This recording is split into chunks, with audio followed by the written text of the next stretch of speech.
Morning, everybody. Sorry, I just hopped out the shower. What's up? Welcome to the stream. The Thursday stream, the last stream of the week. Welcome, everybody. Settle. Assemble. Dawn Mind Freak, thank you for the 19. Appreciate that. Good morning, good evening, good afternoon. How are we doing, everybody?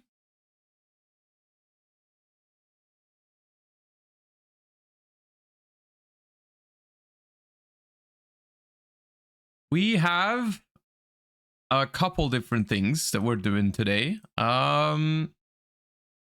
Including the locals report that I still owe you because I wasn't live yesterday. Sorry for that. It was just a little bit much. I was very tired and a little overwhelmed with some of the stuff I had to do, so I had to take a day off. But we are back, and we are going to take a look at the locals deck that I played later today. I obviously built most of it on stream on Tuesday, so if you were there on Tuesday, it's not going to be much of a surprise for you, but we'll still go over it and see how it performed in retrospect.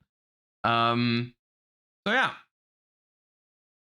It's all good though? No, it's all good. It's all good. It's just that we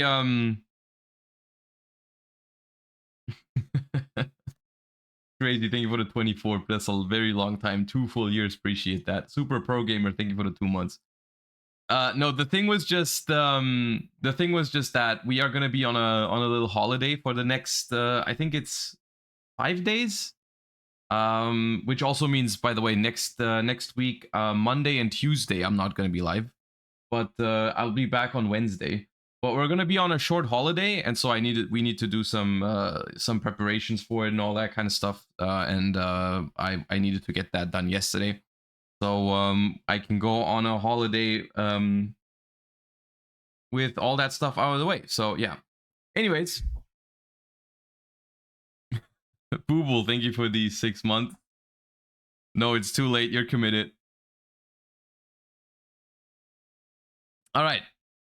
Where are you going? We're staying in Germany. We're doing a I don't know how you call it, but we're cycling holiday, I suppose. Like we're going by bike. And just like travel around Germany for a couple days. It sounds pretty cool. I haven't done that before, but yeah. I won't crash this time, I promise. Monka Christ. Anyways, let's do the warm up and then I'll tell you what we do for today. Okay. All gas, no brakes. Yeah, exactly. Okay, good. Let's get some cards and then we'll hop right into the stream. And if you do crash, we want a pick. So you want me to like while crashing or like after? Anyways.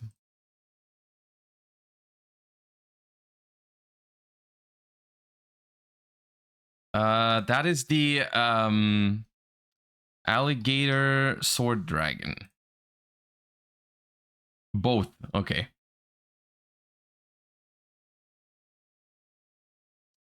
That also feels familiar. Oh yeah, that's ultimate insect level 7, I think. No? Level 5? Brain something? Really? Brain Crusher? Oh, Brain Crusher, right. Okay. That looks like a Karakuri. That is a Karakuri. Karakuri. Soldier? No. Shogun? No. Super Shogun? No. Merchant? No. Not Merchant. Maybe this? No, I don't know. I have to skip. I should have skipped. That was a waste of time. I didn't know exactly which one it was. Oh, it's a spell even. Runaway Karakuri. Okay. Green gadget.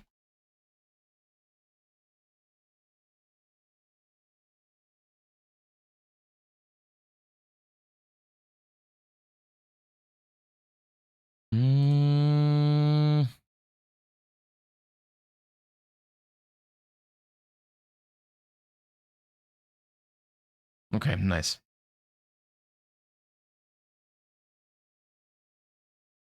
Ooh, who is that?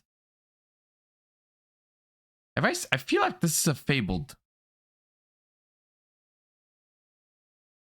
Nuzuchi? That's the one.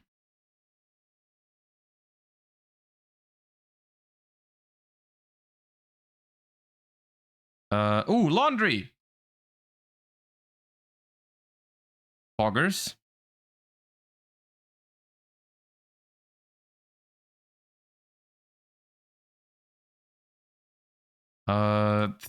This Subterra or Warrock, but I don't know. Skylar? Warrock Skylar. Okay.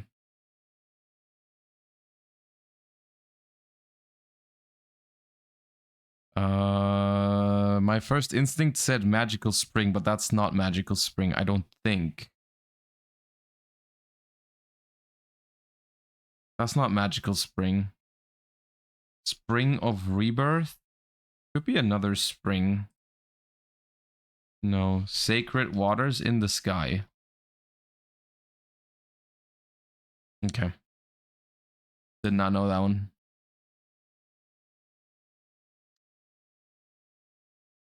That is the Call of the Haunted for Banished Darks. It's Return from the Different Dimension? No. Escape. That one.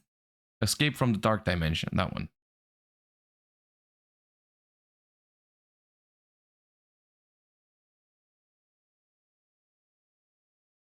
This one I don't know. Kurchik, thank you for the first time Prime. Appreciate that. Thank you.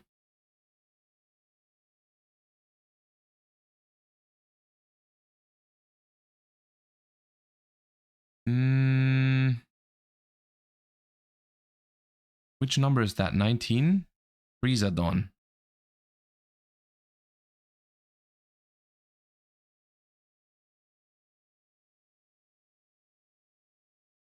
Ancient Leaf, right?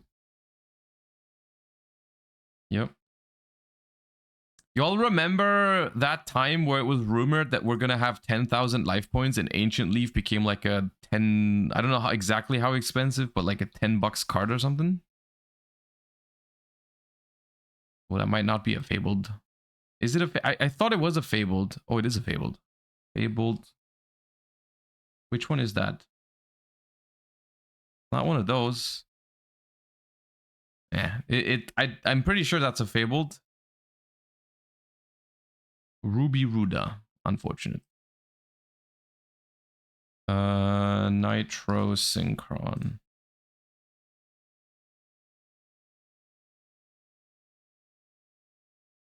Orichalcos.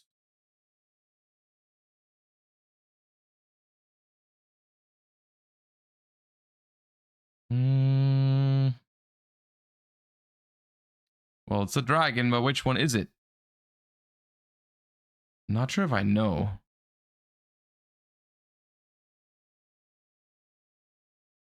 Tyrant Burst Dragon. Ooh, this is alien stuff. Yeah. Oh, this is like the UFO thingy. Orbital. Is it orbital bombardment? No. It's something orbit though. Cosmic saucer? No. I'll skip it. I've seen it. It's very old. Something. Flying saucer. Okay.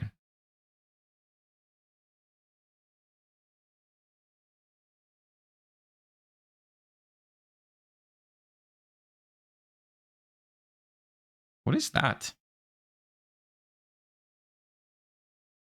There's a lot going on in this artwork. Beast King Unleashed. Okay. That's a dope artwork.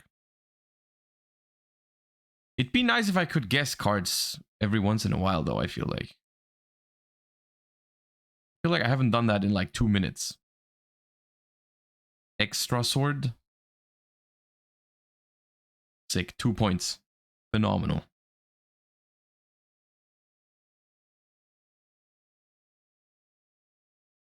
Do I know this? Not sure. Axon. Is that a crawler? Looks like a crawler. It is a crawler.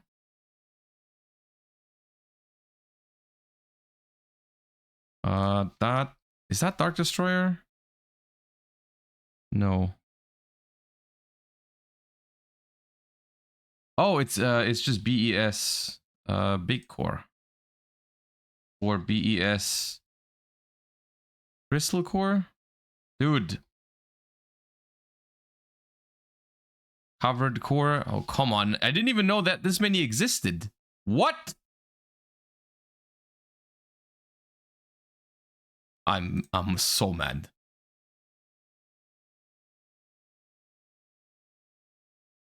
Boss rush.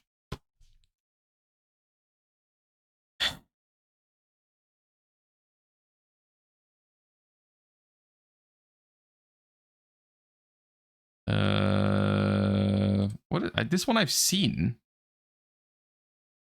Something rock spirit? No. Great spirit? Yeah.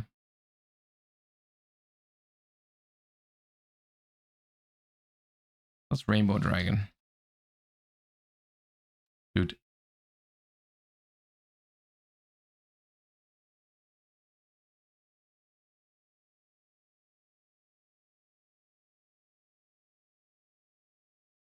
Mm-hmm.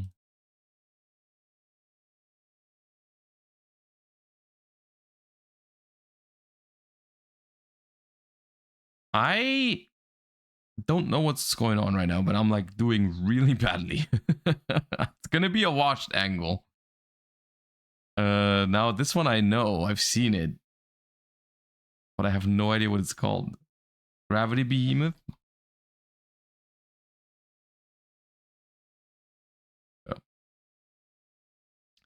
It's gonna have to be a pretty good last 5 minutes in order to defeat the washed allegations today, but I don't think we'll be able to do that, but we'll try.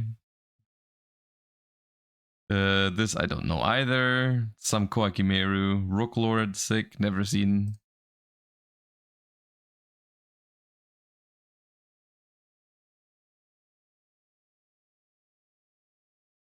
Oh, Spellbook of the Master.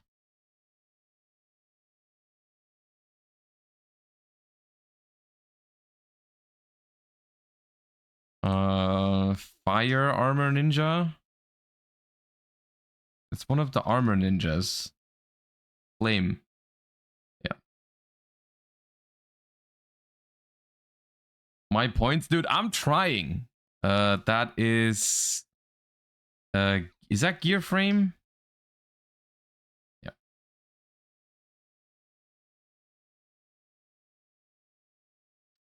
Drytron something. Where's Arctic Drytron? Whatever. Tell me what it is. Crystal. Wait, what? No. Zeta? Dude, I don't know what it is. And you guys don't know it either.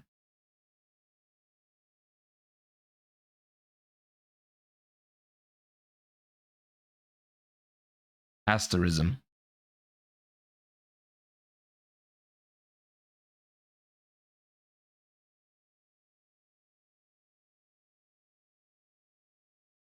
I don't know, man. Multiple destruction. Is this the worst run ever? Dude, it started okay.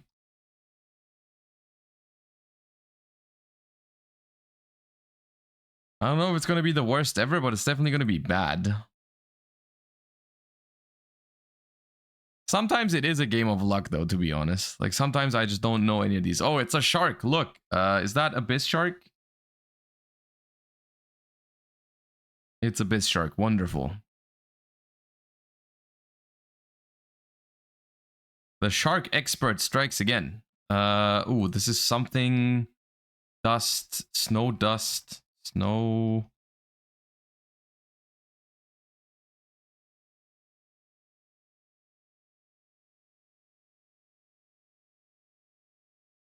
Okay, so it's a spell trap. Natural disaster. That describes it pretty well. Marco Shafanta, thank you for the 12 months. Appreciate the full year. That's Realm of Light, I think. Yep.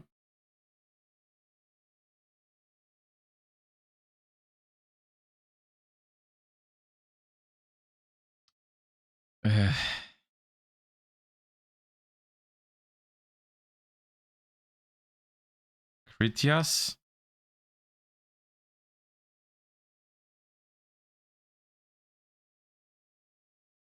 Okay.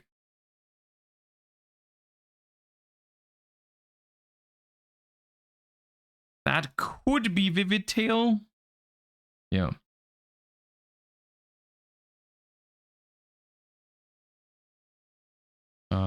Iron Chain Dragon. Adam, thank you for the 4.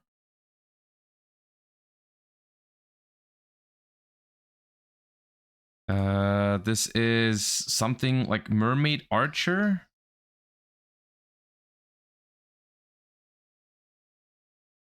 Jero, thank you for the 20. I'm not wasting your points. I'm trying, dude. I swear.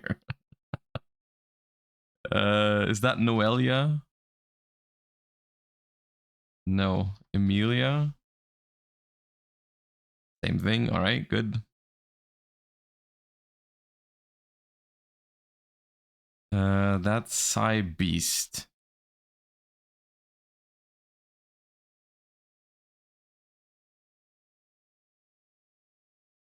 What is this thing called? The chameleon thingy, the with the stars. The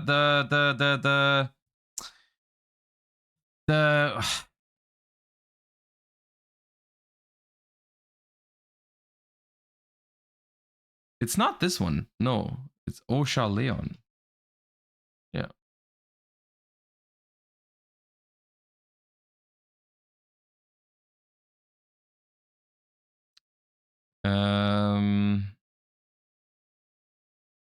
It's a Mecha Phantom Beast.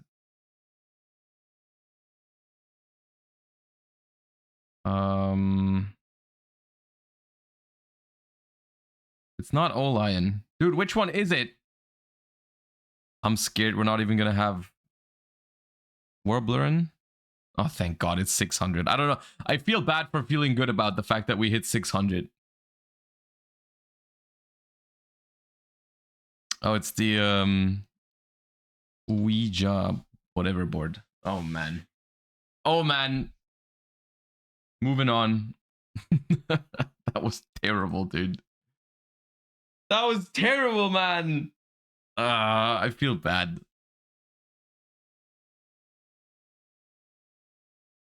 I'll pretend I didn't see that. Good, good, good, good, good, good. Okay, low level, old card. Let's do Effect Veiler, see if it's a tuner. It is not a tuner. It is even older. It is a level 1 monster. But it's not a warrior or a spellcaster. Level 1 before 2010. Not a tuner.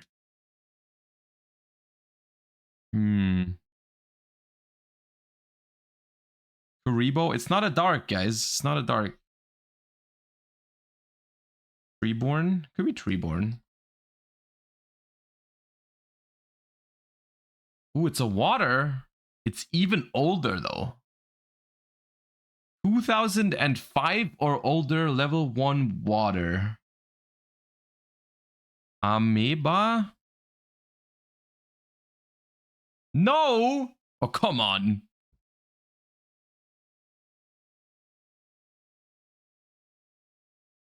Sinister Serpent? Ah, Sinister Serpent. Okay. Okay. Definitely doable. All right. Dude, how did I think of Amoeba before Sinister Serpent? That's kind of weird, isn't it? Why did I think of Amoeba? Okay, anyways.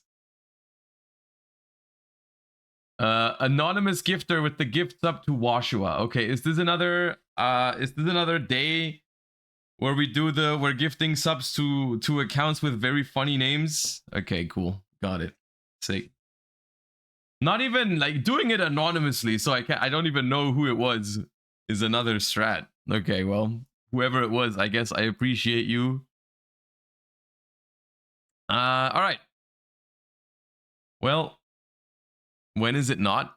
I mean, there's definitely days where it happens more than others. I don't know what you mean by that, but there's certainly some days where that happens more than others. But yeah. Yeah, Booble with the gifts up to Washed. See, it's a different vibe. It's a different vibe than you know.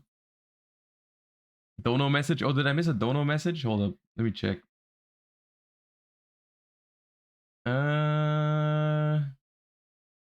Oh, well, no. I'm not gonna read that Dono message. We actually didn't miss anything. I'm not gonna read the brown pants out loud. That's not happening. Please unban mine. Thank you for the 18 months. Tell us about the local goo. I will. Let me speak. Okay, anyways, welcome to the stream, everybody. Welcome to the stream. Once again, I said it earlier, but this is going to be the last stream of the week, and I'm going to be on a short vacation until next Tuesday. So the next stream is going to be next Wednesday. Just so you know. Tyjantic, thank you for the gifts up to different vibes. Okay, fair enough. Damien, thank you for the 14. What we're gonna do today is a couple different things. We have just a couple new cards to look at. Nothing major. I think it's just 3 individual cards for different archetypes that we can take a quick look at in a second. Then we're gonna talk about the deck that I brought to locals 2 days ago, which was Sky Striker Orcust. I did win locals with it, even though I want to talk about that more in the profile later, but the deck felt only okay. But I wanted to still showcase it and talk about it since we built it together on stream and so on and so forth. And then we are going to both play some Master Duel, but also talk a little bit about the current Master Duel format, because I wanted to... we've been uploading a lot of TCG content recently, and people have been asking about the Master Duel format as well. And so I'm going to be doing a little bit of a Master Duel format discussion / tier list for the current Master Duel metagame as well today. Anyways, let's hop right in. We got some new cards. First things first. I don't think, like I said, I don't think this is anything crazy, but it's just 3 individual cards I haven't looked at. Chris, thank you for the gifts up to Cat Charlie, and X Crazy, thank you for the gifts up to Ronin Toden. Ronin Toden at this point, Ronin Toden, the account named Ronin Toden has been subscribed for 7 months and has a sub badge for 6 months without ever probably knowing the channel exists, but here we are. Anyways, okay, we have more shark support, dude. The video came out yesterday where I reacted to the shark cards for the first time, and I didn't think they were great, right? And the video came out on the Plus channel yesterday, and like people were mad in the comments that I didn't evaluate those shark cards very nicely, because I basically what I said was the first one we read, the level 4, was really good, and then the rest was kind of meh. And that triggered a lot of people. They were like, dude, Josh, you're such an idiot. You're missing so much context. The old shark cards are actually all crazy, and in the context of the old shark cards, these new cards that all read kind of mediocre are actually completely insane. Long story short, that might be true, because I am guilty of not knowing every single Yu-Gi-Oh card by heart.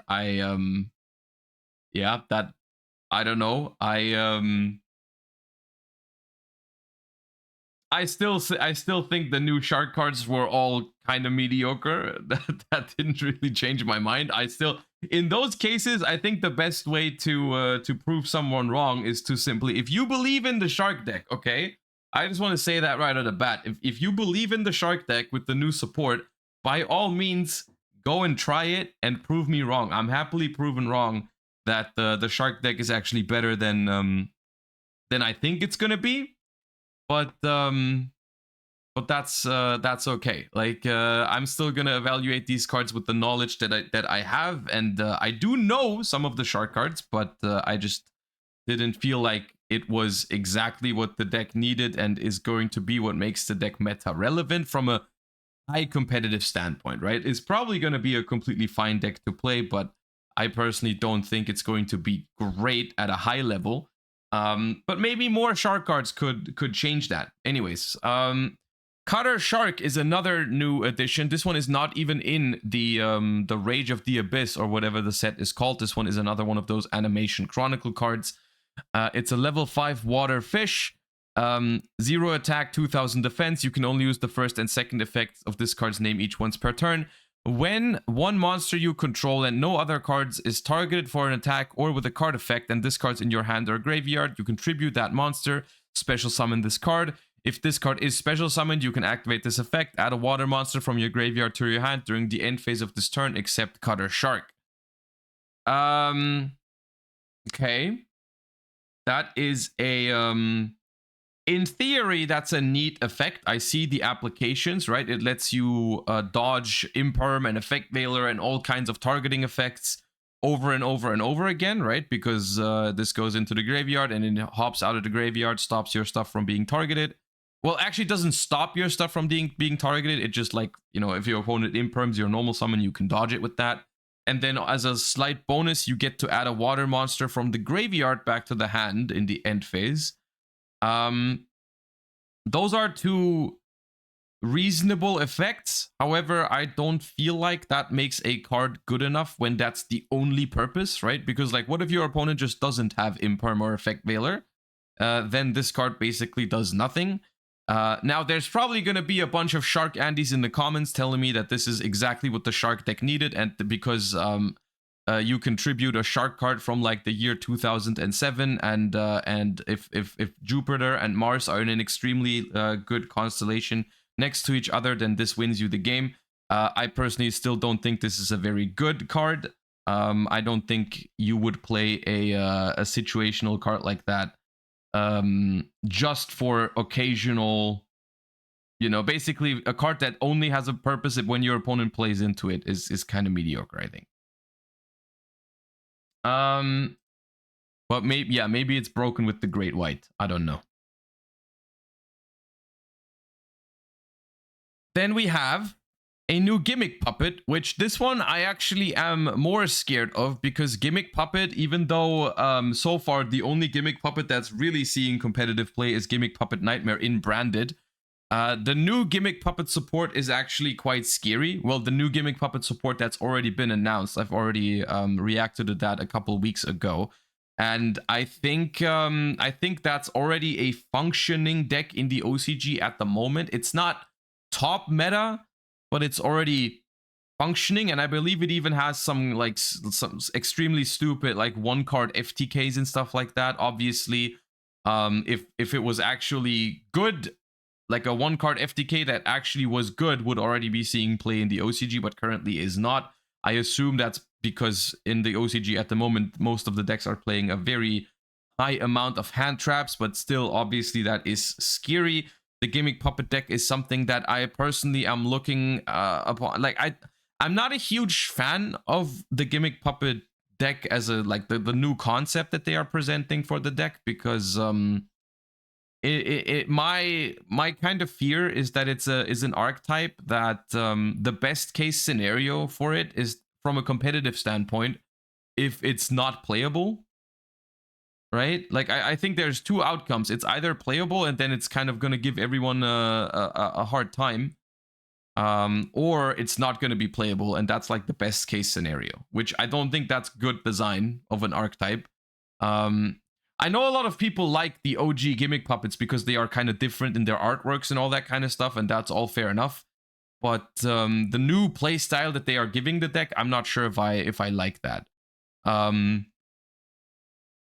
Anyways, maybe it's not even changing the playstyle of the deck that much, but it's kind of making it more viable. I don't know. Anyways, Gimmick Puppet Killer Knight, level 4 Dark Machine.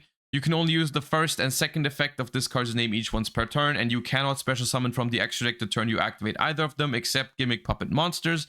If this card is in your hand, you can target a Gimmick Puppet in your grave or a monster in your opponent's grave, special it to its owner's field in defense position, but its effects are negated, then special summon this card.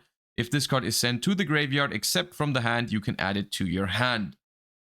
This card is pretty good. Not for in the modern sense, it's not like a starter card or anything like that, but it is a phenomenal extender, you know, like just special summon itself and a Gimmick Puppet monster from your graveyard. I'm pretty sure you can do some stuff with the ability to give your opponents cards from their graveyard. Like one usage could potentially be to play if you play Thrust in the deck and you get hand trapped, like Ashed or Veilered or whatever, right? You can just use this as a free special summon and then give your opponent the effect Veiler and then use Thrust to add, which is something that when the card is already good, which it's already a good card, if it has bonus applications like that, I think that's very scary. And then obviously if it's sent to the graveyard, it just camps back to your hand. I think that's like a, I don't know if this would be a 3 of in like Gimmick Puppet combo decks, but it seems like the kind of perfect card to play as a 1 of to send to the graveyard with some of your card effects. I'm pretty sure Gimmick Puppets have ways to send cards from the deck to the graveyard, so you just get it back for free, extra bodies, all that kind of stuff. I'm sure Gimmick Puppet appreciates this card. But once again, the new way that Gimmick Puppet is being played so far, I believe, correct me if I'm wrong, chat, but I think it topped the YCS in Japan. But that was legitimately just an FTK, right? It was an FTK deck that topped the YCS in a best of 1 format. That kind of play style, like I said earlier, in my opinion, the unfortunate thing here is that the best case scenario is that the Gimmick Puppet deck doesn't actually see play, which is kind of annoying. But yeah, it did top. Okay, yeah. It was the FTK version as well, right? I'm not tripping because I thought that's what people said when we looked at YCS Japan results. I think it was the FTK version that topped. I don't know if there is like a quote unquote, let's call it a more based way to play Gimmick Puppets. That would be desirable, right? Maybe there is the option to maybe ban a certain card that facilitates the FTK but leave all the other stuff intact, and then maybe Gimmick Puppet can be played as a quote unquote normal Yu-Gi-Oh deck, right? That would be my ideal scenario.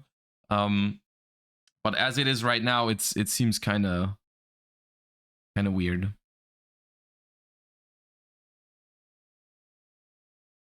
But okay, this card is definitely good. And then we have another card for Tachyon. We've already seen some Galaxy Eyes / Tachyon Dragon support recently that wasn't actually all too bad. So this could also be a relevant card. It's a normal spell card. You can only activate one of it per turn. You reveal a number Xyz monster in your extra deck that has a number between 101 and 107 in its name. You cannot special summon from the extra deck for the rest of this turn after this card resolves. Except Xyz monsters also add one monster with the same type and or attribute as the revealed monster and a level equal to its rank from your deck to your hand. Then place a card from your hand on the top of the deck. I'm not exactly sure which the numbers between 101 and 107, which cards they are. I know 101 that's Silent Honor Arc, right? So water. It has kind of these small world vibes, right? Because you can like search a bunch of different, if there's the right extra deck card for the piece that you're searching, you can use this to search it. It also counts the chaos numbers. Yeah, so is that like which attributes are we talking? Someone made a list. Oh, is there nice. Okay. So you have level 4 or 5 water aqua. You have level 4 5 light fairy, level 4 5 water or fairy, level 4 light spellcaster or level 5 dark or spellcaster, level 4 fire or warrior, 4 5 raisin, okay. Level 4, 5, Earth or Rock. Level 8, 9, Light or Dragon. So the only... we can't do Wind. Yeah, the only attribute that you don't get is Wind. And you get a bunch of different types that you can search, right? And it needs to be... The level needs to be the same, and you only need to match one out of type or attribute, right? There's a couple other things to this. Obviously, you have to be playing a deck that can live with a complete Xyz lock, which most of the time will hurt. The other thing is that you obviously do still go -1 for a searcher. And I've said this in the past with Small World, right? Because Small World is in theory a good Yu-Gi-Oh card because it searches any monster in the game. And this card is kind of in the same boat, even though it doesn't search every single card in the game, but it searches some of them. This is essentially a worse Small World, with the only upside that your bridges, quote unquote, are not in the main deck; they are in the extra deck, and you don't have to draw it with a specific other monster. You can put any card from your hand back into the deck. So in some ways, it's better than Small World. In some ways, it's worse than Small World. But in general, they are kind of the same idea. If you are playing a deck that can use the card and wants to really search a specific monster, you now have another way of doing that, right? My problem is that usually, if a deck has to rely on a card like this to find a specific monster, it's usually not great. It's not a great sign for the deck if it needs this card, is what I'm trying to say. It's a very convoluted way of saying the card is good, but the decks that need the card, they usually aren't great, right? Like if your deck is so reliant on playing if you're so desperate basically that your deck needs to play a -1 searcher that locks you into Xyz and takes up extra deck space at the same time, you never want to be in that position, right? Exo Sister would love this card. I guess Exo Sister is a deck. If Martha is level 4 light, yeah, you can do Martha, right? You can search Martha with this card. But Exo Sister it's kind of the same thing. If Exo Sister plays this card, right, you're already playing a deck that isn't great, which is Exo Sister, right? And the reason that Exo Sister isn't great is not that it can't draw Martha consistently. Obviously, that helps, but it's not like the main reason why Exo Sisters aren't top tier at the moment. The main reason why Exo Sisters aren't top tier is because they aren't as powerful as other decks, right? They don't create they don't have as powerful of combos. They don't create as powerful of boards. They don't generate as much card advantage and follow up as other decks. And the fact that you can now search your starter for -1 isn't that great, right?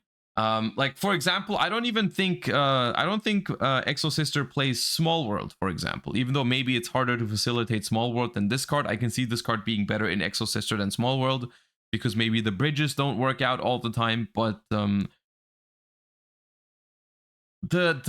good decks in Yu-Gi-Oh often don't have this problem anymore, right? That they don't that they desperately need a searcher that goes -1 for a certain card, right? Like you rarely see the best decks in Yu-Gi-Oh play Small World, and that's not because Small World is a bad card. That's because having to search a specific monster for -1 just isn't great.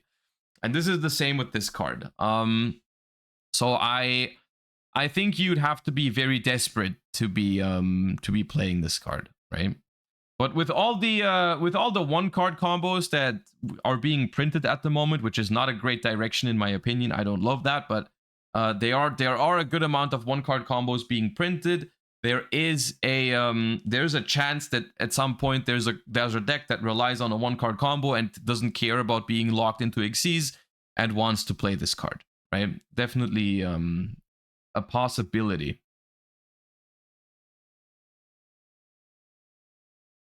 Can you search Shifter with this? First of all, you would have a card in the graveyard after you do that, because this card goes into the graveyard.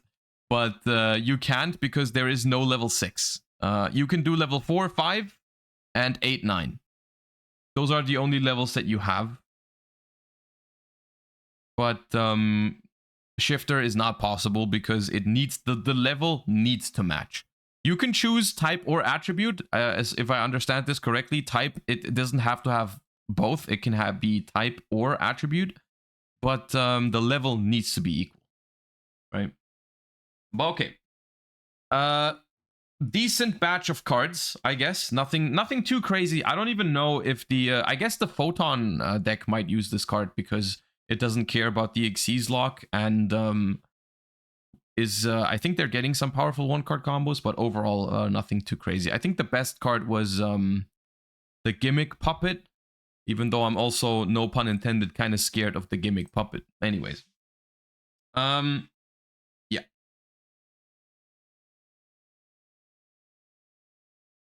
Anyone else having issues with the stream? I have it with other channels as well, so it's not Josh. Well, I from my end it seems fine. My bitrate is fine. I don't think it's a me issue. You guys can let me know if the stream is doing fine right now.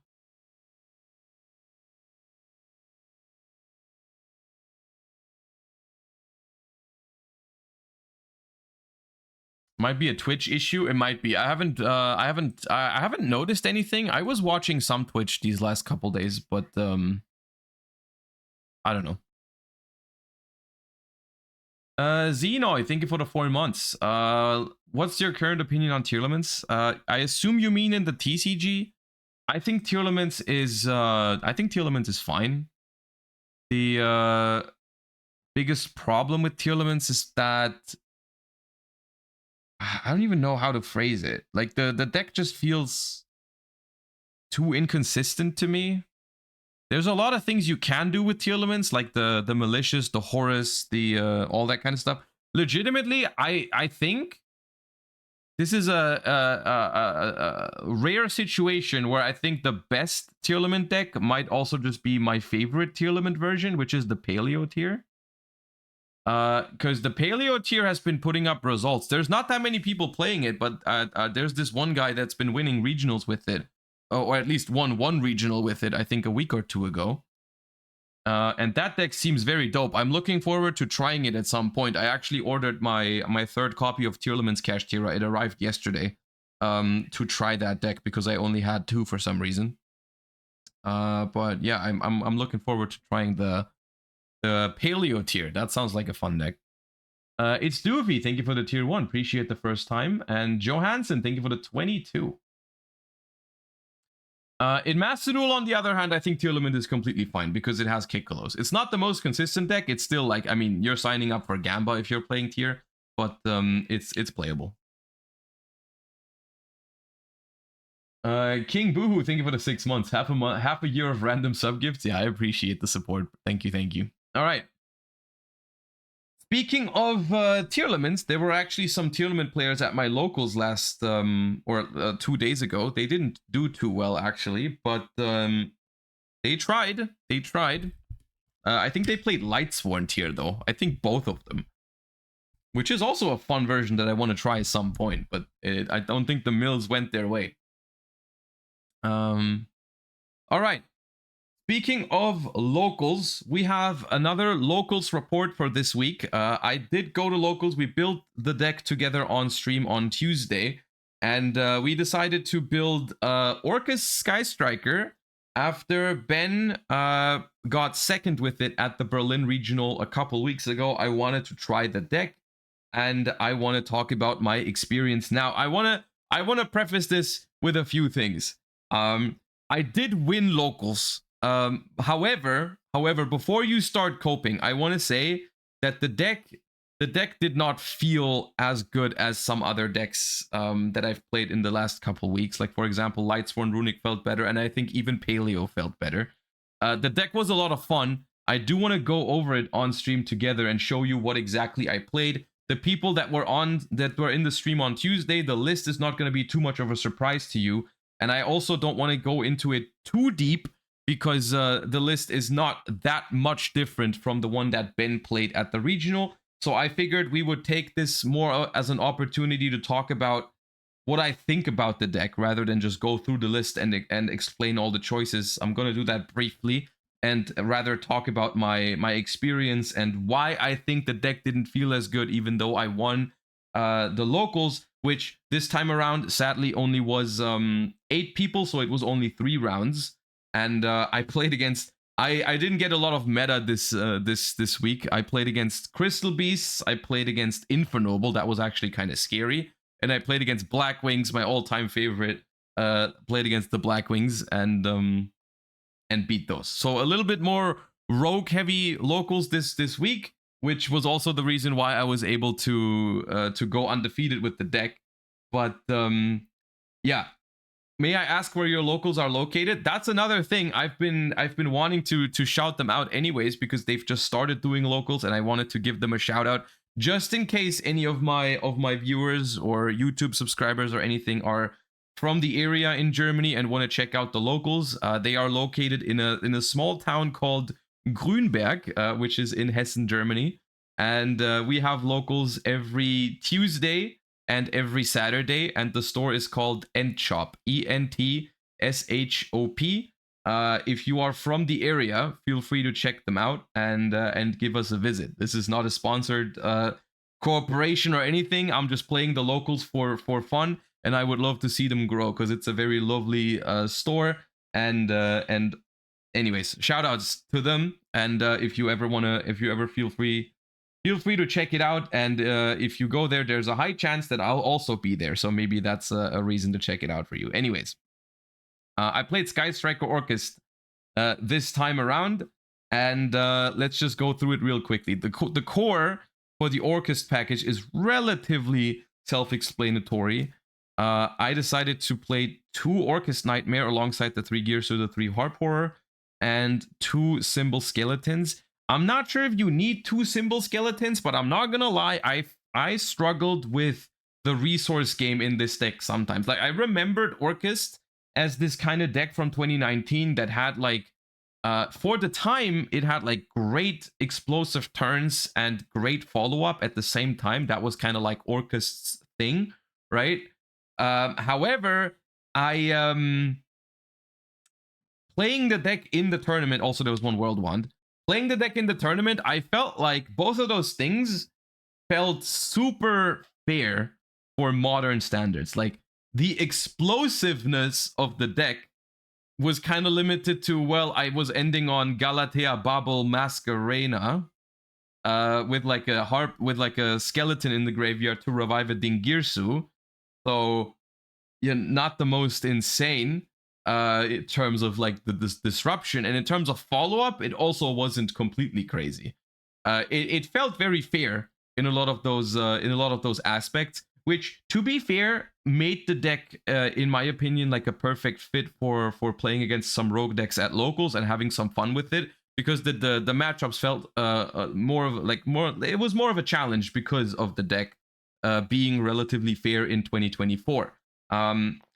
So by all means, if you have the cards, it's still a fun experience, but it felt very, very fair in compared to what another, like, for example, I played against Infernoble, and one of their openings, they ended on, I think it was a spell trap negate, a monster negate with the Gearfried, and they could, like, equip 1 card from the graveyard to pop 1 card. So, like, a spell trap negate, a monster negate, and a pop. And I was there, and I struggled. I won that game, but I struggled to get through that with like full gas, no break Orcust. When I sat there, I was like, dude, like, with other decks you break this so easily, but with this one it was more of a challenge. Anyways, Armageddonite and Grepher were also here. I was playing a Rhoda next to it, I guess, just to have the choice between which ones. Armageddonite is now semi-limited, and you could play 2. I thought it was enough normal summons as is with the 3 Gearsus, because now the rest of the deck, all of this, not trap cards this time, it was all spells, because it was all gas, no breaks, power spell, Sky Striker Orcust, which was the most fun part of it. I played a Sky Striker package with a Widow Anchor, a Hornet Drones, and a Shark Cannon with 3 engages. I ran out of search targets for engage way too often for my liking. Because this deck plays so much draw power, which you'll see in a second, I was drawing into too many of these too often. Like I was resolving engages for a draw pretty much every time, which felt great. But I was running out of search targets too quickly, and then I had like dead engages in hand because I couldn't actually search more. I think the easiest solution for that would be to play more Widow Anchors, which I would consider moving forward. And then for the draw spells to load up your graveyard and all that kind of stuff was 3 Orchestrated Returns, 3 Upstart Goblins, 3 Allure of Darkness, and I guess 2 Triple Tactics Talents is all of the draw power and stuff. So because I'm playing so much draw power, I felt like it was good to not play 3 talents because, and I do think I do still think that was correct, because in a deck like this one, you really I kind of forgot, because it's been a while since I've played a deck with like Upstarts and Allure and all that kind of stuff. I kind of forgot how quickly you run through your deck sometimes, right? And that really makes playing cards that are once per turn risky, more risky than usual, right? Because usually it's like, okay, card is good, you just play 3. But when you draw so many cards, it really hurts that you draw these cards in multiples. Like Orchestrated Return, for example, is a really good card to help you set up, so you might still want to play 3, but I drew multiple Orchestrated Returns very, very frequently. And then we have obviously the one Orcust Crescendo, I suppose. Babel, no Crescendo. Crescendo is in my side deck because it's awful going second, so I wanted to not main deck it. And Babel is like the more powerful card for setting up plays on the opponent's turn, I felt like, rather than just having one Crescendo. You could consider playing both in the main deck. Because of what I just said, you have so much draw power that when you go first, you can probably consistently set up both, because you just draw one of them at some point throughout when you cycle through your draw spells, and then you search the other, so you can maybe improve the power level of your end board. That might be solid. But I decided to side deck the Crescendo for when I know that I can go first. And then we have some other stuff. We have a Foolish Burial, which acts as another extender / starter, which is really good in this deck. I played 3 Forbidden Droplets, and I played 3 Forbidden Chalice. Now, this was another card that Ben played in his deck, and at first it seemed a little bit odd to me, but I decided to still give it a try. And looking back, I actually really liked Forbidden Chalice for a couple of reasons. The first one was that it is a spell card, so it fuels your grave for engage. And it especially excels at one specific thing in this deck, and that is that Forbidden Chalice's impact on the game is relatively low. It's okay, but the important thing is that it does something at pretty much every stage of the game, right? If I draw Forbidden Chalice going first, it's a fine card to set and interrupt my opponent. Basically functions like an imperm going first, right? If I draw Forbidden Chalice in my opening hand, I can start going second. I can start by just negating the most annoying thing on their board, and it puts a spell card in my graveyard. If I draw Forbidden Chalice with engage mid combo, or with allure, with upstart, with talents after I've played into their board, it still does something to their board. Or if I've already broken their board, I can set it and protect my board on their turn, right? And so I think the value of Forbidden Chalice is not that its impact is insane, but rather that it does something at any point in the game, no matter where you are. You know, whether you're top decking it mid combo, whether you have it at the start of your turn, whether you draw into it at the end of your turn, the card does something pretty much whenever you see it. And I kind of valued that in a deck that draws so many cards. That was neat. And then there was one Called by the Grave, which was the last card, which I suppose is Ash Blossom hurts this deck a lot on specifically Hard Horror. It's the most annoying when it gets ashed. But also Droll and Lockbird is a massive issue for this deck, obviously, because you do a lot of drawing and basically can't do that under Droll. But Droll and Lockbird isn't that popular, but this card is also really good on like Flamberge Dragons and all this kind of stuff. You'll find a usage for Called by pretty much all the time. So that's the main deck. It's 40 cards. It's all gas, no breaks. It's very fun. Really reminds me of those 2019 TOS format times. Probably going to revisit some other decks from that era at some point as well, like Salamangrate, but that was the main deck for this deck. And honestly, consistency-wise, no complaints. Literally, the only complaint is that Orcust in general feels a little outdated, a little too fair in terms of what it does, right? It's not really the most explosive, but it also doesn't have as good of a grind game as some of the modern decks, right? Like what it was basically known for back in the day is not really there anymore. Oh, also, I didn't play this card.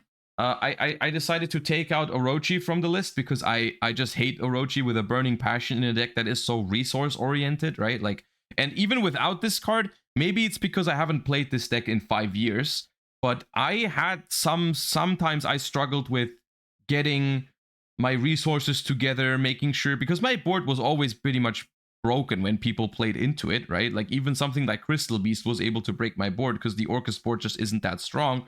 And so like the follow-up turns I struggled with. Maybe I didn't play it perfectly, probably didn't.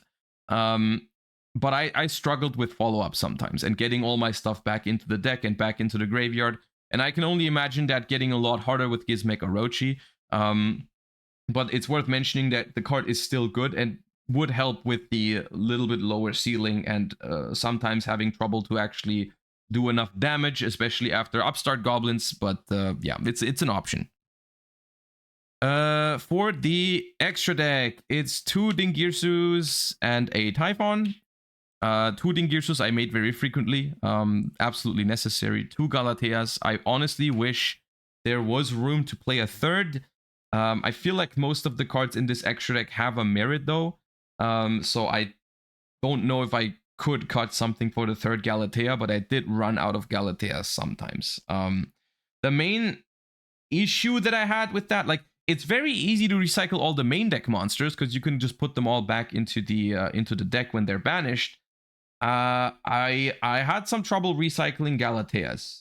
Like there's what can you do to recycle a Galatea? I had one game where I think I banished it with SP from my own graveyard to put it back with Longgearsu or something like that. I don't remember exactly, but it's very tough to recycle Galateas. Obviously, 1 Kagari for the Sky Striker package, then 1 Azalea, which is very good to make when you're locked into darks. I actually summoned this a bunch of times. But when you're not locked into darks, sometimes on follow-up turns, you can even turn, if your opponent doesn't quite break your board, you can start by making Azalea, pop one of their cards, and then turn it into a Kagari if you're not dark locked. And then get back like an Engage or something. SP and IP are core parts of your end boards. You very often end on IP Masquerena, and then on the opponent's turn, when Babel is up, you can like bring back a Dingirsu, send one of their cards, and then IP together with the Dingirsu into an SP. It's a really good card in this deck. Barricade Borg Blocker, which can help you get some cards out of your hand. I never actually needed this. I never summoned it, but I can definitely see it coming up. You have Dark. You have Nightmare Unicorn as an alternative to SP. Sometimes when you play into a board, you summon the SP and then you still want to end on IP Masquerena to go into something meaningful. Longgearsu, which is actually a really good card still. Access Code Talker for easier OTKs when you're dark locked. The most annoying thing with Access Code Talker in this deck, it might be worse than Borrelsword Dragon in this specific deck actually. The most annoying thing is that 99% of the time you can only pop 1 card because you only play darks. The only non-dark is Kagari. So if you start with Engage before you get dark locked, you can pop 2. But like I was actually bothered by this. Like it felt like it was the most natural inclusion for like an OTK machine. But I like multiple times I looked at my opponent's board. It was a bunch of bodies. I couldn't send all of them away, so Access Code wasn't actually able to provide enough damage. Barricade is also a dark, yes. So literally the extra deck is only darks, except for Kagari. So that was kind of annoying. And then the last card was Zeroboros, which I also never summoned. The logic behind Zeroboros, this is something that Ben also played. The logic was sometimes when you summon IP Masquerena, it doesn't feel like going into SP is going to cut it. So you have the option to just let your opponent cook for a little bit, and then you go for a big Zeroboros. Then you, like, let's say you go IP Masquerena, summon Zeroboros, you have Babel up, and then you can banish Harp Horror from the graveyard, or Skeleton from the graveyard to summon into the zone where the Zeroboros points to, and banish everything, basically. Never happened, but I can see this one coming up. So yeah, there's a, like, Typhon seems cuttable, but it was good. Access Code seems replaceable. This could be replaced, and Barricade Borg Blocker could also be replaced. Everything else I really liked. Unicorn, I guess I only summoned a couple times, but yeah. And then for the side deck, which we kind of just put together last minute before the thing happened, I played Ash. That's kind of like my go-to cards for locals, because at my locals, they play a decent amount of Branded and Labyrinth, at least in the last couple weeks, so I wanted to have a card for that in the side deck. I played Ghost Ogre, which is mainly here because I wanted something for Tenpai. Now, Ghost Ogre is not the best card against Tenpai, but I wasn't sure if anyone was going to even play Tenpai at my locals, and spoilers, no one actually does it at the moment. So I wanted something that, in case someone picks up Tenpai, I have it, but it's also useful against other decks, right? And it's like, this is in general, I think, a very good approach to side deck building or preparing for a bigger event as well. If you don't want to specifically tech for Tenpai, I think it's good to play some cards that are good against Tenpai, but also good against other matchups. And Ghost Ogre is one of those cards, solid against Tenpai because you can hit the field spell with it. But if your opponent is not on Tenpai, this still might have some applications. You know, Voiceless Voice, which is a deck that people play at my locals, this card is good against. And you can find some other applications, like if someone wants to pick up Pearly, for example, this card is good against that. All this kind of stuff, right? And then I play Bystials. This is like the... You guys know I love Bystials. I side deck Bystials in almost all my decks at the moment in various numbers. Hits so many off-meta decks that, yeah, Bystials are just great this format. Like, let it be Voiceless, Branded. I put these in against Blackwings. I even sided these in against Crystal Beast because you can banish like one of their names that they only play one copy of with a Bystial. Like I side these against so many decks at the moment. 2 Thrust with the exact same logic behind the talents in the main deck. Because this deck draws so many cards, I don't think you want 3 copies of these cards. But if you play 2 and 2, you have a very high chance of still seeing them with all the draw power in the deck. This card is phenomenal in this deck because it can grab Engage, it can grab Foolish if you need a guaranteed extender, it can grab Orchestrated Return to get stuff out of your hands. Phenomenal card. I sided one Afterburner as a way to remove Floodgates with access to, like, basically all the draw power, Engage, and Thrust. You are basically guaranteed to have a way to deal with a something like a skill drain, which is really nice. And 1 Herald of the Abyss just in case anyone was playing Pearly. No one did. And then 1 D-Barrier, which basically makes it so even though nothing is really here only for Tenpai, I can side Ghost Ogre, Thrust, and Barrier against Tenpai. And then the Crescendo, like I said earlier. So, once again, I want to use these local segments, not as much as a like getting you guys hyped on a certain deck. Like, only because I played Orcust Sky Striker at locals and I won the locals does not mean this is actually like a top tier meta deck. I don't believe it is, but I really like to use these I like to use these locals videos as like a way to give you guys my first impression of a deck that I haven't played yet, or maybe haven't played in a long time. Because very often when I give you guys my, I don't know, tier lists or opinions on decks, right? I don't have the time to play every single deck, but now that I have locals, I at least have the time to play some of the decks to at least some degree. And even though I'm playing small locals with them, it still helps me get an impression of how the deck functions in modern Yu-Gi-Oh! And I like to share that. I like to try different decks at locals and share my impression. My impression of this deck is that it's very, very fun. And can probably be played better than what I did. It's been a while since I've played Orcust. I don't think it's gonna make the jump into a high tier competitive environment anytime soon, though, without further support. It seems like it would end up being a very rogue-ish pick for the upcoming format. So that's my experience with Orcust Sky Striker. Highly recommend the deck if you're looking for a grindy yet explosive, fun rogue deck. But don't expect more than that out of it. Let me know what you think down below. Also, let me know what kind of other decks I should try at locals in the future and give you guys my impression on. I have a bunch of deck cores on my desk already that I'm going to take a look at eventually. But I'm always open for suggestions. And yeah, that's going to be it. If you're watching on YouTube, thank you guys for watching first and foremost. And if you've enjoyed it, make sure to like, comment, subscribe, all the good stuff. Thank you for all the support, and have a great rest of your day, YouTube viewers. Say goodbye to YouTube chat, and we're going to go back to the stream now. When will you be at locals the next time? Let me check my phone, actually. Because next week, Tuesday, I won't be there.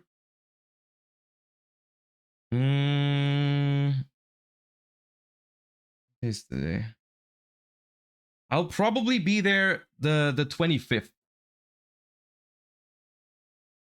I'll probably be at locals the next time, the 25th.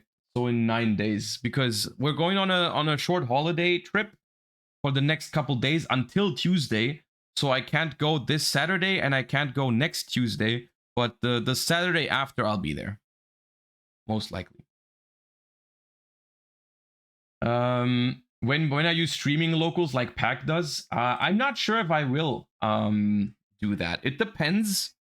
But there's a couple barriers to that I'm not sure if I want it. Like, first things first, the biggest reason is that I'm not going to locals for content. I'm going to locals for because it is genuinely something that I've missed for years, like the opportunity to just go and play some Yu-Gi-Oh.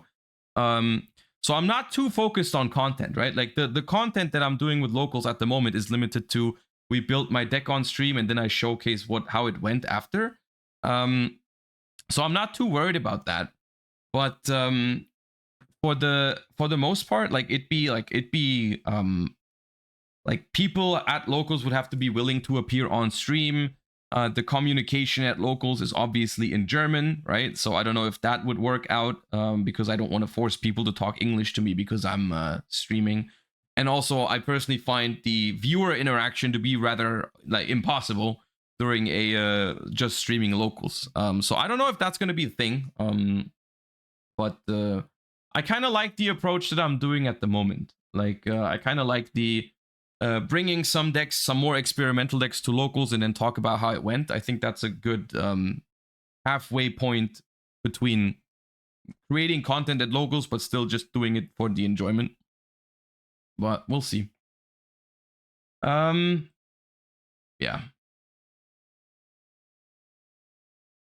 Can be a video with commentary on YouTube. I thought about, I think one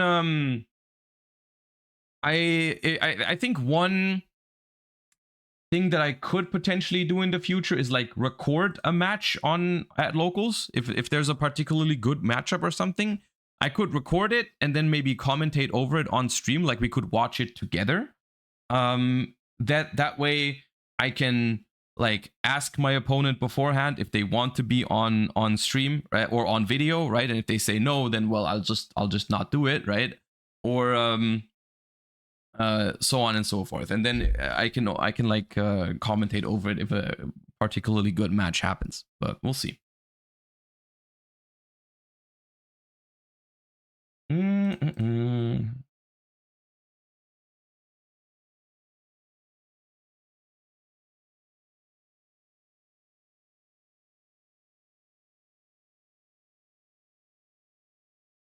Live duels are just as good and maybe more educational. See, I don't know if that's true. I don't know if a live streamed of a duel where you can't even see the hands and there's no commentary and the two people are just talking in German, I don't know if that's that educational, you know? Like from my perspective, it would feel more educational if I recorded a good match and then went over my thought process, but we'll see.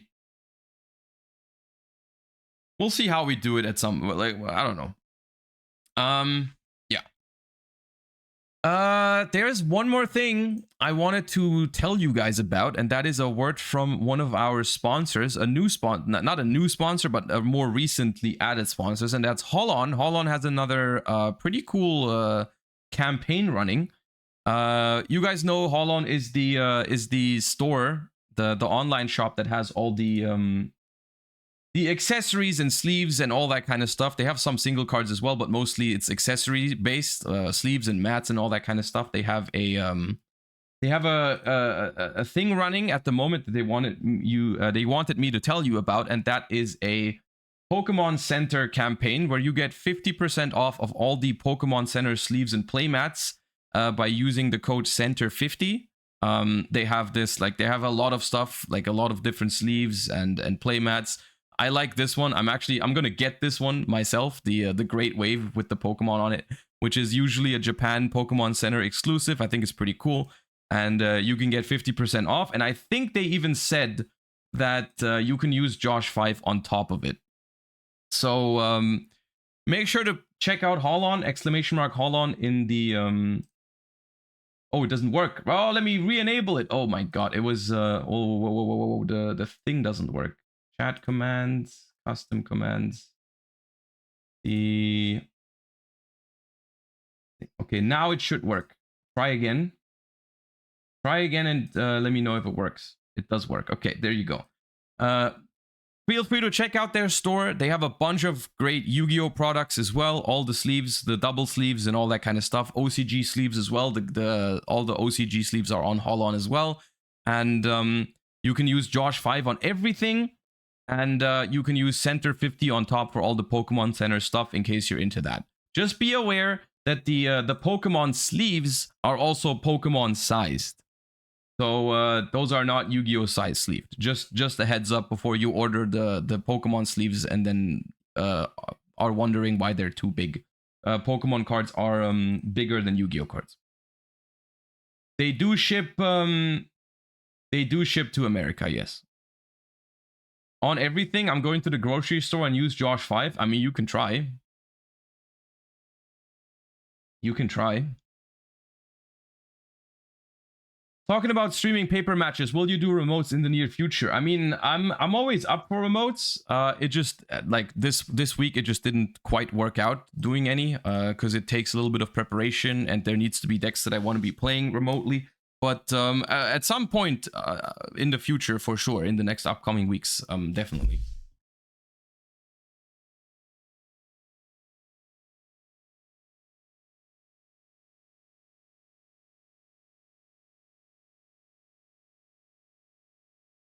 Update, I got kicked out of the store.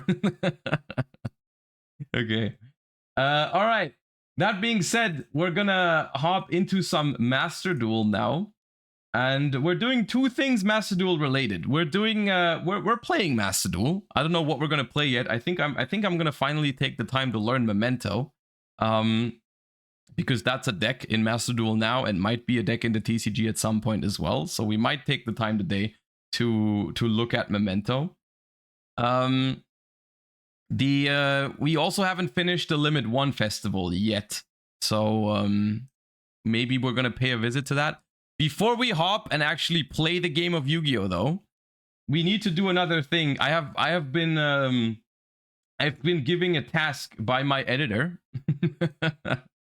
I've been giving a task by my editor because we've been doing so much TCG content recently. People have been demanding, people and the editor has been demanding a Master Duel YouTube video to talk about the current format.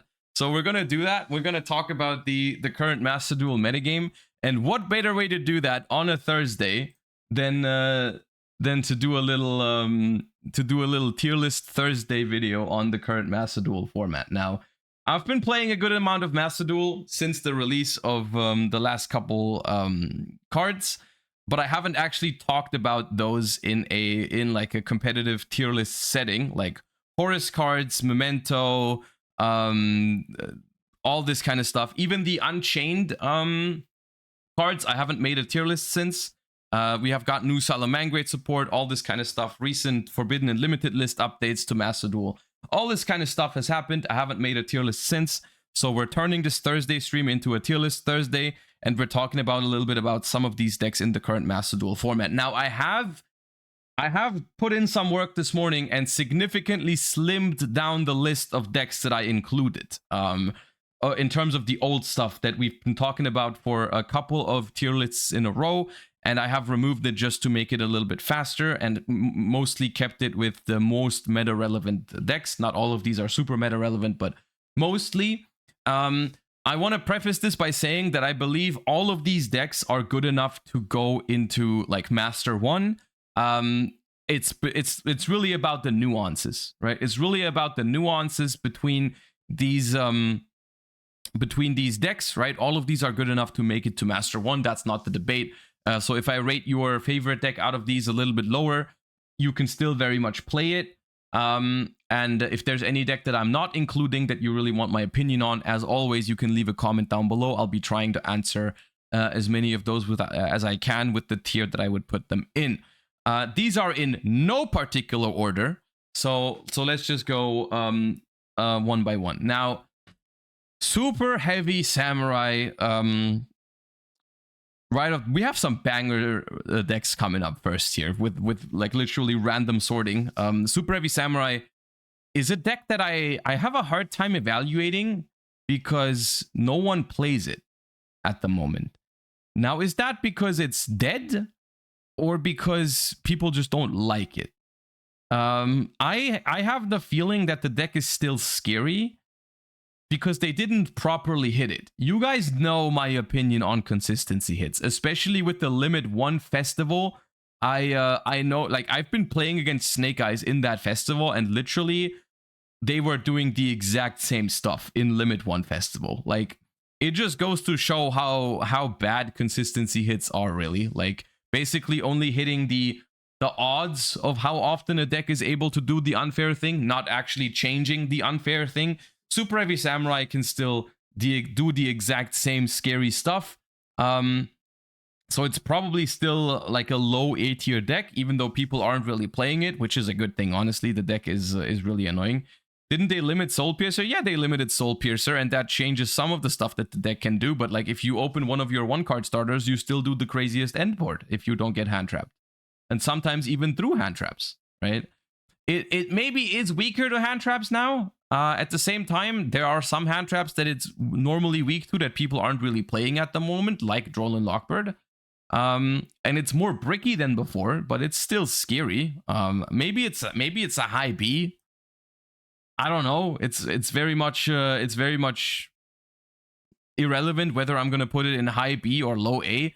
It's a scary deck to go up against. It's not that consistent anymore, but I still stand by the fact that they should have hit it. They should have hit it properly rather than just limit some of its starters. But sure. Math Mech, I have no choice but to put in A tier because they literally have not touched this deck ever. Diameter 1 is the most irrelevant thing I've ever seen. Signet Mining to 2 is also the most irrelevant thing I've ever seen. I hate this deck. It's still very powerful, and that's all there is to say. Oh yeah, Parallel Exceed to 2. It's so many. The more I think about the Master Duel Forbidden and Limited list, the more the sadder I get. That's a pattern in my life. Anyone else just like forget how miserable some of the changes on that ban list are, and then when you are reminded of it, you're like, oh right, that is it really is that. You know, like every once in a while I click on a card in Master Duel and I'm like, oh wait, yeah, that really is at 1, or that really is at 2. I'm like, oh man. Anyways, Mathmech is still solid. Snake Eyes is still probably the best deck in Master Duel. I also have Snake Eye Kashtira somewhere. I personally think the Kashtira version is slightly better in Master Duel than the completely pure version. Simply because the Kashtira cards give you some play into cards like Maxi if your opponent doesn't shotgun them. And looking at the opponent's extra deck is quite solid in best of one. There's a bunch of decks that only play one copy of certain extra deck monsters. Like Kashtira Unicorn is just a toxic card, is really strong. I think the Kashtira package offers a lot for the Snake Eye deck. It is worth noting, I guess, here we go again, talking about the Forbidden and Limited list changes. Wanted to 2 doesn't matter because it's programmed into your opponent's hand. And Snake Eye Ash to 2, I guess, is a slight consistency hit that is fine. It just isn't enough by any means. So the deck is still very, very good. With the most recent additions to Master Duel in Salamangreat Raging Phoenix and SP Little Knight those are 2 cards that go into a bunch of different decks, especially SP Little Knight, but they probably help Snake Eye the most. Specifically, the OTK lines that the deck has with Raging Phoenix and Promethean Princess interaction and Zelantis is pretty disgusting. So the deck is very, very strong and the best deck in Master Duel at the moment. Only very few decks come close, but we'll talk about that in a second. Stun, I'll give a solid B tier. That is much higher than I would like to put it, but it's probably all right. Even though I don't personally like Stun, but it's like, you know, the one bad day, sometimes it works out. The tier limits. Tier limits. Dude, I wanted to put tier limits in lower tier lists, and I have in the past, right? I have put tier limits in lower tier lists in the past, and then whenever I play it, 2 things happen, right? It somehow, I look at the list that I'm playing and I'm like, this shouldn't work. And then I play with it and it just does. It just works. And I never know why it works, but it does. And I can't explain it, but I kind of enjoy it as well when I'm playing it. But then when my opponent plays it, it's sometimes really frustrating because it's the same thing. I'm like, there's no way this should work, but it just does. I'm going to put the deck in A tier. I don't think it's quite strong enough to go into a higher thing than that, a higher position. But the deck somehow works out, dude. And whether you play Horus cards in it or you go for the more traditional approach, like it's up to you. I think they're all kind of playable. The deck's fun. The deck isn't the best deck. It's probably going to be towards the lower end of A tier, but it's all right. I think one of its biggest advantages still remains the fact that it doesn't care that much about Max C. That is, there are some decks in this list that I think are not that good overall, but they just feel good to play because you don't care about Max C. And Tier Limits is often one of those. Like very, very often when you get Max C, you're just, okay, well, kick, hello, search, Salik, pass, and it's fine. And that's just a good feeling. In a game with a toxic card like Max C in everyone's deck, it just feels good to play a deck that doesn't lose to it. And Tier Limits is one of the better ways to do that. Branded is also a very strong deck still, even though it's kind of the same as Tier, where it's got so many hits on it where you're like, maybe this should be enough, maybe this shouldn't work. But then, like, so many times, Branded doesn't open Branded Fusion, like Aluber or opening or Branded Fusion right away, but they somehow find a way to get it by, like, fusing into Grand Guignol, sending Albion, that sends Branded Fusion, and then they have another card that somehow sends Retribution or whatever. Like, so many convoluted ways of still pulling it off. It probably is better than Mathmech, to be fair.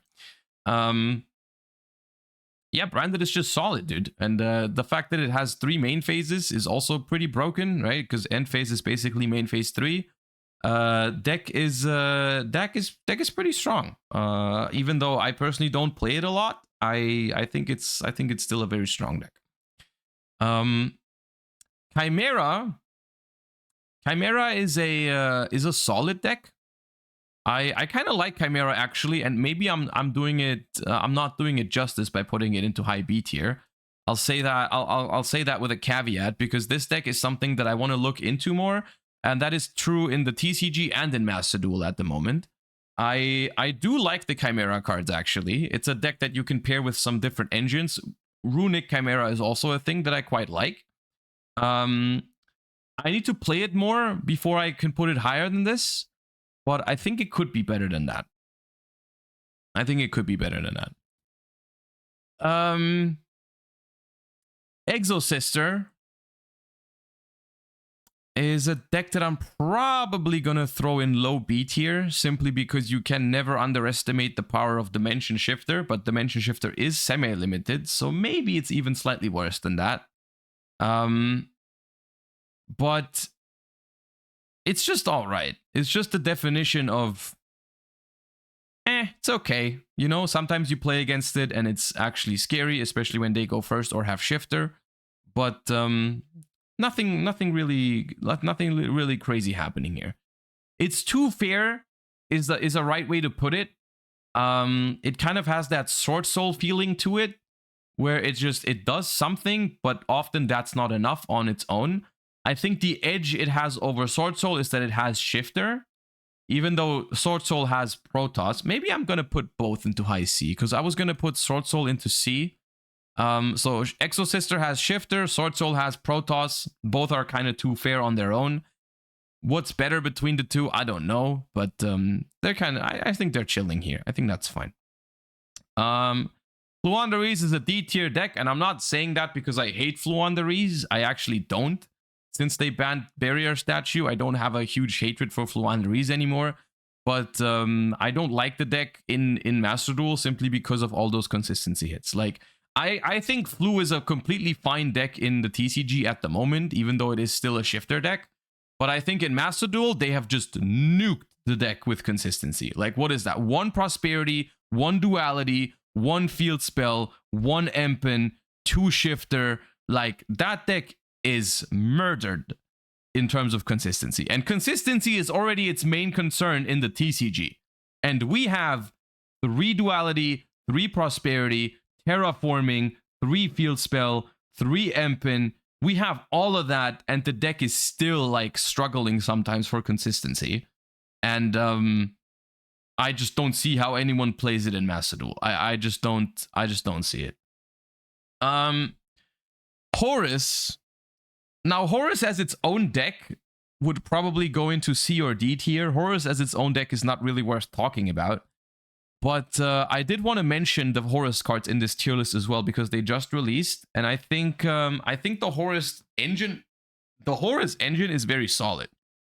Now, the reason I like Horus and the reason why I think Horus cards are going to see a decent amount of play, they already are. I run into different Horus decks every once in a while. The Horus engine does a few things really well. It's very fun to play the Horus cards, is my personal experience. I don't know if you agree to that, but I think a lot of people do. It's a really fun engine. And it goes into a lot of different decks and improves them just a little bit, right? And I think that is a perfect like recipe for an engine that's going to be played in a lot of different decks. Like, you can literally throw Horus into anything and make it like an even more combo-y pile, right? You can throw Horus into Tearlaments, you can throw it into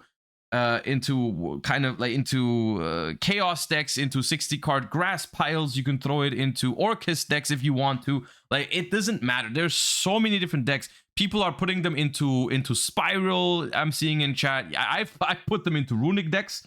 You can put Horus into almost anything. Volcanic, Snake Eye Horus, Phantom Knight Horus, all, you name it. Horus Adventure, Slob, all of the, like, it's very fun. It's almost good on a competitive, like, it's almost good enough to be super viable, but not quite there. So I don't think it's problematic, right? It's just all solid. But it's fun, and it goes into a lot of different decks, and so people like it, so you're going to see a good amount of it. It's just cool. I don't know. I like the Horus cards.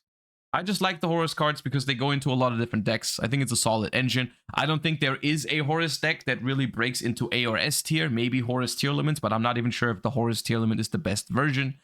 Yeah, a lot of yapping. Horus cards are cool. Feel free to try them out. I think they're all solid.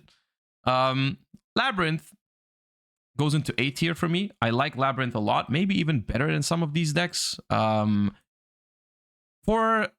a couple of reasons. Labyrinth is always a solid deck, but it has the same advantage as Tearlaments, that it doesn't care about Max C as much. And it's relatively adaptable to the format. You can play a more hand trap heavy version. You can play a more trap heavy version with like the Ruma Karmic Cannons, which is a really good card against Snake Eyes. I believe it was the deck that was used to win the last Duelist Cup by Ryan. I think he played a lot of Labyrinth. I think the deck is good. The deck is also, if you... people are hating on Labyrinth way more than it deserves because it plays trap cards. People are just blinded by the hate for Floodgates. Now, Labyrinth does play some Floodgates occasionally, but for the most part, it's a very fun deck to play, and it also teaches you a lot about the game. And yeah, I like Labyrinth. I think it's all right. Manadium is probably solid. I think Manadium is, in terms of how I'm evaluating it, in a similar boat to Chimera. It's a deck that I haven't played enough to judge 100% accurately. But in Chimera, it's like the opposite, in the sense that Chimera, I'm looking forward to trying more and seeing if it has more potential. Manadium is just a deck that I personally don't like. I'm not going to hide that fact. I personally don't like Manadium. You guys know that. So I'm probably not going to try it that much more. I'm not seeing it very much. It's kind of vulnerable to hand traps. It's really vulnerable to Max C. It's like this kind of all-in combo style. To be fair, though, if I'm looking at all those all-in combo decks on this list, it probably is the best one of those. I guess if you count Mathmech as a combo all-in deck, then Mathmech would be a better choice. But I think somewhere in B is where it is, even though my statement on this might not be completely accurate. Memento is a deck that we're gonna try on stream today, I think, to build some Memento and mess around with it. Until then, this is only my first impression without having played it, once again. I think it's gonna end up being slightly disappointing, even though I'll be happily surprised if we do better than that with it. We're gonna try it today. Maybe I need to correct myself on this. I think it's going to be C tier. I think it's just only going to be an all right deck until it gets more support in the future, which it will. It's already announced. I saw that Nesh was cooking with it. Yeah, we're going to take a look at the list later and see if we can make something out of it.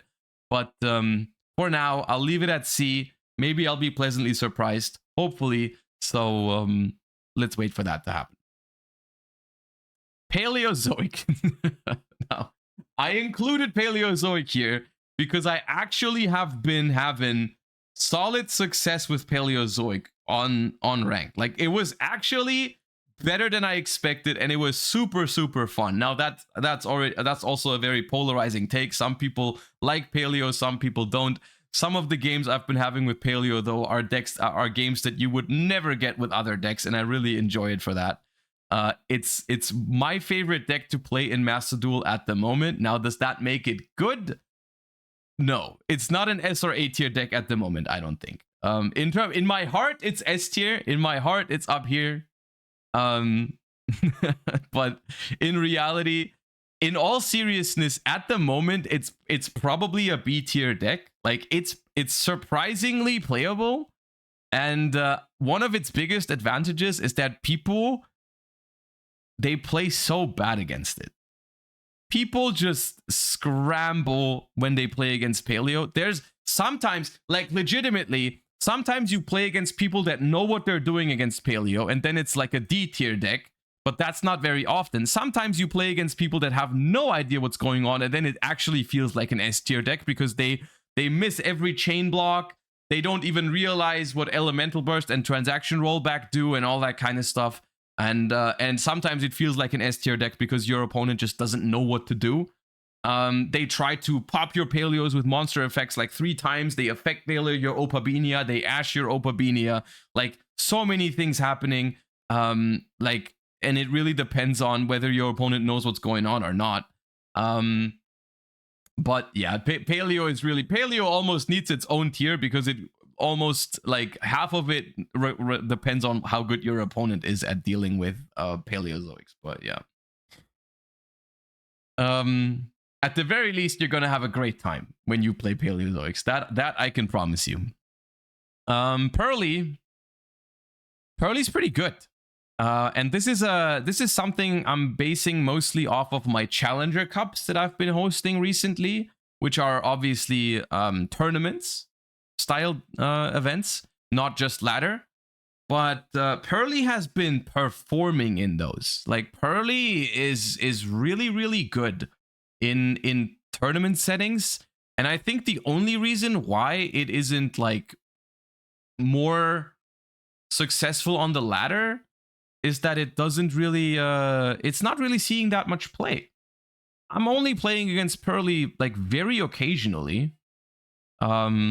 But I think if I was playing against it more often, I would be having some trouble, you know? Like it's a good deck. Like it's solid, and people at the moment are not really playing, you know, there was a period where Pearly came out and people would literally main deck like Thrust and Herald of the Abyss and all that kind of stuff.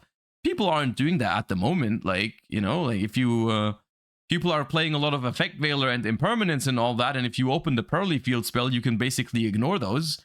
You don't care about Nibiru. The only thing that you can do with Snake Eyes is like you can play Korikara, which some people are doing, and that is a problem.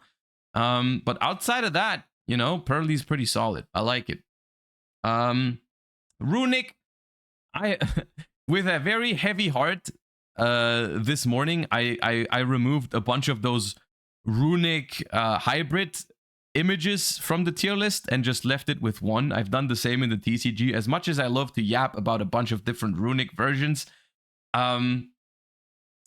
the thing is, I'm gonna put it right next to Paleo here somewhere in B tier. Runic combo decks are only okay in Master Duel. You can play them, they're all right, but the only reason to play them is because you want to play them, basically. Like, you're not playing them because they're better than other decks. You're playing them. I'm playing them because I like them. But Fountain to 1 hurts a shit ton, and all of your good Runics being at 1 or 2 also hurts a shit ton in the long run, because sometimes you draw that Smiting Storm or Golden Droplet or whatever if you need an actual disruption, and that really hurts. I'll keep saying it. I'll die on that hill. Runic did nothing wrong, man. They should have just hit the floodgates. They should bring back Fountain to 2 at the very minimum. They should probably also release some of the other Runic spells. I hate the fact that they just didn't touch all the floodgates, because Runic Stun is probably the best Runic version, which I really hate. But yeah, Runic did nothing wrong, man. I'll die on that hill. Salamangreat, surprisingly, is probably solid right now. And I say probably because I haven't played it. I want to play it at some point. There's just, dude, anyone else ever have that feeling that there's way too many decks in Yu-Gi-Oh that you want to play and you never actually have the time to play all of them? I definitely do. Salamangreat is a deck that I want to try. It might be better than this. It might be better than this, unironically. I think Salamangreat suffers a big problem, the same problem that it has in the TCG, which is that as a fire deck that just got support, it's kind of overshadowed by Snake Eyes. But it's good. The problem is I'd have to play it to judge exactly how bad it's hurt by cards like Nibiru. It's always like the meme, well, you just get Nibiru'd and you lose. Is that still true? I'm not sure. Some people are saying it's still true. Some people are saying it's not. I'd have to see how big of a problem it is. One card that I know is a problem is Maxi. Like, if you get Maxied and you play Salamangreat, you basically are leaving the game, right? So that's certainly a problem. So I'm putting it into high B tier. But I think if you ever wanted to play Salamangreat, now is probably the time. So yeah.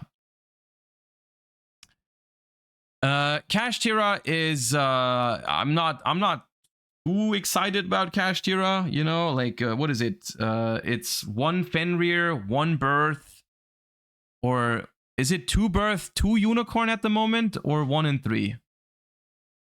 It's 2 Unicorn, right? 2 Unicorn, and 2 Birth.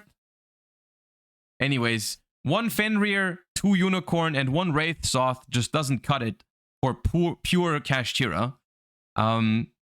It's another one of those instances where I hate that they left a Rice Heart legal and just did a bunch of consistency hits.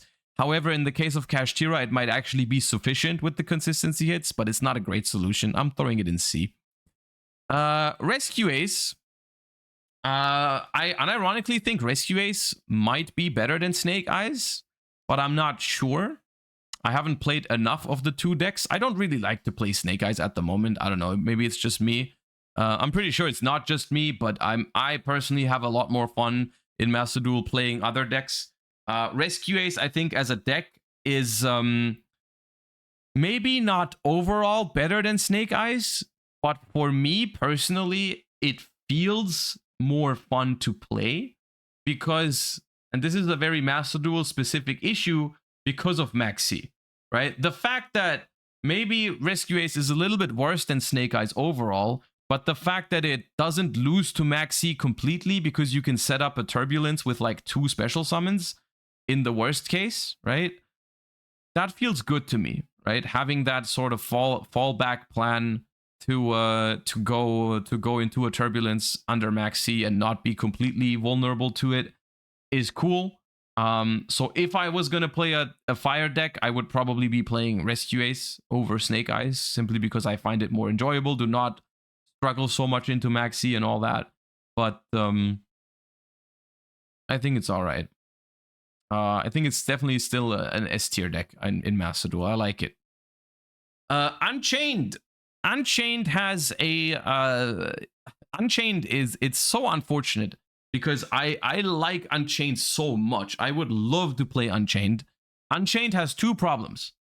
It sucks against Maxi. Like, it's legit terrible. And that makes me feel really annoyed whenever I play it and I get Maxi, then I don't have the answer. It's really crazy how this one card existing turns it from a deck that would genuinely be a meta contender. Like, if Maxi was not in the game, I think we would be talking Unchained, like top of A, maybe even S. But because Maxi exists, I don't think I can give it a higher than like a B tier. I think I'm putting it next to Salamangreat because it's very close to each other in terms of their position, right? Both decks are good mid-range decks. Both struggle into Maxi. Unchained doesn't struggle as much into Nibiru as Salamangreat does, but at least Salamangreat doesn't have to play as many bricks as Unchained, so it's kind of a give and take. But yeah. And then the last one I have on the list is Vanquish Soul. I love to play Vanquish Soul in Master Duel. It's a very fun deck. It doesn't really over or underperform for me. It just feels kind of okay. I think I'm throwing it into B. I think it's good, but it's nothing crazy. Its biggest problem is not opening Raisin. If you do open Raisin, then it's really nice. It's a fun, challenging deck to play. So yeah. And that's what I got. For most of those decks, it's actually a pretty informed opinion because I've played most of these. But for some decks where I said it, I haven't played all of these decks to the same extent. So for some, this is more like my first impression. For some, this is based off of experience. But let me know what you think. Feel free to ask me about decks that are missing, and hope you found this helpful. Is Sprite dead? Sprite, I would say, is in a pure form, yes, it's dead because they just murdered its entire follow-up, right? We don't have enough copies of Jet and Blue to play for multiple turns, and Sprite needs that, I think. I think you can still play Sprite hybrid versions. Like, you can probably play like Sprite Runic for hire if you want to, but that suffers from the Runic hits a lot, so yeah. They even hit Beaver. Dude, I think the Master Duel ban list, it's better for your mental health if you forget about it. Like, you just forget about the Master Duel Forbidden and Limited list is my tip. Just play the game. Just play the decks that you have. Just play the decks that you enjoy, and don't think too much about the stuff that's not good about it anymore. Like just forget about it. Okay, like anyways. If they unhit Sprite, would it be a contender? Like you mean like full power Sprite with 3 elf? Like Sprite elf and like 3 blue, 3 jet? Yeah, that'd be a contender. Master Duel has exactly 40 semi-limited cards. See, that's a fact. That's a fact that I think I could have gone through life better if I didn't know that. Because that's, first of all, that's crazy. And second of all, the fact that I believe you without checking is not great. It's not a great position to be in right now. I hate the fact that I think you're right. You know what I mean?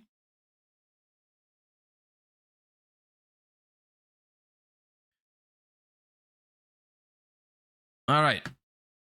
That being said, let's hop into playing some Master Duel. Now, my first question. I wanted to try Memento on Master Duel today, and I should have most of the cards. Memento.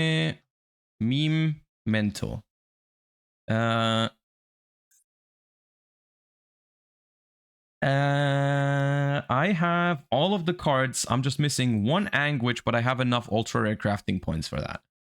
So my first question, because I haven't finished the Limit 1 Festival yet, would it be possible to play a couple games in Limit 1 Festival with this, or is it complete trash? Like, can I not? Is it impossible to play Memento in that? No, it's really bad. Okay. Unplayable. Okay, good.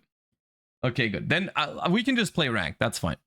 My problem with Memento, step 2, is that I have no idea where to even start.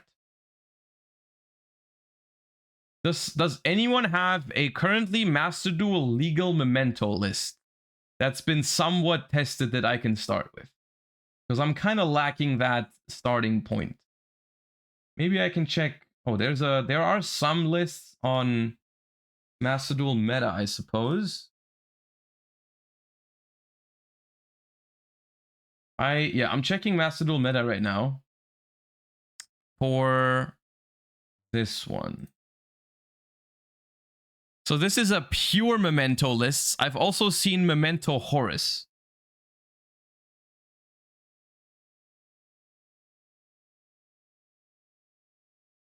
Is this reasonable? It doesn't have to be perfect, okay? But anyone who's been playing Memento, is this reasonable?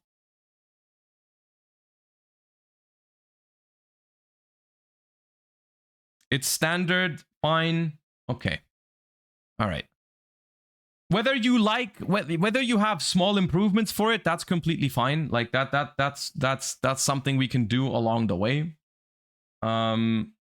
But let me just build this and then see if I'm missing some cards, and then just try to learn some of the combos. I might go into literal solo mode to learn some of the combos because I know nothing about it. I'm super happy when I learned that you play 1 combined creation and I pulled 1 royal. I couldn't be happier. Those are my favorite royals. Are the ones where you have 1 copy and you play 1 copy. So you don't have to like play mismatching sets. Okay, 1 Gatic, 1 Mace, 1 Trihorned Dragon. Those are all the Memento monsters, I think. Then we play 1 Memento Tictlan. No, Memento Mictlan. 3 fusions. 3 bone parties, and they play 1 cranium burst and 1 fracture dance, and 2 of this in the extra deck. And that's all the Memento cards that they play, if I'm not mistaken. I think that is also all of the Memento cards. Yeah. Oh, I'm missing Anguish, right. I need to craft the 3rd Anguish, that's okay.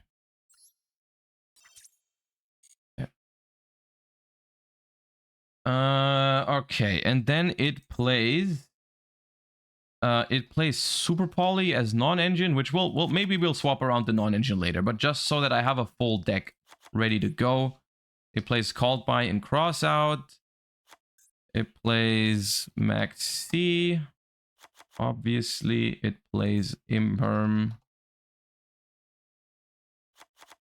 It plays Ash. It plays 1/1. Oh, that's, I think I've, yeah, this. And it plays Rhoda. And then it plays one effect Veiler as a crossout target, I assume. It is, no, it's 42 cards. I'm missing some one of, oh, Prosperity. Did I bookmark Prosperity? Yeah. We can see whether this needs small adjustments or whether some of the ratios or whether we can get it to 40, all that stuff. We can check that out later. That's not too important for now. I just want to see what the cards do and like understand it for now. Mud Dragon, Regostapelia, Guardian Chimera. I love that this deck plays. I love Guardian Chimera, dude. Chaos Angel. This and this. Frost Sheep. Dark. Right Elf. Celine. Access Code and Appaloosa. That seems like a reasonable extra deck.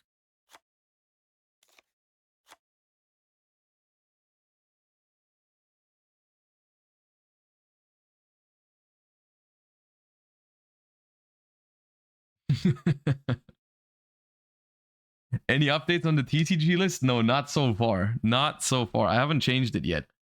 But good luck at locals with the with Paleo. You need a link one for sure. We'll see. Okay, so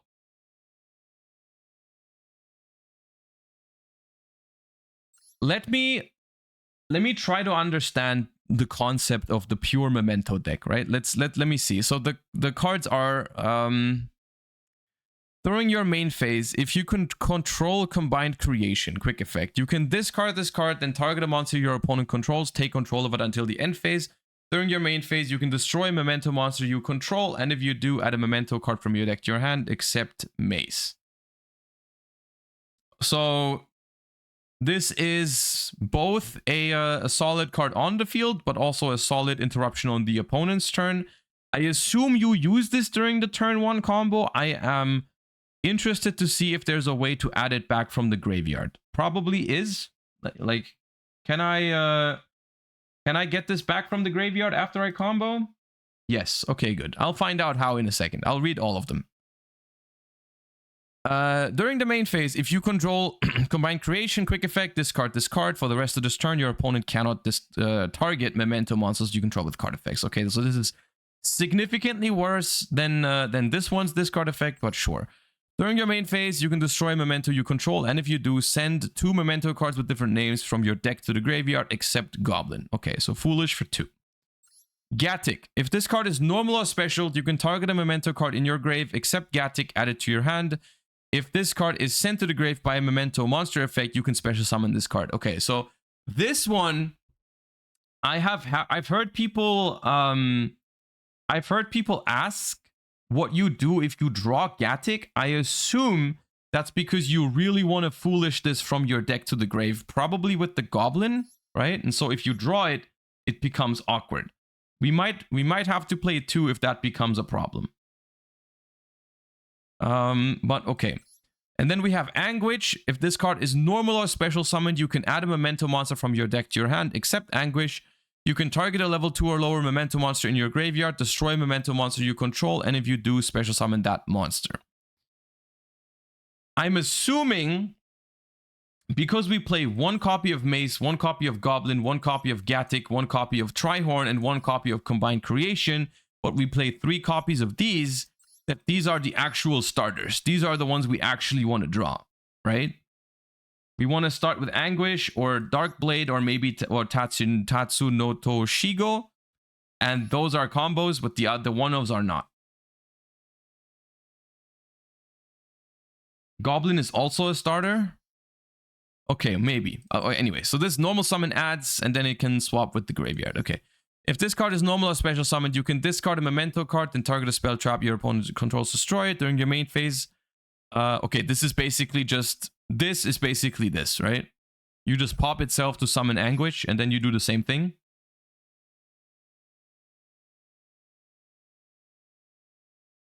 I'm assuming. Yes, okay, good.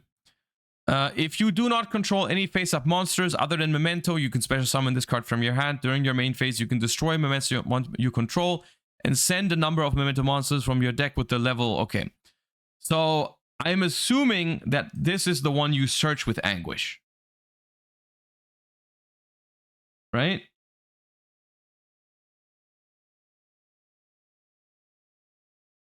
So you search this one with Anguish, and then you can foolish a bunch of the small guys from the deck.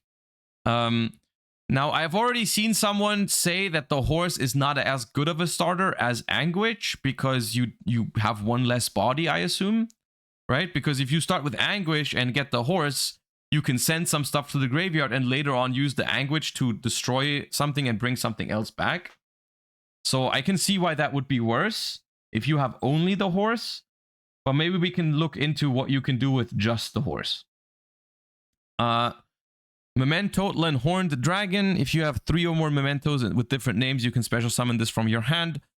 If this card on the field is destroyed, you can target 3 cards on the field, destroy them. You can only use this effect once per turn. Okay, how does this one fit into the thing? Can we... It's needed for the 1-card combo, sadly. Okay. Do we ever summon this guy? Realistically? Or does it... Yes. Okay.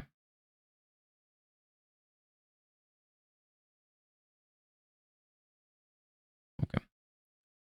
And then we have Combined Creation, which is shuffling 5 other Mementos with different names from hand or no graveyard into the deck.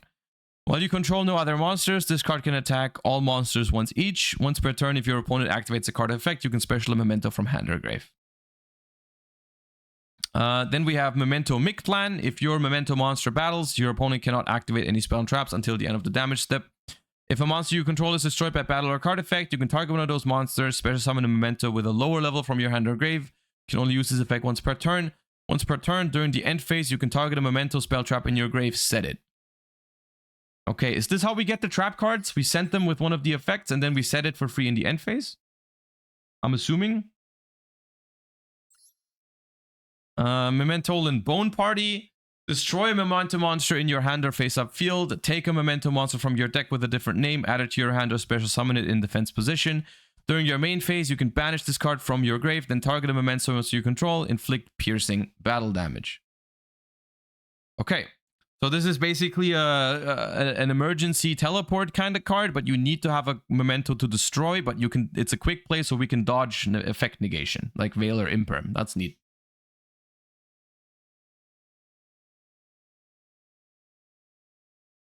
Memento Bone Party works with Horned Dragon.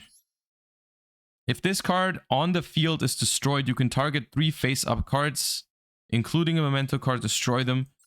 Okay, so sometimes if we don't need this, we can set it, and then if the Horned Dragon is on the field, we can use it as kind of like a Sword Soul Blackout kind of effect, right? Like we destroy the Tri-Horned, and then...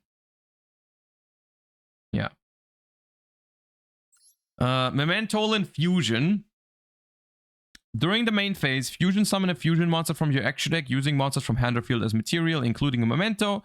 If a monster in your possession was destroyed by a card effect this turn, you can also shuffle Memento monsters from your grave into the deck as well as material. During your main phase, you can banish this card from your grave, destroy a monster you control, and if you do, add a Memento spell trap from your deck to your hand. You can only use each effect once per turn. That card seems pretty nice. That card seems pretty nice. That card can summon your Memento fusion, but you can also summon all kinds of other fusions. You can also shuffle stuff from the graveyard back. to recover materials, and it has a nice bonus graveyard effect. I like that one. Sweet. Mementolan Fracture Dance. If you control a Memento monster, target a card on the field, destroy it. Then if you control Mementolan Combined Creation, you can destroy one more card on the field. Okay, pop 2. When an attack is declared involving a Memento and an opponent, you can banish this card from your grave. All monsters your opponent controls currently lose 1,000 attack. Okay, solid. While you control a Memento monster, your opponent's monster that can attack must attack the Memento you with the highest attack. When your opponent activates a monster effect on the field, except during the damage step, you can target a combined creation. It loses exactly 1,000 if it does negate that effect. It only activates this effect once per chain. So this basically turns your combined creation into like a mini Appaloosa, right? Or like, not mini, big Appaloosa, actually. Any monster destroyed by battle is banished. You can only use each of the effects once per turn. If this card is fusion summoned, destroy a Memento in your hand or face-up field. Add up to 2 Memento monsters with different names from your deck to your hand. If this fusion summon card is destroyed, you can special summon a level 6 or lower Memento from your graveyard. I assume you just destroy itself a lot of the time. Like you just summon this and destroy it to get both effects immediately. Okay. So that's all the Memento cards. Let me save this deck and let's actually try to pull off a combo with it. And see if I like it or not. Do this. This. Use the new ones.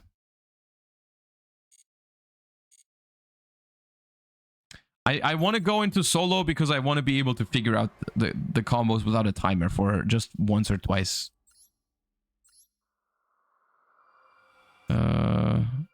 Oh, this was the wrong one. It was Duel Restart, I think.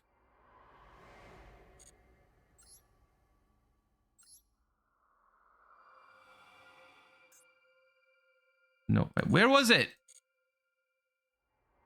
Why is there not a practice mode where I know I can just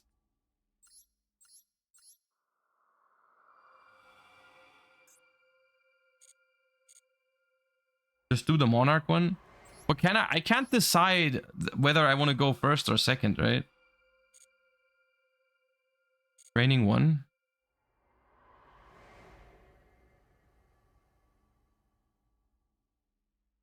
You can? Oh, I can. Okay, then let's do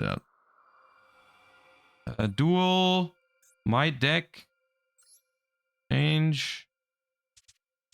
Memento. Select. Play. Go in first. Okay.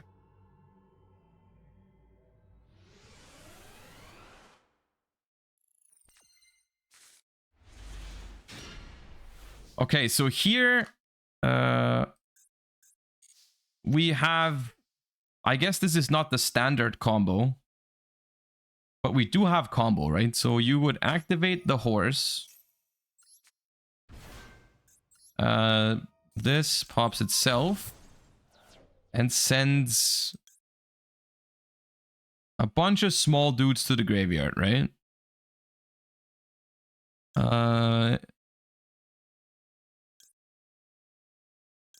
Gatic, if this card is sent to the grave, Gatic, yes, and Witch. Now Gatic triggers, summons itself, adds back Anguish. Normal summon Anguish, activate effect. Now, if I didn't have, can we pretend I don't have Fusion in hand? Because what would I do if I didn't have Fusion in hand? Because I've already used this.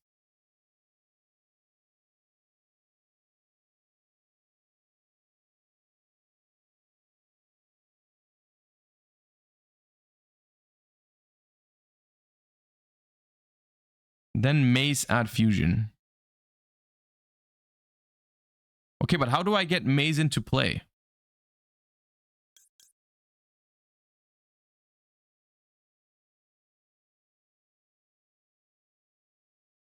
Oh, then I don't send... Do I not send Anguish? Okay.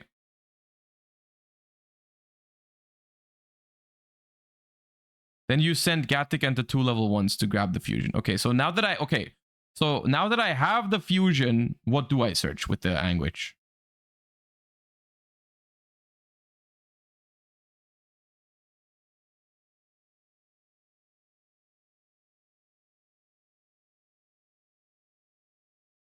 One of the level 1s. Mace. Okay.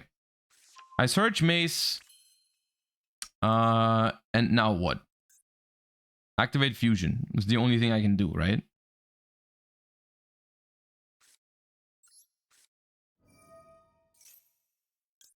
Twin Dragon. By shuffling...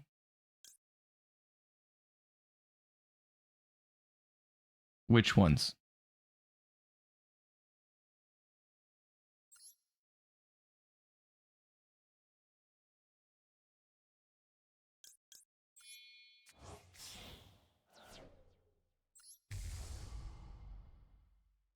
This.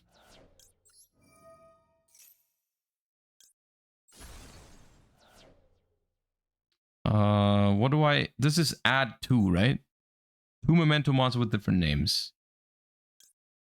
Combined. And... a name. Does it matter which name? This card is normal.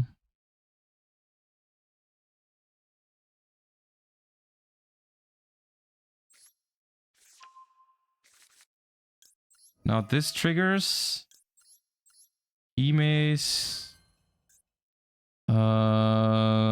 Destroy a Memento monster you control. Is it best to destroy itself?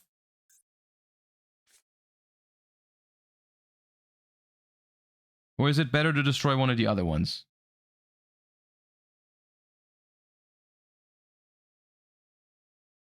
Keep the level 2 for Elf. Okay. And if a monster... Which one is it now?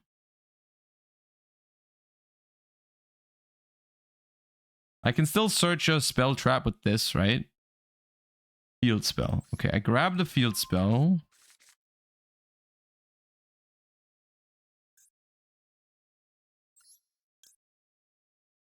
Destroy a monster you control.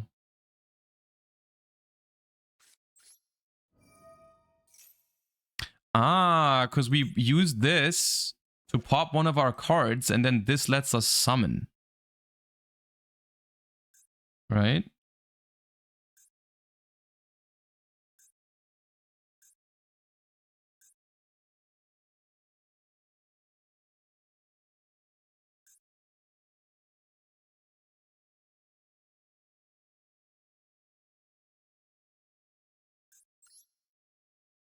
Pop Gatic, get the trap.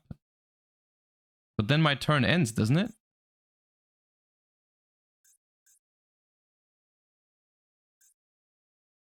Gotta get Goblin in rotation.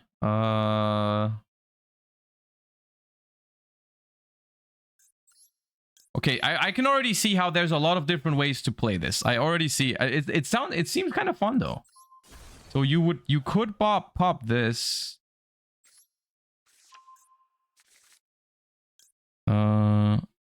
Lower level from hand or grave. So this would bring back Emace. Oh.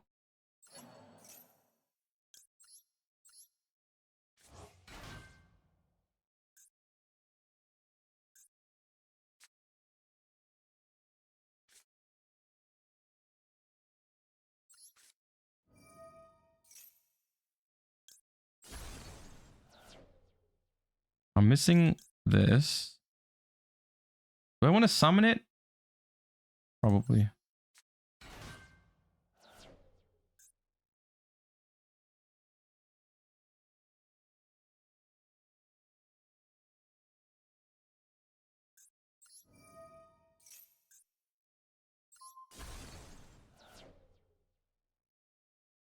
Which trap do I prioritize?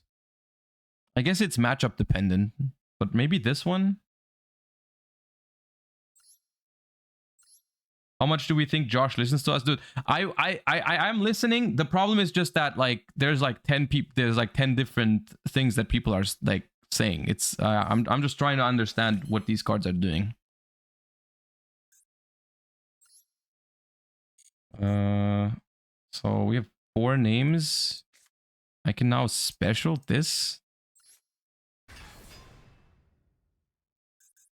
Now what would have been a way to now I'm not getting these back to hand, right? What was the way to get these back to the hand? The level 1, especially this one. Like how do I get this one back?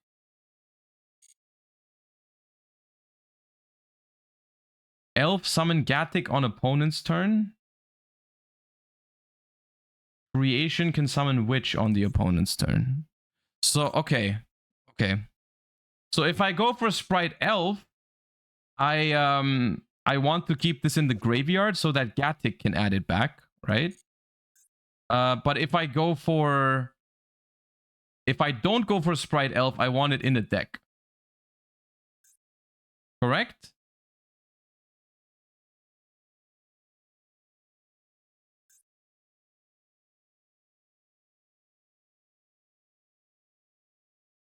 Just IP. I mean, I'm aware that this probably wasn't ideal, right? Like it certainly wasn't. But you would link here. And in this case, I would add it back into the deck, right? Because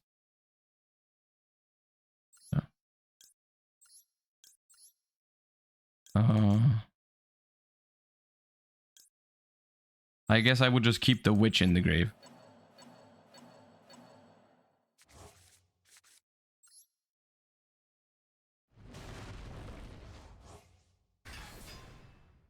And then we would end phase, reset the trap. Okay.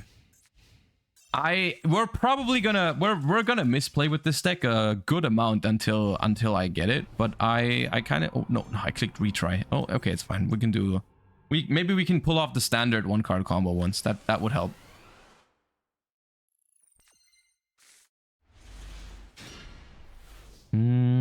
Or we just brick. Sweet. Okay, we're ready.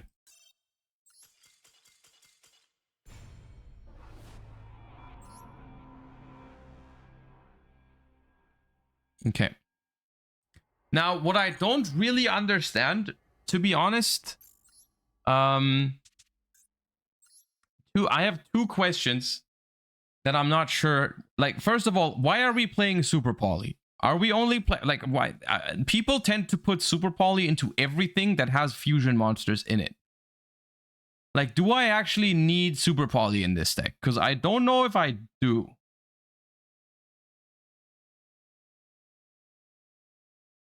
Like, to me, it feels like in the current metagame of Snake Eyes and all that, this would be a much more reasonable non-engine slot, the Veilers, or maybe play like Talons and stuff. Kind of like Talons as well. My other question is there one of these mementos that if I draw it, it's literally a complete disaster? Like, maybe Gatic? But even that seems like you can probably find ways to play around it.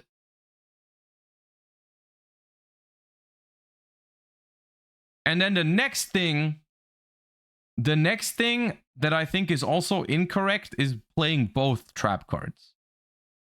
I think one of them has to be better than the other. I don't know which one that is, but I don't think it's 2 traps, because even if you draw 1 trap, like even when, let's say, the only argument to play 2 traps is that when you draw 1, you can send the other and then you get quote unquote full setup. But the problem with that is that even if you draw the trap and you combo, you can just set back like a bone party with this, right? Or maybe even another fusion to summon like Guardian Chimera on the opponent's turn. Like, I don't think you need 2 trap cards. And I'm getting the feeling that this one might be better, even though this one is only good if you have combined creation, which means you have to resolve full combo, right? And this one seems like it's already okay if you get interrupted, right? But I don't think both are good. You can search both in the 1-card combo, yeah, but I can't reset. Like, I can just search the fusion instead and make like a Guardian Chimera or whatever, right? It's not necessary to search both.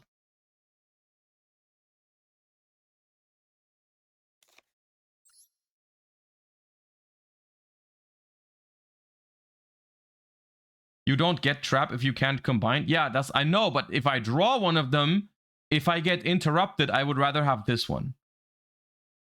That's what I'm thinking. I'm thinking Fracture Dance is overall not the better card, but it's better when you get stopped. So I'd be more inclined to play this one. Honestly, I think it's reasonable to play no trap and just rely on these two to reset with this. That might honestly be better. And then do we ever make Garura with this? Like, do we make Garura or Mud Dragon with these? Probably not.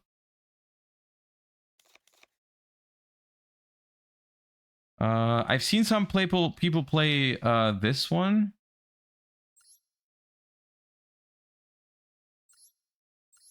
Is that... I don't know why they play it here.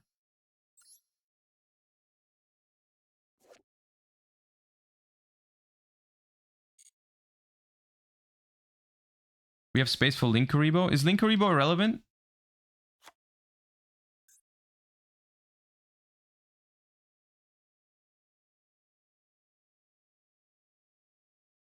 Play Verte.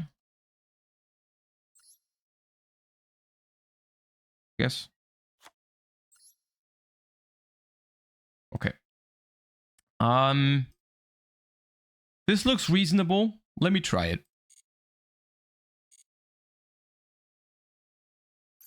We're probably not gonna play Ideal with it, but it's okay.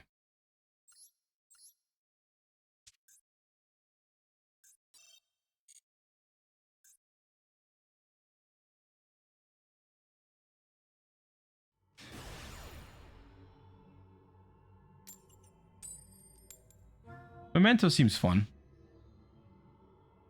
You forgot Cranium Burst? I did not forget Cranium Burst.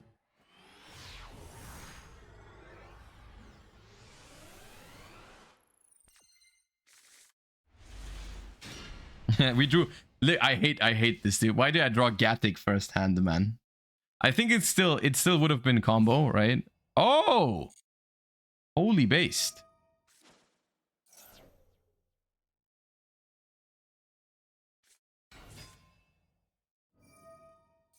I don't think Veiling Camellia is the move.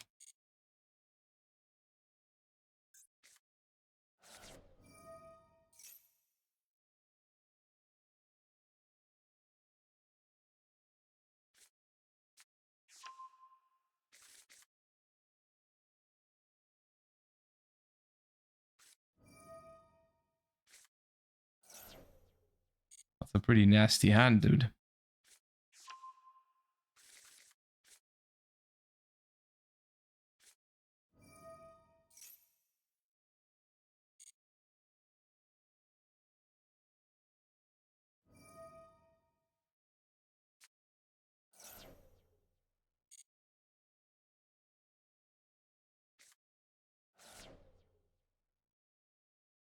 Legend of Notch, thank you for the 20 months. Also, Burgic, thank you for the 20 as well. And Tankin Gid, thank you for the Prime.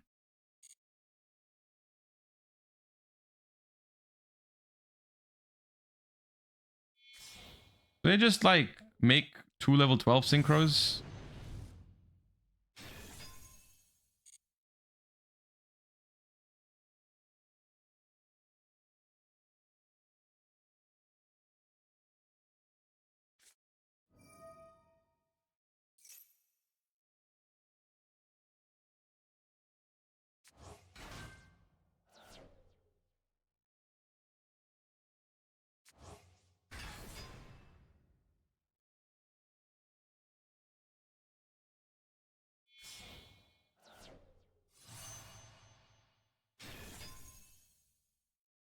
Dude, very nice Horus deck. I think I let him tag out here, right? Because Calamity now I don't care about. Do you think they can make Blazar plus Calamity? Like, can they summon Crimson Dragon again? I guess they would need the problem is if they do that, then I lose, right? If they have another blessing, they can bring back Camellia again, discard the last card in their hand for a third Horus, make Crimson Dragon again, and then they have an Omni Negate plus. Now I have to stop this.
Well, this didn't really have that much to do with the deck I'm playing, to be fair. Could have been playing anything.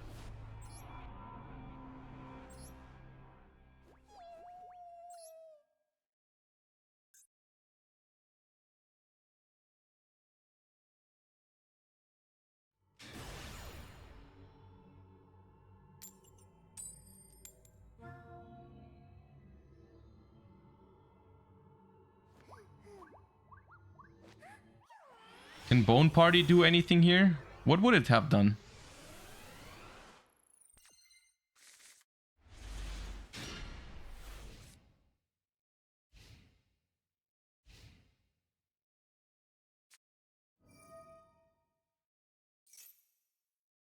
I don't know what it would have done.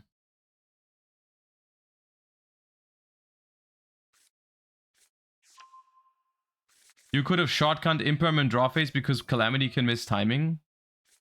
And then they chain cross out to the Imperm. And negate the Imperm, let it resolve, and just use the thing after. It doesn't change anything, guys.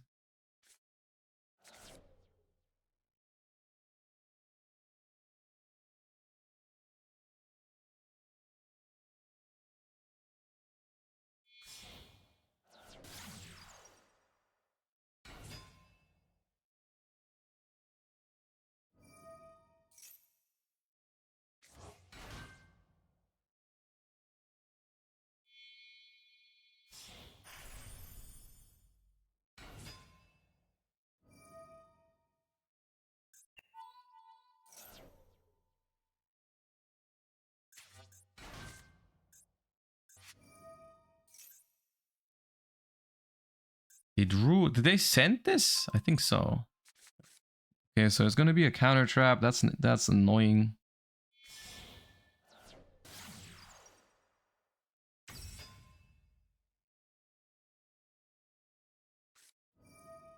Oh, Weasel as well.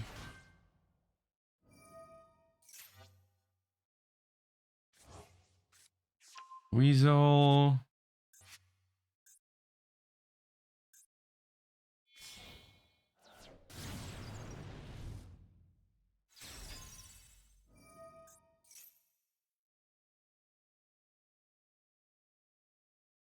So what's the play now? Don't you summon? Didn't they want to go summon Sunlight Wolf and then Sunlight Wolf plus the thing go into another Sunlight Wolf? Oh, Horse Prince. Okay, they're absolutely cooking.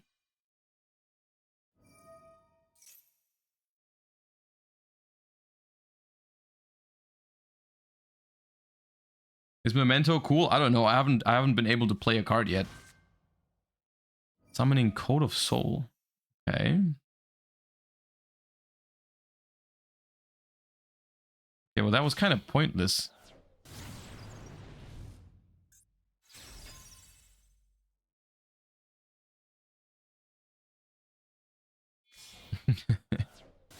No!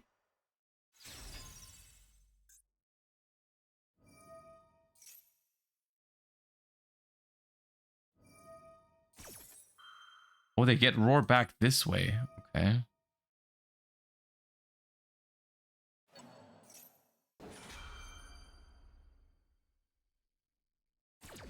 The fact that I'm gonna have the fact that they are summoning the thing to my side is pretty bad for me, isn't it? Because I need no cards to use the horse.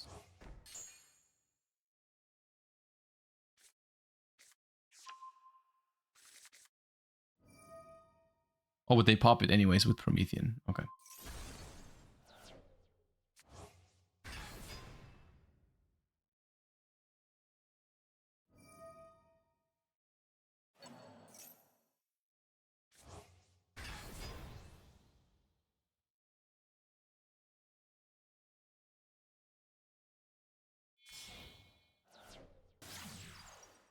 Ooh, they want to relink this with the Code of Soul. Dude, does this deck not play the field spell anymore?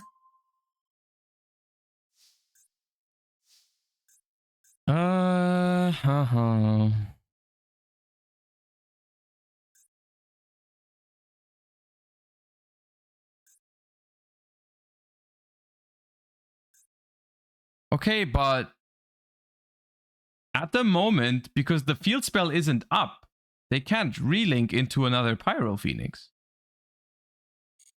Right?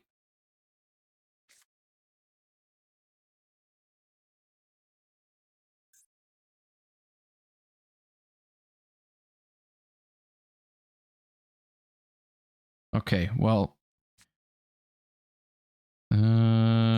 Let's start with the normal summon, I think.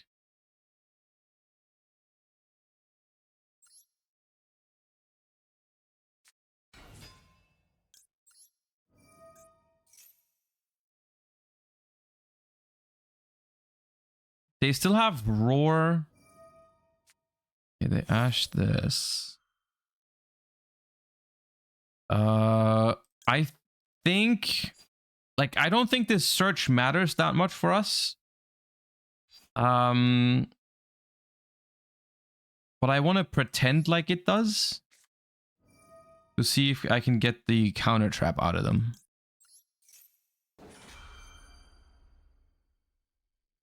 Yeah.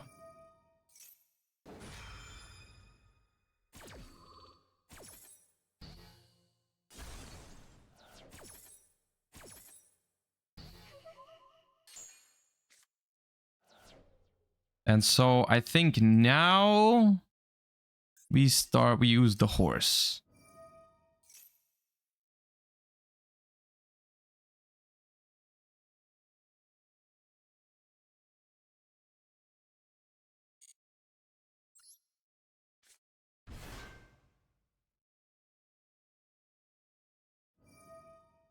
That's a very good Promethean, right? Yeah. Now they can also, now that when the Promethean comes back, they can relink into the board wipe.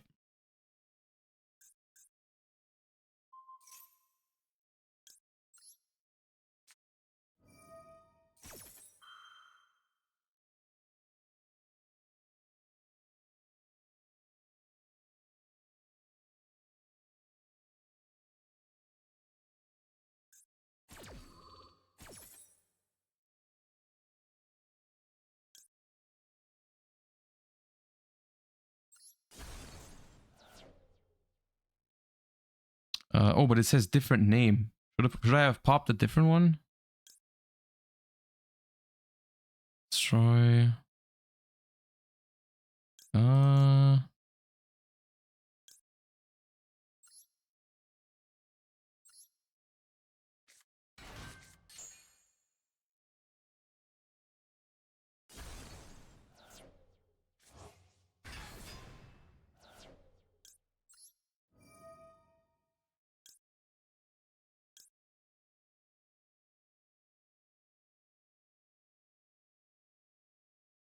I think I want to pop this, right?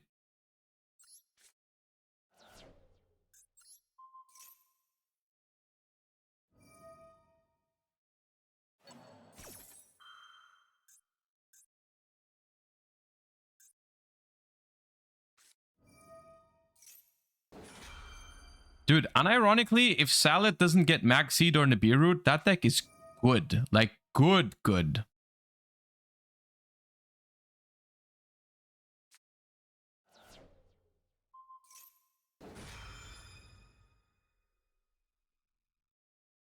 You can kill here. You are absolutely not aware of what kind of interruptions they still have if you think I can kill here. There's no shot I can. They can still relink into this to blow up my entire board.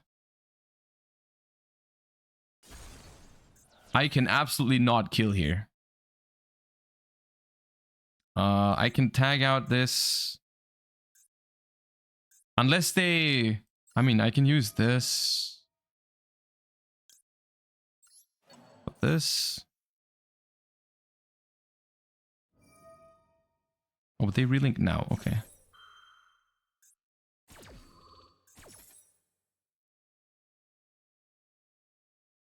Well, but the thing is, I can summon this, and then what?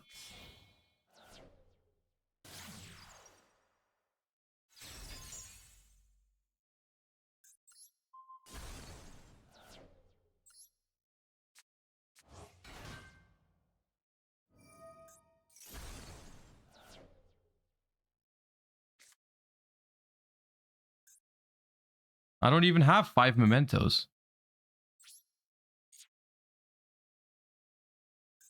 But even if I could summon this here, I wouldn't win, because I would lose all my monsters from the graveyard, and this thing is bigger than this. Like, I could have attacked this, they could have protected with Bailings, and that would have been it. Like, this wouldn't have done anything, even if I could have.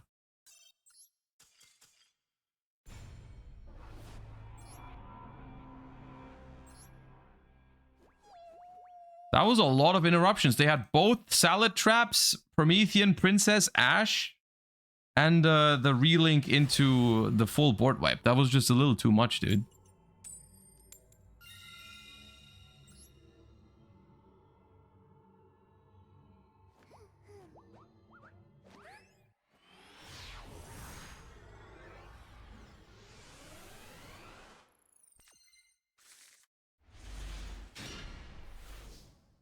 Okay, this Prosperity needs to carry, I think.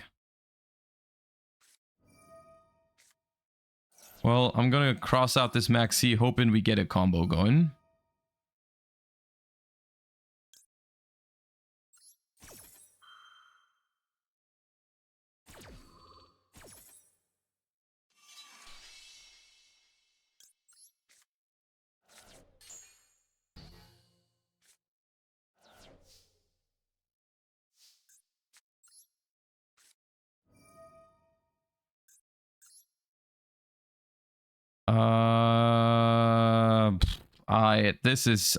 I guess let's do this. This. Do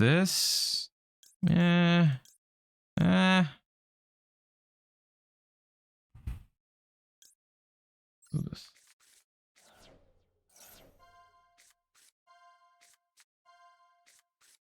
Oh, there's Anguish. Okay. Oh, Darkblade is better than Anguish because it's an extra body, right?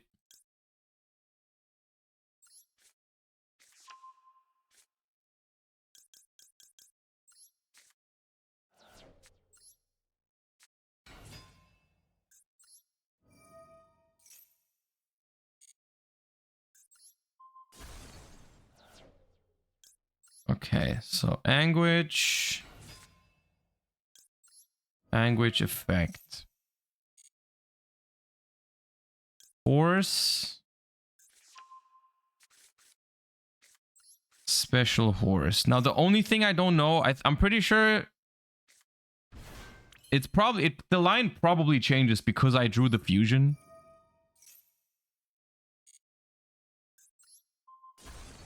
But I'm assuming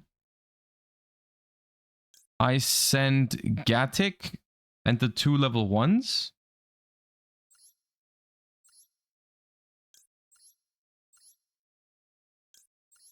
Up, up, up. Then Gatic returns.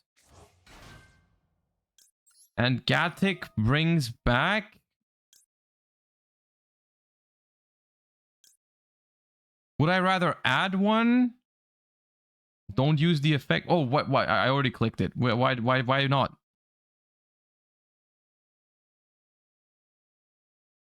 Dude, I already used it. It's not. There's no point to write. Do not use the Gatic effect for the 10,000th time.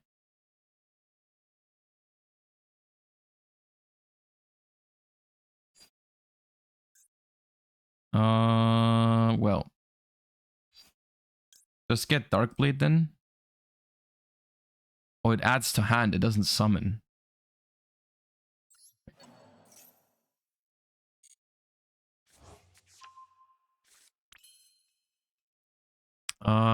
And then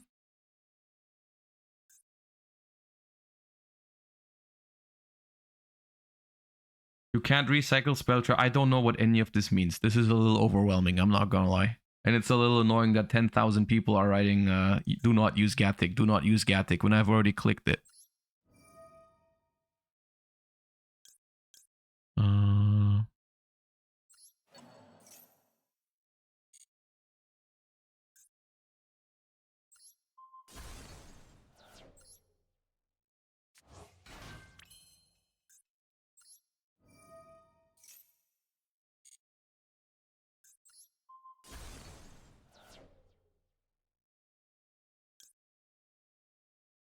Can I even still pop something? I can't use this anymore now, right? Yes. Oh, yeah, the fusion, right? The fusion. So I'll do this.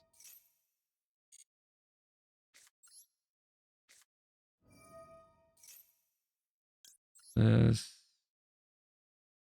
Now I have no idea which one I would like to recycle. I assume I want a reborn goblin with the fusion. So let's use the Darkblade from hand and the horse.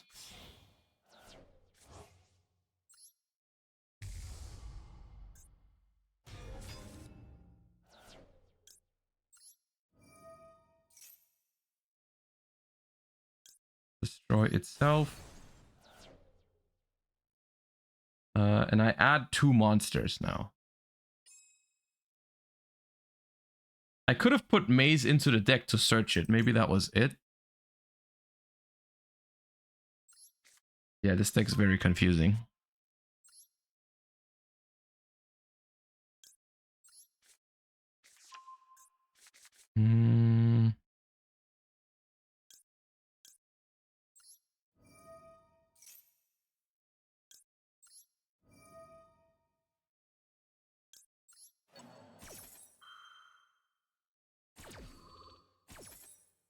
So this summons one from grave. Was I now supposed to summon Gatic to like add back Maze from grave, or what was it?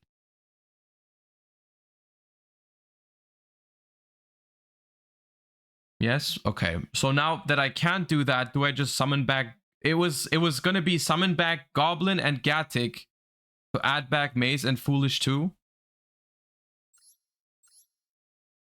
Was that it?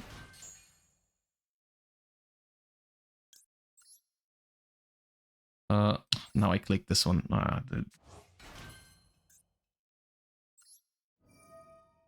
I wanted to summon Gatic for Elf, yeah, but I misclicked.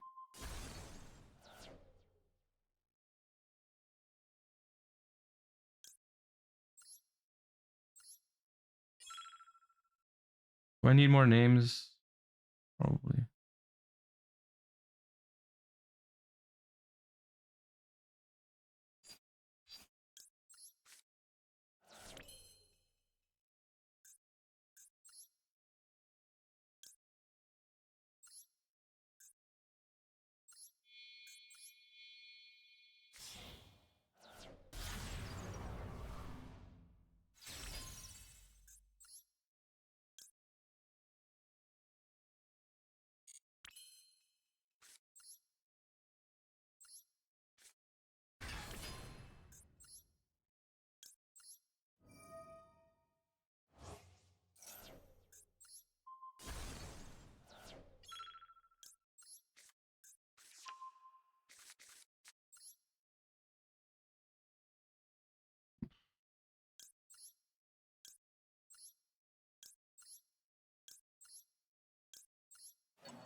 You needed to keep Witch and shuffle Maze? Why? I can just bring this back and add it back. It's the same thing, right?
Very low on time.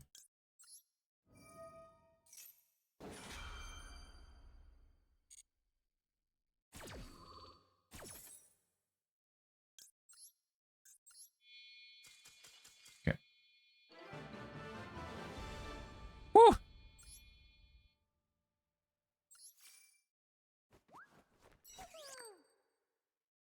Memento God. Okay, we're getting there. We're getting there. It takes some time to understand these combo lines because it feels like a deck that has a lot of different stuff you can do at most times. It seems fun though.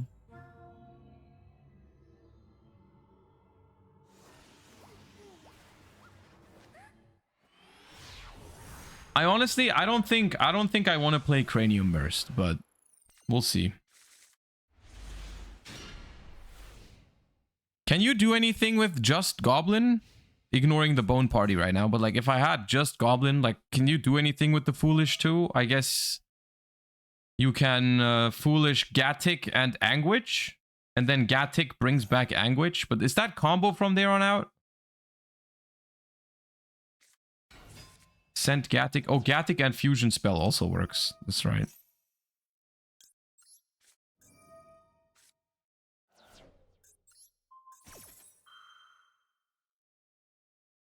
Is that full combo? All right, Gatic only adds back. I keep forgetting. Yeah, you're right. If that's full combo, why is no one playing? Why is it always only one Goblin?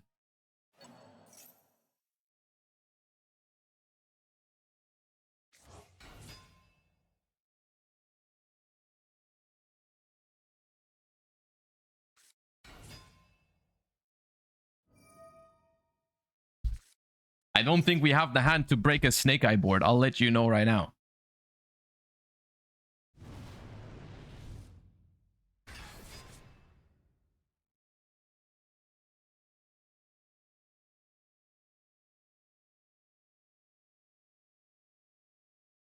You already play 7 normals? I guess that's true.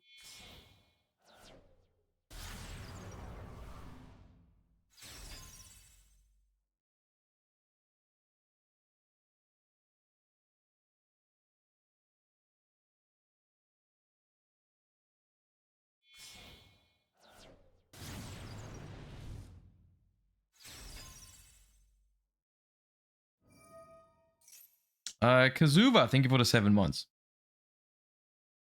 I don't know. To be fair, I don't know if the fact that we can't break this board means that the deck isn't great, or it just means that Snake Eyes is too freaking busted. Because I think that's also true. Like, I don't think that should be the benchmark, is what I'm trying to say. I don't think the benchmark for a deck to be good is that it needs to be able to break the Snake Eye board, because the Snake Eye board is like, you know.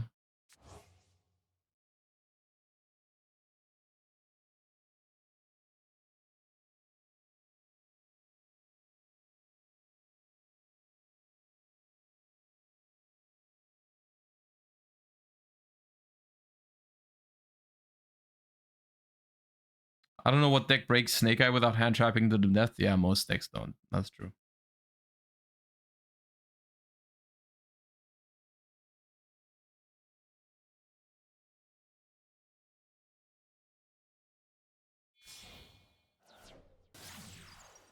This is when you super poly. Aha ha ha. Do they know that super poly doesn't do anything against Snake Eyes? Are they aware?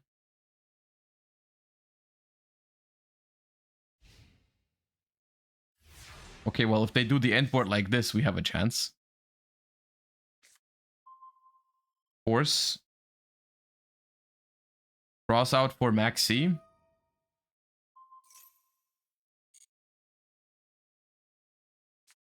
Yep.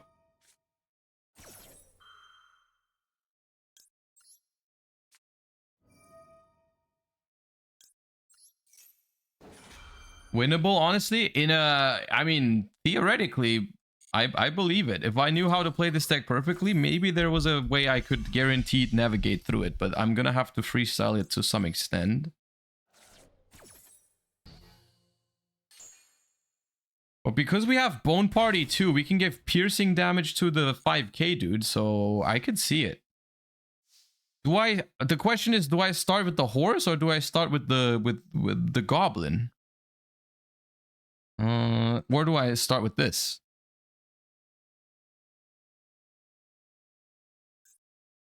I think I start with goblin.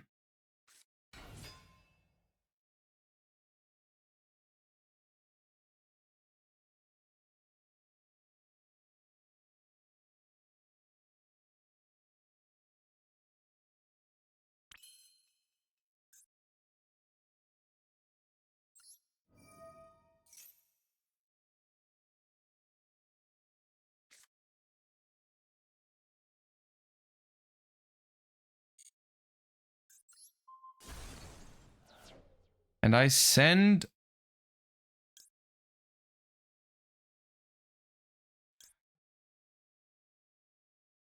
Is it Gattic Fusion spell here? I feel like it's a Gattic Fusion spell situation.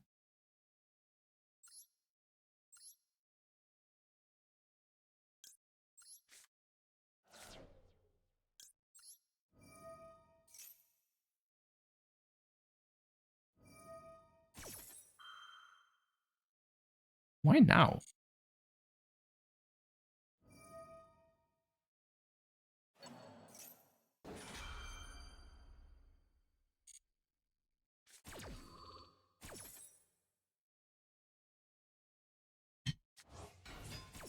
Are they trying to Appaloosa me?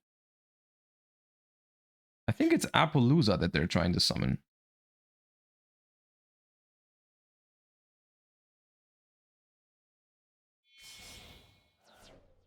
That's a big Appaloosa.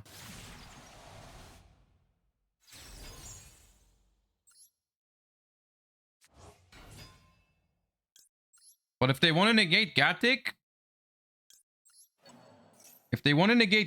they have to not use Flamberge.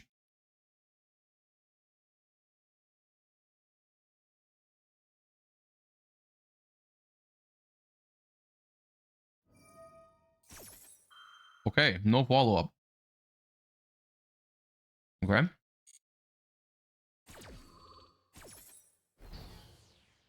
You have game, shut up. Dude, shut up. You are the most annoying individual in the world right now.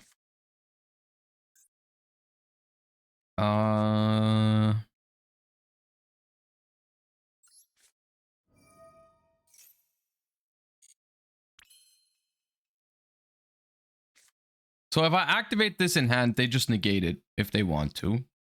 But if I can Bone Party to pop Gatic, and then I can chain block whatever I summon with the field spell, right?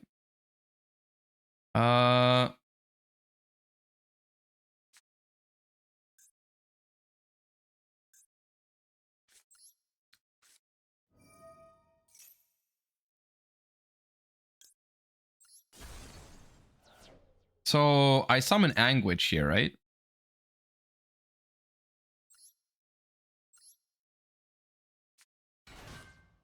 And then I go Chainlink 1.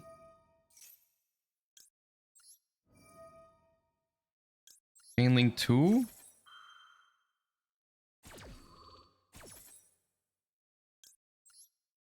I get El Goblino. And Anguish grabs... Do I have 3? I could summon this, right? By linking off these 2. And then just attack over the apple, right? It's big enough. Is that the play? I think so.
It turns out I didn't actually need to go with the Trihorn Dragon.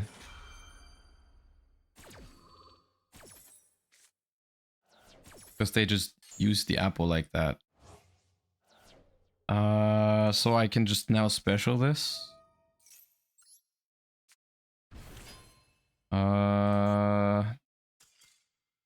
So I know we win here. Would I couldn't attack directly anyway, so I wouldn't kill them this turn.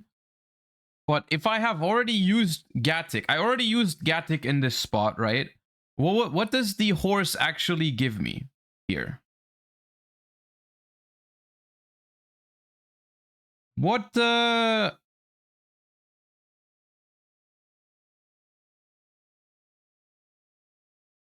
You just mill a bunch of bodies, right?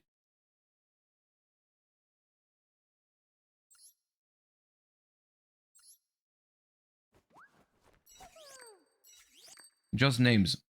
And how would I get the creation in this spot? I would probably go the trap, the fusion spell in the graveyard to search another fusion spell.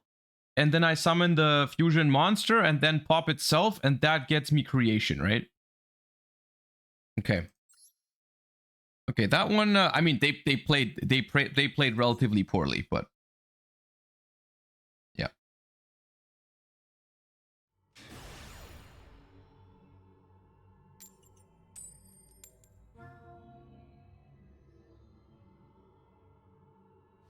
Uh-oh. Blind second? What does this mean?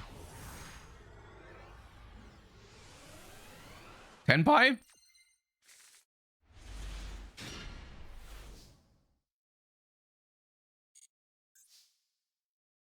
Dude, we always have El Goblino. We never have the other ones.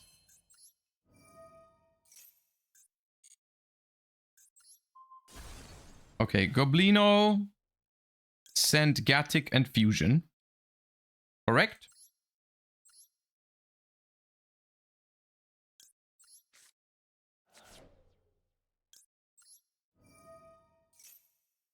Gatic summon back. Gatic effect. Add back Fusion. to use it or add back Goblin and then banish Fusion to search? Add back Fusion? Okay.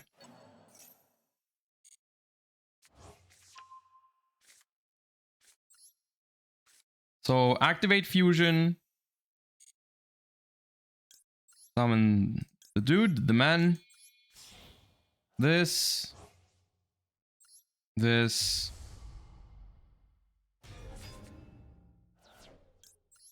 Effect. Pop itself. And now, okay. I have normal summoned, so I assume I still get the horse. I get the horse. And I feel like it's... Is it creation now? Because yeah. Creation. Effect. Gatic. Do I search the field spell now? In my head, it's like I pop Gatic to search field spell, then I special horse and pop itself to send a bunch of stuff, and then field spell revives one of those. I think we're getting there.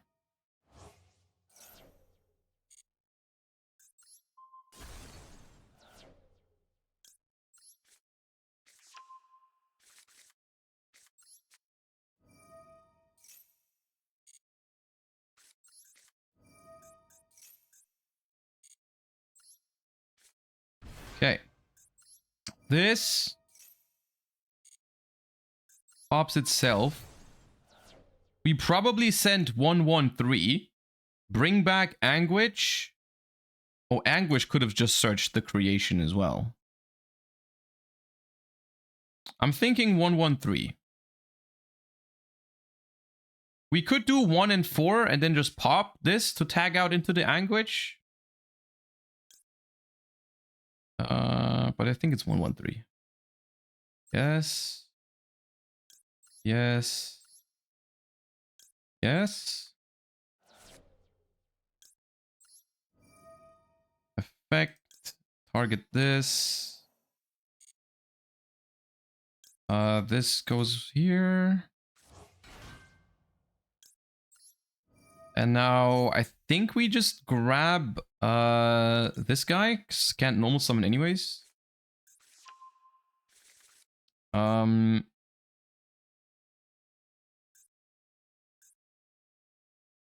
And then I can bring back Mace. Does it make a difference if I pop itself or Trihorned? Do I have to summon Trihorn first, or can I just...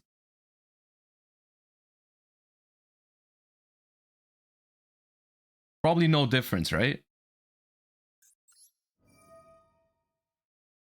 We want Mace.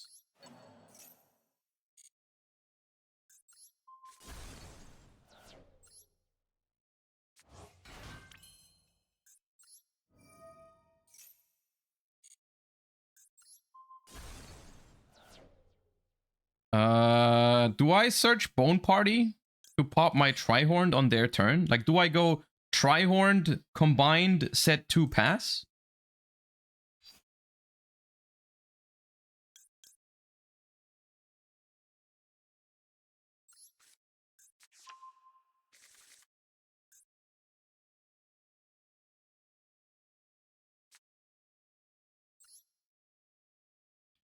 And here, because I have exactly 6 in the grave, I keep Witch, right? So that I can summon back Witch and grab Mace.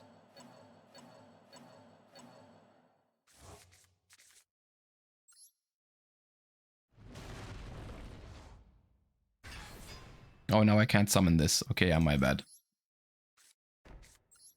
Yeah, I see my mistake. It's fine. That's fine.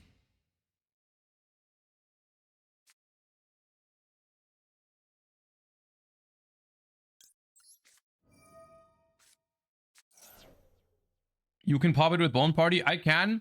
But it only gets the destruction effect when you have when it's destroyed on the field.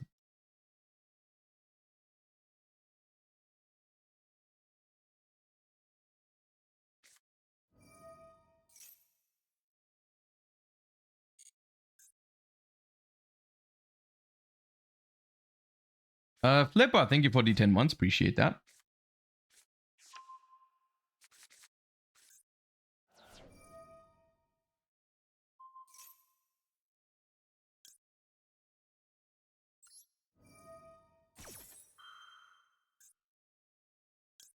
I probably chain Bone Party.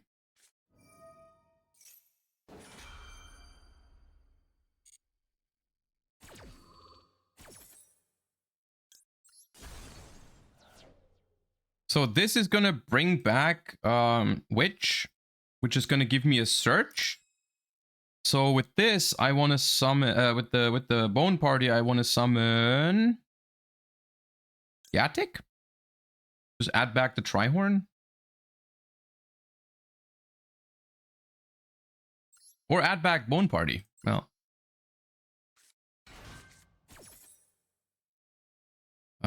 special summon. Antis pops. This one is gonna search Mace, and this one just adds back follow up.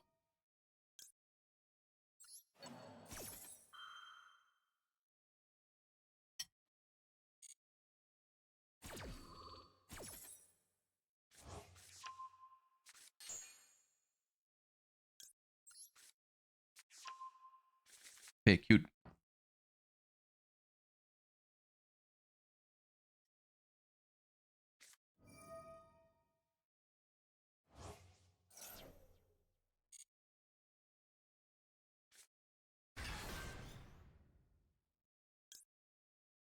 I think I take it.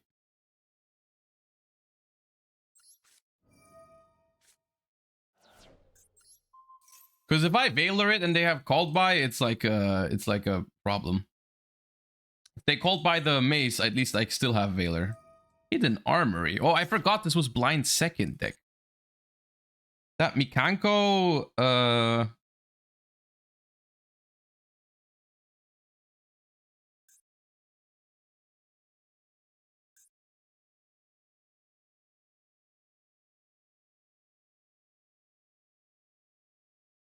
dude, this thing is a little scary to have against Mikanko.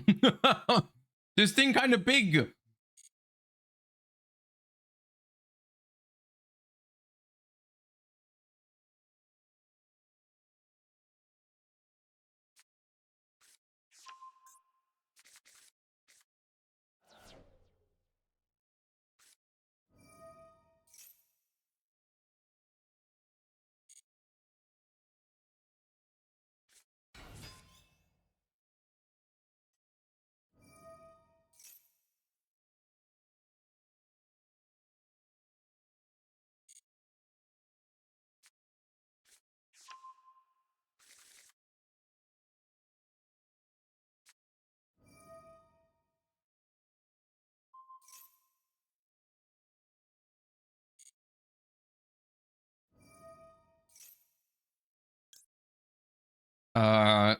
Chain, target this.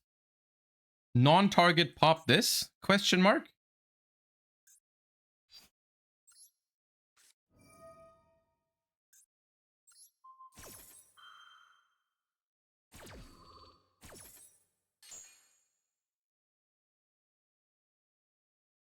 Wait. Oh my god, it can't be destroyed by card effects. Oh, I forgot about that. Dude, my plan was so good until that moment. Yeah, I die. Oh, that's my bad. I had to do that. I had to do that when they activate the thing before it's on the... Yeah, oh, that's my bad. That was my bad. I forgot about that part on the spell.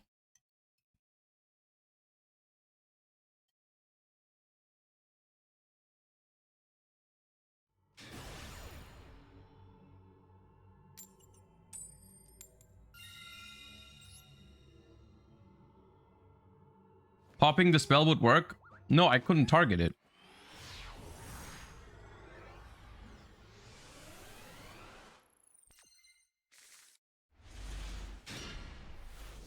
Hmm. Hmm.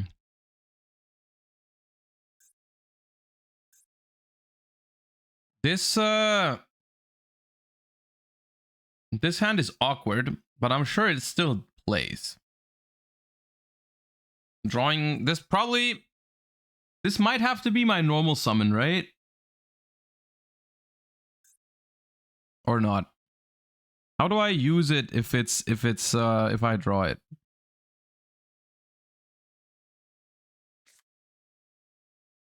Pop Gatic with fusion? Oh, okay.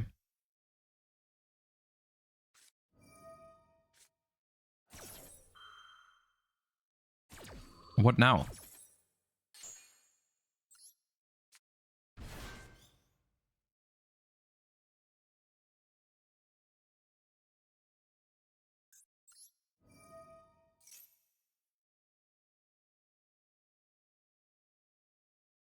Can I at least set up like the trap or something?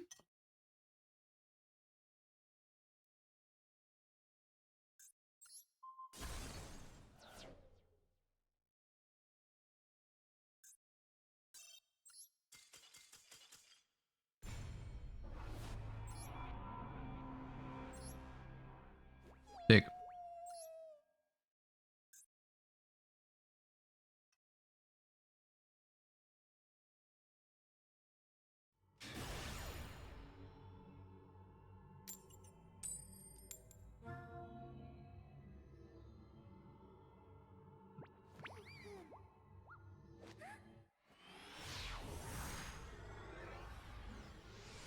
Did you try Naturia, Horus? No. I started building it, and then I realized it's just a Calamity turbo deck, and I don't really want to do that. But it's probably solid. This hand is nice. How is the deck doing? It's pretty rogue. It is pretty rogue. It's fun though, I think, so far.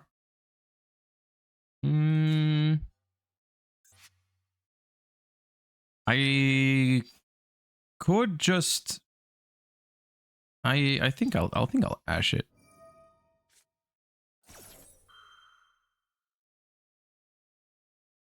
Memento is alright for being such a cheap deck. That's true. There's like, you need 3 Anguish and 1 combined creation. Everything else is super rare or lower, right? That's fair.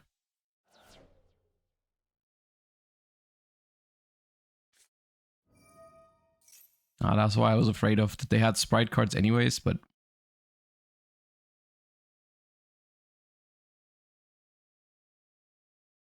staples aside, I mean, well, yeah, like staples are always gonna, but I don't think staples should be considered when it's like, when the question is how expensive is a deck in Master Duel, because like you need these staples for most decks.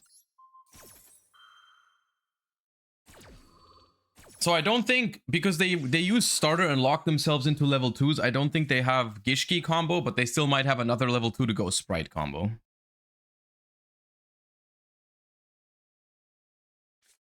Yeah.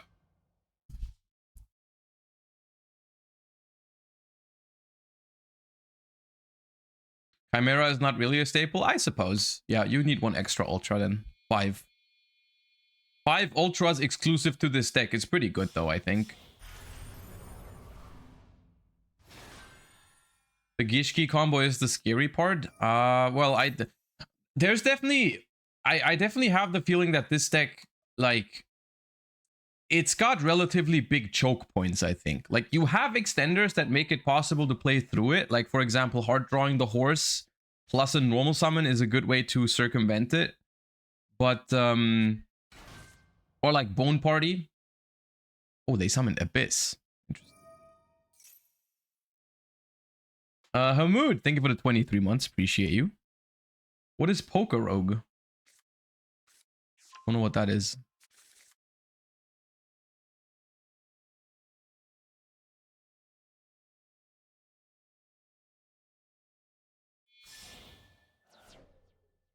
Pokemon roguelike? What is a roguelike?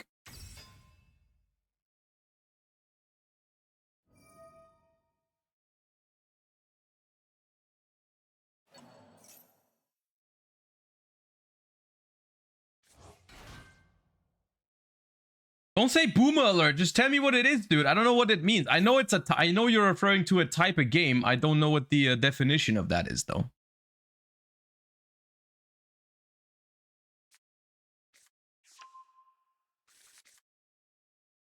Slay the Spire is a roguelike. So like a one-player game where you start from zero and play and see how far you can get. And if you fail, you reset to the start. That kind of stuff. Okay. See, I know that. I know those type of games. I just didn't know there was a name for that. I wasn't aware that that was a thing that you had a name for.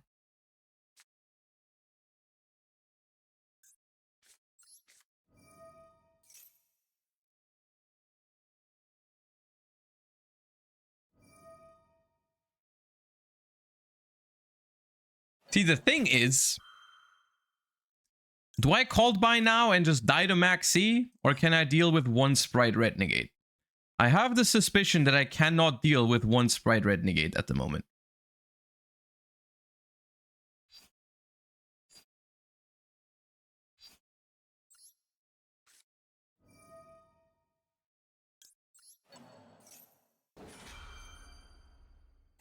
I'm doing this also because their ordering doesn't make sense if they have max C. Like, if they have max C, they want to activate max C first, because then I can't even called by it.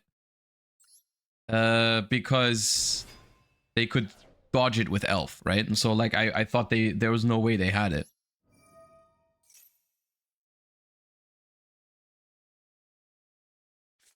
Okay, they ashed the horse. That's annoying. But I do have Mace as a normal summon, which is potentially okay. Normal summon Mace, activate effect. Pop. Horse. And either grab Fusion or Bone Party. But Bone Party, I don't see what it does for me. It must be that, right?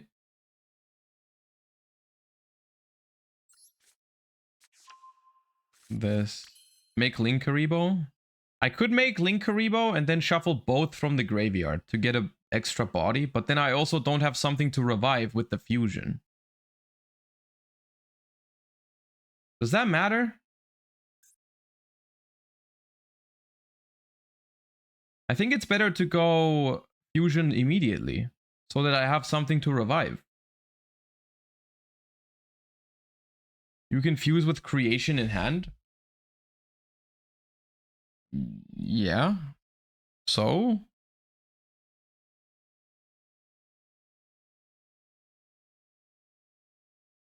Like, oh, I make, I see what you say. I make Linkaribo. And then I go fusion, but I don't fuse with the mace. I don't fuse both from the graveyard. Yeah, okay. I make twin. Fuse this. Don't know which one. I'm just gonna fuse the horse, but whatever.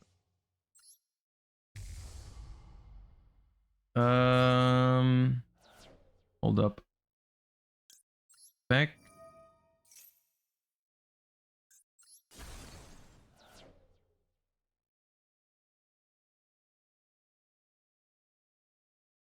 I'll take a look at your combo in a second. Memento, enjoy it. Thank you. Okay, so I'm adding 2. Whatever I add here, I can't really use, right?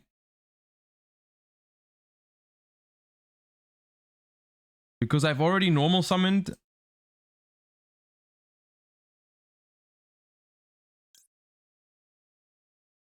So I'll grab him. And like an Anguish. Effect. Bring back Mace. And then use Fusion.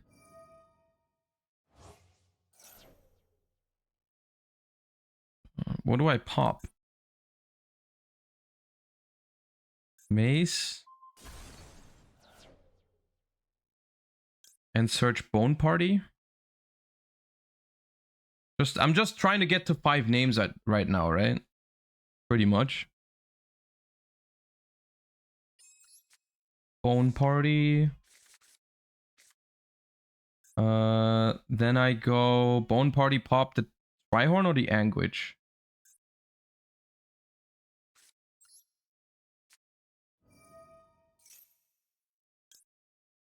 Oh, which?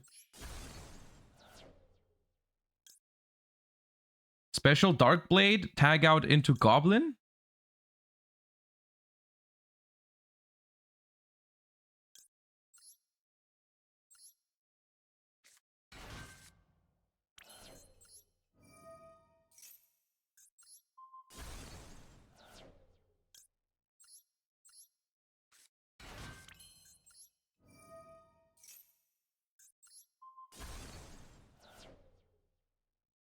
One, two, three, four, five, six. I have enough names. So I'm gonna send Gatic. I already have Combined Creation. Do I need another name? I don't think I do. I can just send the trap. Oh, I can't get back the trap though. Because I don't have the field spell. But Gatic adds something back. Gatic.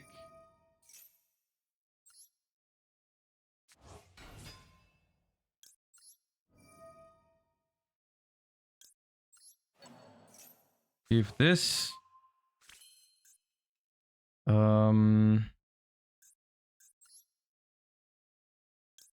Make elf.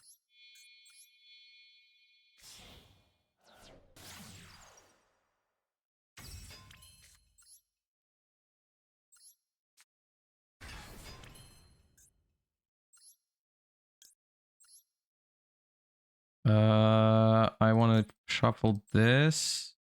Okay, I can only keep one monster, which means that keeping Gatic doesn't really do anything, right? I think unfortunately, maybe Elf was not the play. I'm kind of under... Because now I want to leave Anguish, right? But now the Elf doesn't have a target. But it's okay. This could have been like an SP. Which was probably better. What do I have here? A Bone Party Graveyard Effect. Oh, this was game! If I put Piercing on this? 45... Oh, no, it wasn't.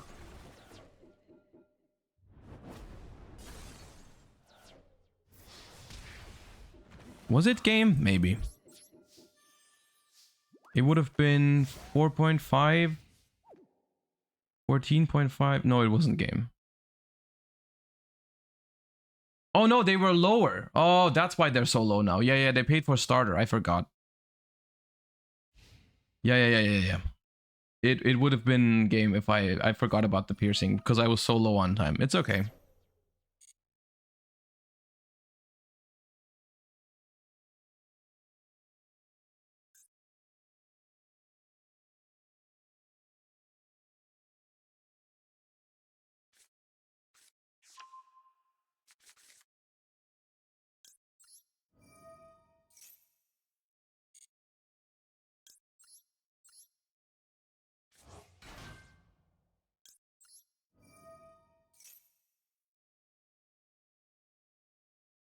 They might have another Ash. Yep. We know something about their hand. Well, we know that there's a Neremanos. But they searched with Abyss 2 times last turn already. Shadow.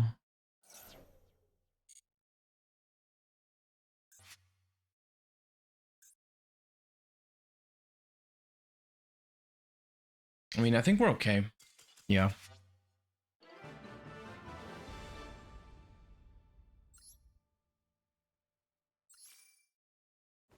Okay.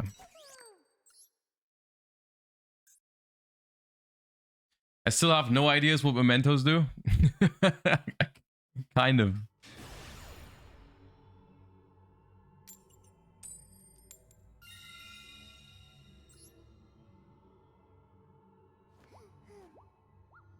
It's a very unusual deck because it does a lot of steps or not really anything, if that makes sense. It does a lot of things, but it's kind of like it doesn't really achieve all that much, right? You do so many steps to summon one 5k guy and like grab a trap card and just throw a bunch of dudes into the graveyard.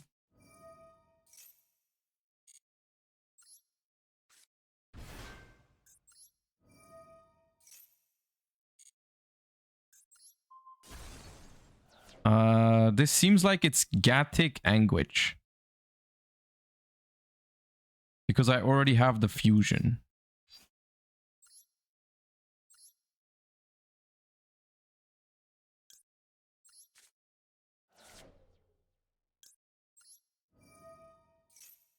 Darkblade? You can't really do Darkblade here. That's not how math works. Can't do Gathic plus Darkblade.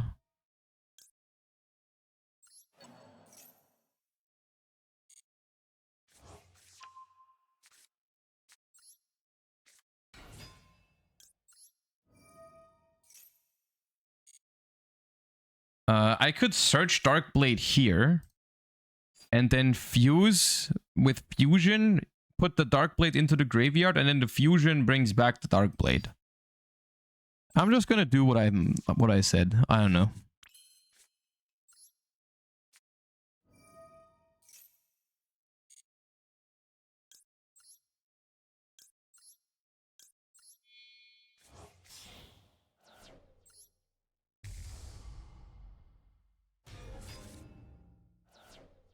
Song name, please. Narcotic. Oh, they have Nib. Well, that's awkward.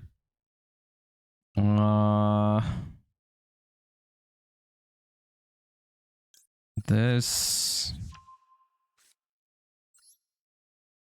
And creation.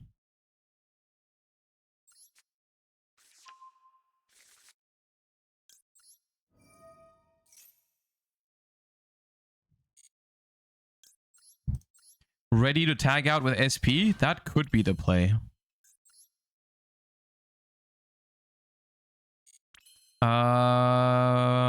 Yeah, maybe it is that.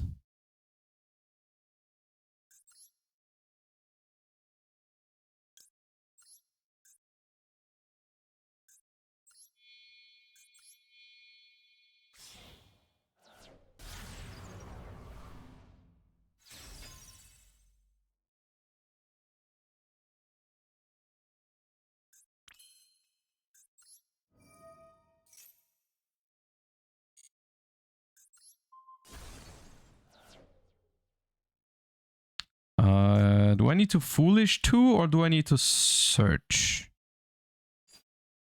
What's more important? If I go Maze, Pop itself, I like this.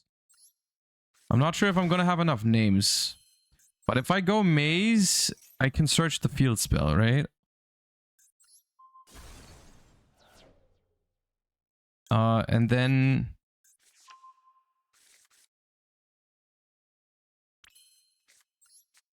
Pop.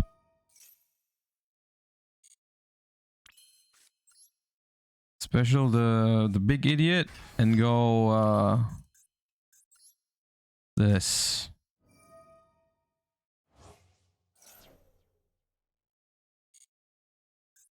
This.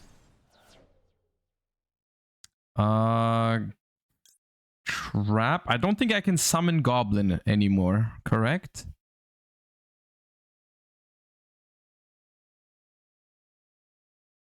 So I just go for Fracture Dance. Field can. Well, the Goblin is not. I guess I would have no. I can search Bone Party. I can search Bone Party and then pop whatever I bring back with this to go Goblin. Yeah, okay. This pop creation. Yeah, popping creation is also free. What do I bring back with this? Does it matter? I guess whatever I'm summoning here doesn't really do anything, right?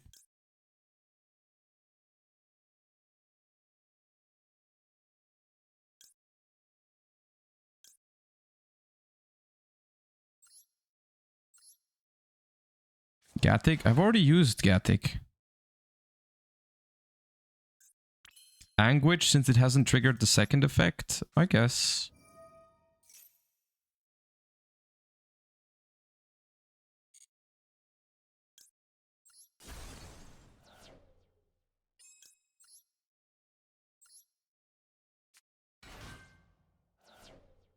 To make Apo.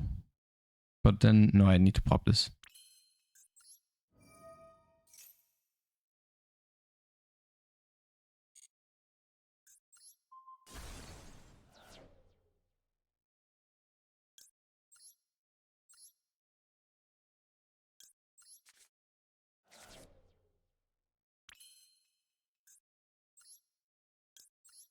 Okay, so I want to keep Anguish in the graveyard so I can search Maze. This goes back always. Then Maze goes back. This goes back. This goes back. Unfortunately, I can't keep all three.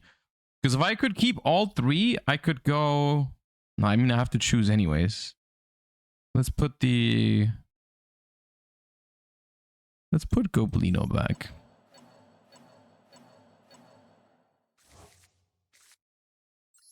Don't think it matters all that much. Alright, summon the biggest of the idiots, and then...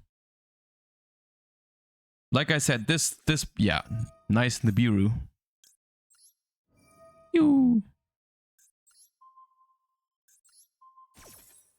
Do we draw 2 right now? I don't think so. I think we keep.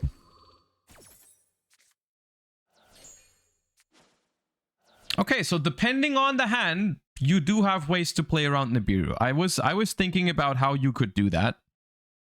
But this is one way you can do that.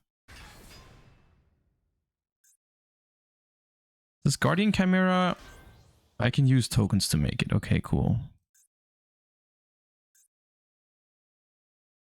Okay, set fusion. End phase.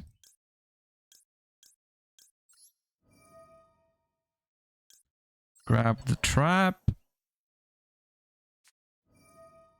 Druid's Worm. Dude, they could have messed me up if they oh no, this is Earth. Okay, never mind. I thought this was Dark.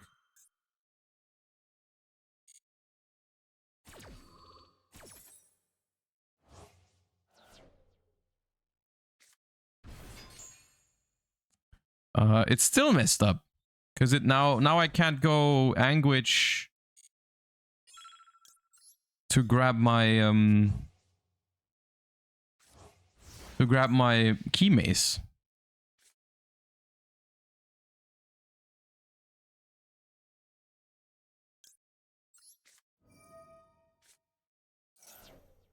Is this main phase only? Yeah. Ah, nice top deck.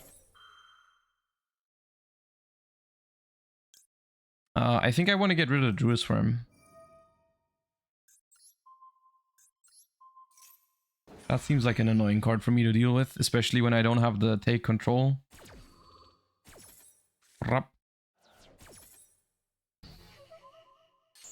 Cranium would cook here? No, it wouldn't. Cranium doesn't work like that. Cranium can only negate cards on the field, right?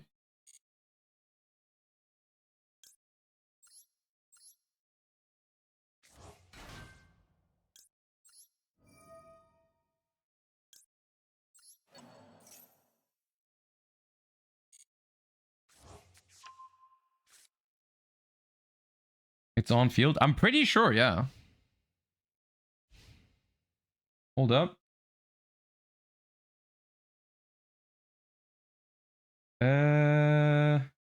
When your opponent activates a monster effect on the field. Yeah, it has to be on field.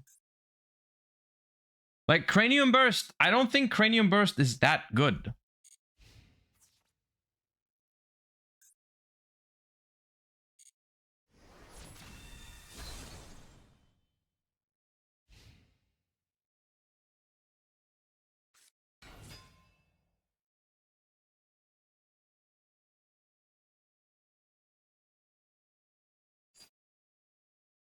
Dude, I'm kind of scared. They're gonna make the unaffected dude on me or something.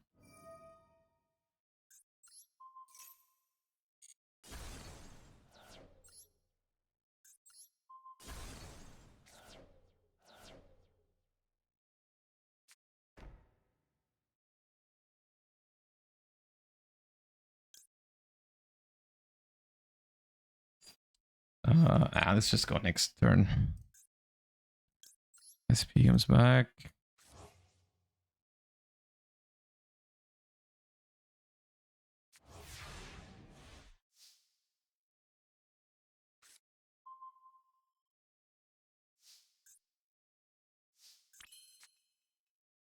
Discard a Memento card. Okay, that seems neat.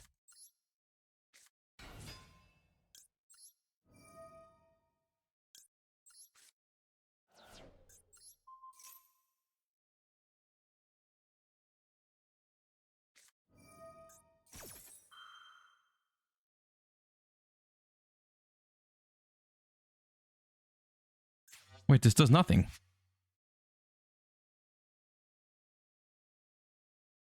Okay.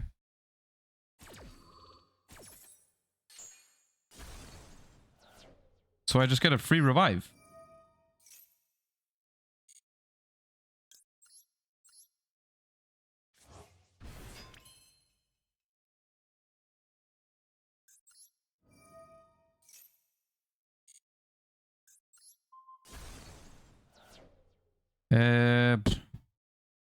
One, 3.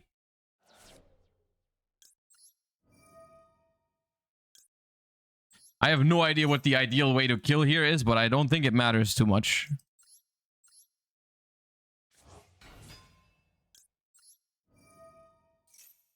Probably should have chained SP earlier to banish that Druid's Worm, but it's okay. What do I have here? Dark the Dark Charmer. Oh, my timer is very low, dude.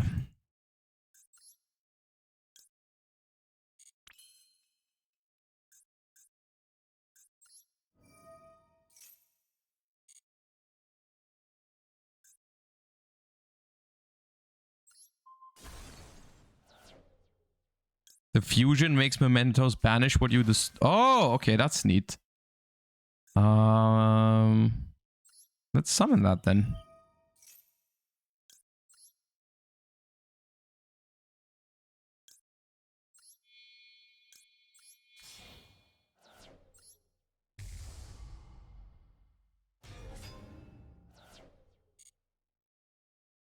They have another nib. Oh, I played into another nib. Yep. This and I have enough. Do I have enough to summon this? Oh god.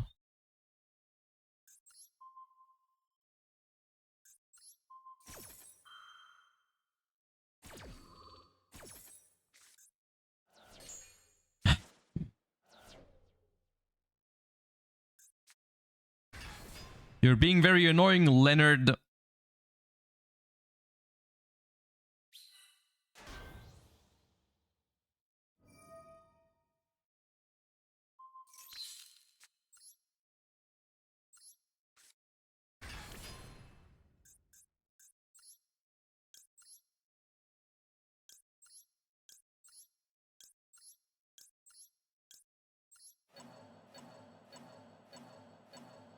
Should have kept Anguish, but I'm low on time.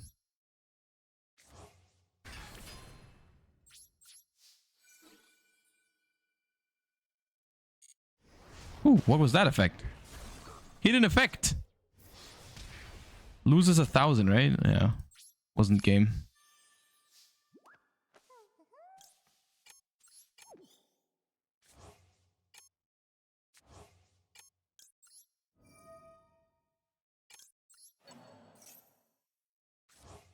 Okay.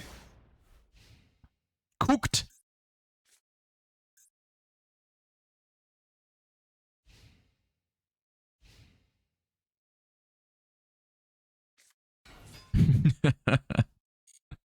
Boggers.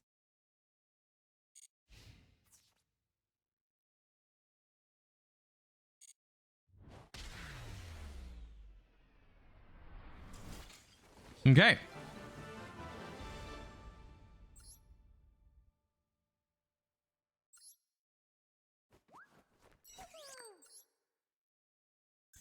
Okay.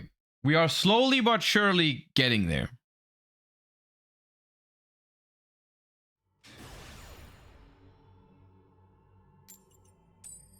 I feel like, did anyone else think that Combined Creation was a Dark Monster? I feel like that card just screams Dark Monster out of all parts. But I think they made it Earth on purpose to not have it completely died to Bystials. That has to be it, right? They had to have been aware that no one wants to play more than one of this, and if it gets Bystial, you're in trouble. So we're gonna put it, we're gonna make it an Earth. Why do I keep drawing Gatic, by the way?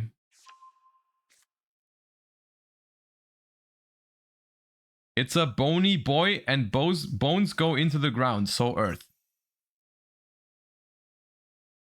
It has minerals on it, doesn't it? I guess. Oh! Base department? Okay, we're losing this. We have no chance. They're playing the best deck in the game.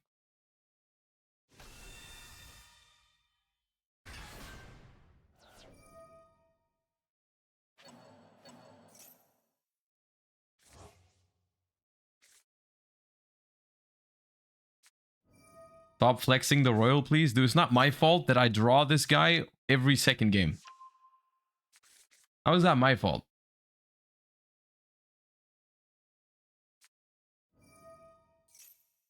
Would you always zoom on cards? No, this is they added this like last week, literally.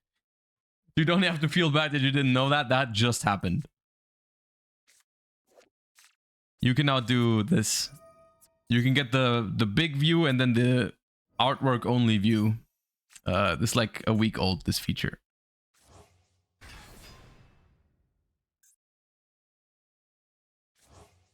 Dude, Horus Kashtira Runic.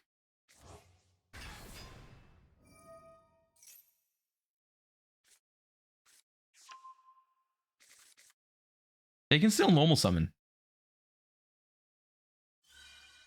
Zoom in on Hugin.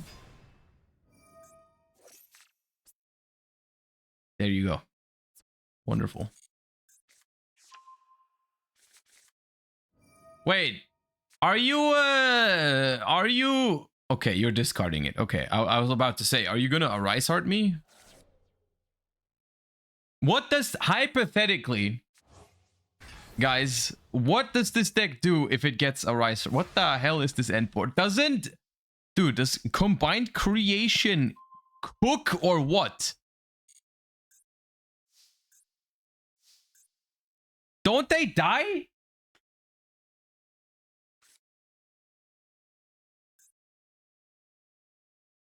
But I need to make sure with the field spell makes it so that they can't use King Sarcophagus, right? My field spell. Right? Because didn't the field spell say like when your stuff battles they can't activate spell traps? Dude, I think we're cooking. Hold up. Let me just, oh, they have Fenrir. Maybe I shouldn't have started with that one. Ah.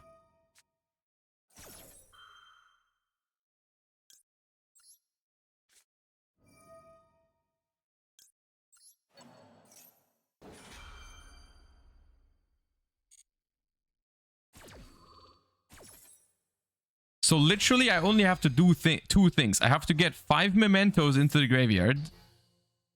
And then I have to get the field spell somewhere along the way. That's fine. That's more annoying. I think I chain Bone Party to get it into the grave.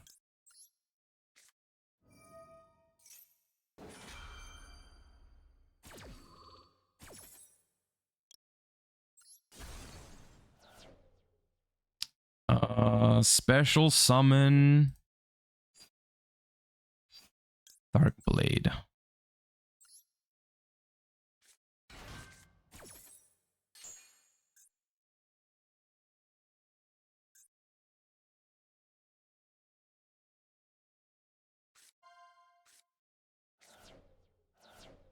Problem is, if I trigger this now, they can use Birth.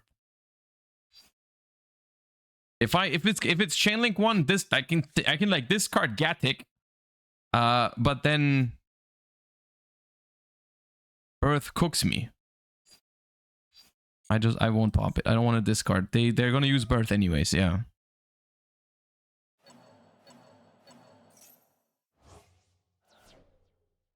Okay, and it would trigger Imseti. True. Okay, so how do I get the field spell now? At some point, I can search it with Mace, right?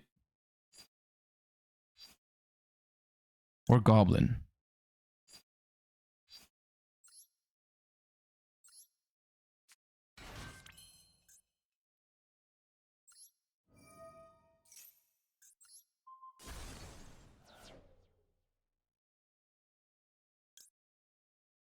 Let me read this.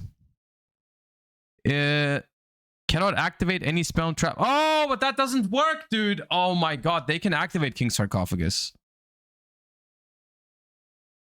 Because it only says cannot activate spell and trap cards. It doesn't say activate their effects. Oh, why is it so bad? Okay, how much? Piercing 5k? I mean, I don't have to attack the Horus monsters though. I just have to get piercing from this.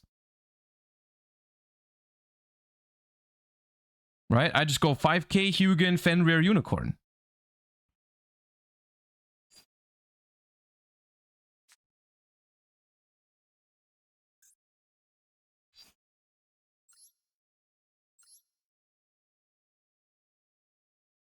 So I already have it.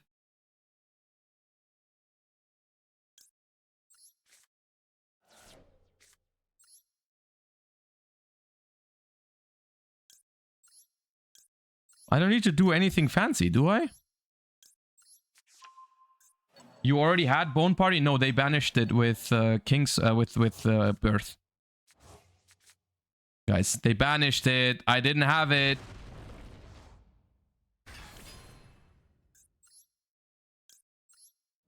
Dude, we are partying on their grave right now. Look at their board, man. Brap.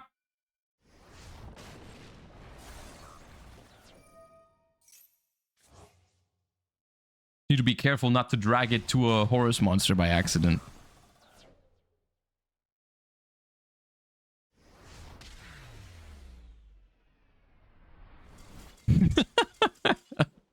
Dude, I had nothing. Nothing in hand, nothing on the field. Only me and my royal creation.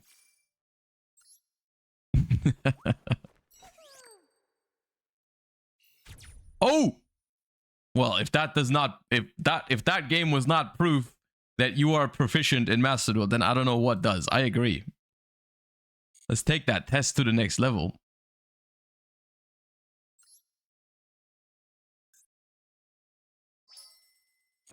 Five legacy packs. Ooh my. Answer 5 out of 8 questions. Let's go.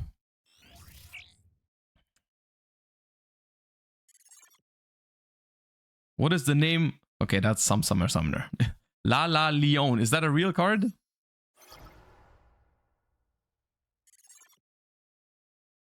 A bank. Dude, it's just Card Guesser. Oh. Oh my god. Use special summon Paleozic de Duel by using the effect of Burlabez de Duel that was ritual summoned by Fish Recipe. Then you link summon Dynamondo by using doing your which of the following would not be. Dude, do you expect me to read these cards in 60 seconds? Which of the following would not be a valid way to resolve the effect of Dynamondo? Special summon Burlabez. Adding special summon. Okay, you cannot special summon this. What? Huh? Anyways.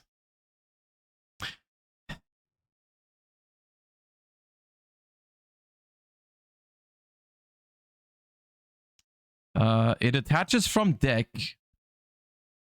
It attaches from graveyard?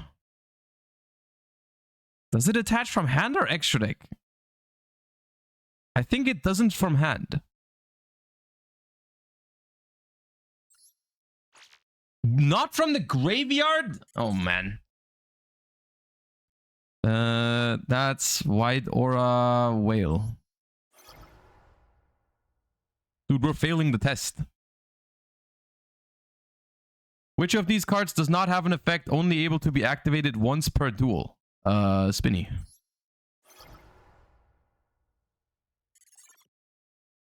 Monster Reborn states target one monster in either graveyard, special summon it. Which of these monsters can it special summon from the graveyard?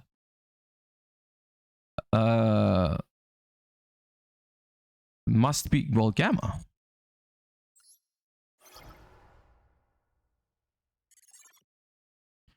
You have 21 cards in your graveyard and none on your field or in your hand. If you were to chain the effect of Fairy Tale Snow in your graveyard as many times as possible, how many times would you be able to activate it? Well, twice. That's a funny question. That's a trick question. Because if you have 21 cards in the graveyard, one of them is Snow. So, you can't, you know. Alright, cool. Okay, what's the next clear condition? Special summon a monster from the graveyard 20 times. Okay, just 20 more Gatix. Dude, that's one Paleo game, by the way. Does that count? Because it's a trap card, but it's also a monster?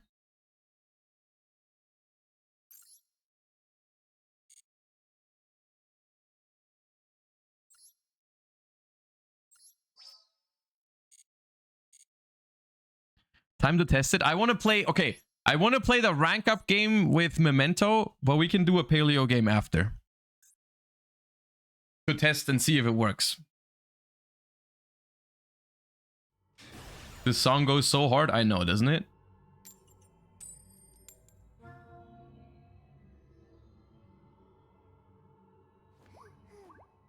You're enjoying Memento so far? I am enjoying it. It's an enjoyable deck to figure out. I am getting the slight feeling. I don't want to say too much because maybe it's just because I'm not playing it optimally. But I am getting a feeling that it's not top tier, but it's solid. It's all right. But it doesn't feel like the kind of deck that can play through disruptions very well. It doesn't seem great at doing that. Like, I would think like one hand trap you can usually deal with. That seems realistic. But afterwards, it feels a little rough.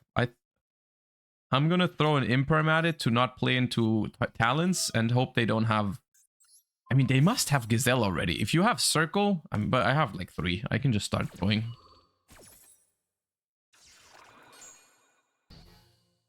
Infinite Forbidden makes it better. Oh yeah, the new cards probably help it. And that's the main reason why I wanted to play it, to be honest. Was because I thought it was... I don't...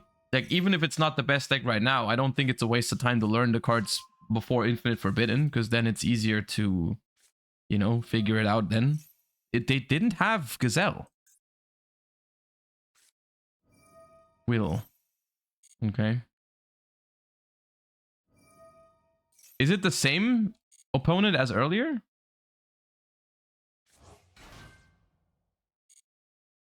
They cooked me earlier, but I lost the coin flip earlier as well.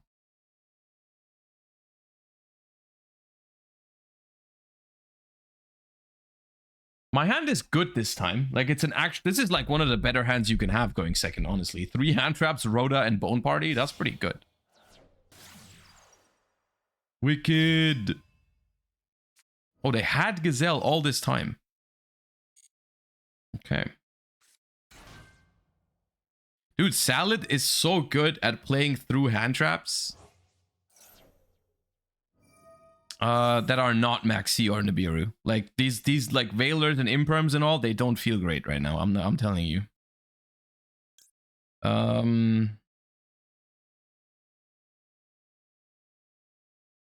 Well, I don't want to deal with Roar. They're not locked because they used I impermed the Salamangreat of Fire.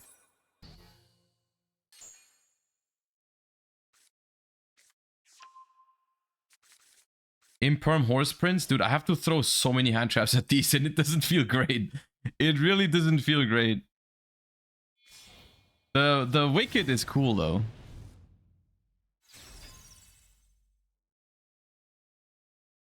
What does this say again?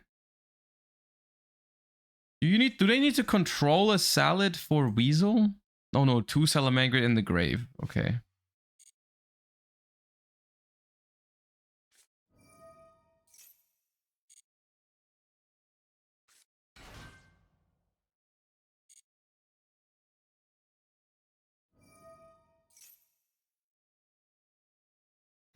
I think I Veilered the rank 4.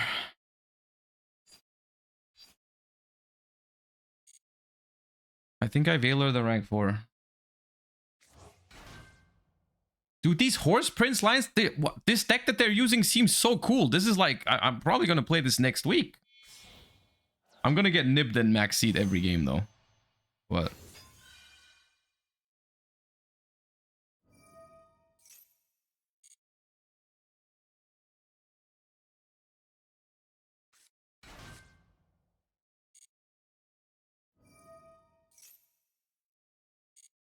You play through nib 70% of the time? I'd have to check that out. Yeah, how you do that.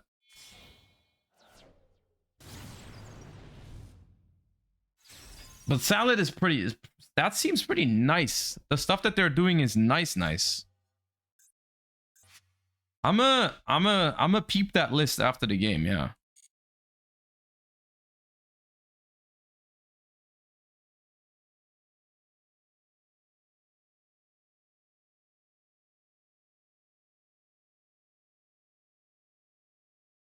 Maxi is curtains for this. Nibiru has routes to work around. Yeah, I mean, it still is a problem for this deck that Maxi just completely cooks it. It's not a great position to be in for like a mid-range deck, but it seems very fun. Going second is hard. Oh, huh? Oh, connection failed. Oh, they DC'd. Okay, that's unfortunate. Memento to Masters, guys.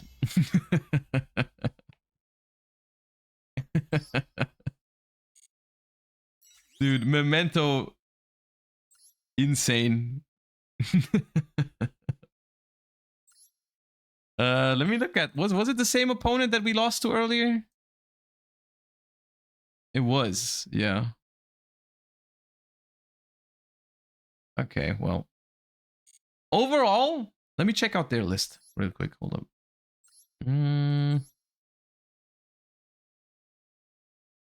Yeah, that seems about right. Terror Top.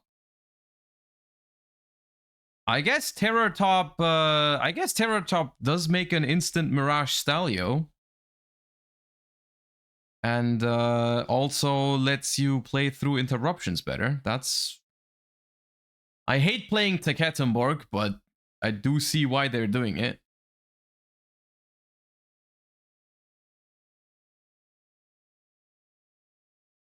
If it works with your schedule today, I uploaded the Chimera Top 4 deck profile from Dutch Nats. Fine if you just want to go Master Duel today, though. We can take a look at that in a second. Yeah. I am interested in that. This is cool. I'm going to copy it for now. We're probably going to make changes. Do I have the salad cards? I'm not sure. I think I had the salad cards, and then they made the structure deck. I don't know if I have. I think I dismantled. Oh no, I have a bunch. Oh, I don't have this guy. And I also don't have. Oh, because I pulled none of them from the new set. Let's open 10 packs just for the fun of it. Because I think from this thing, I'm gonna pull all the Memento cards now.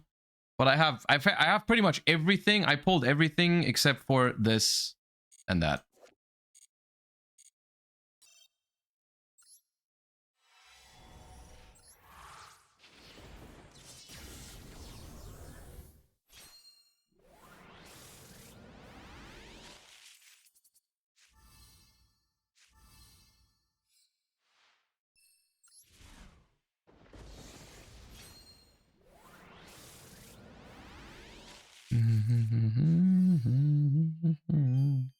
Well, pulling this doesn't matter. I didn't craft those. It would only be annoying if I pulled Anguish, because then I wasted some crafting points. Because that was actually the only card I crafted for Memento was Anguish.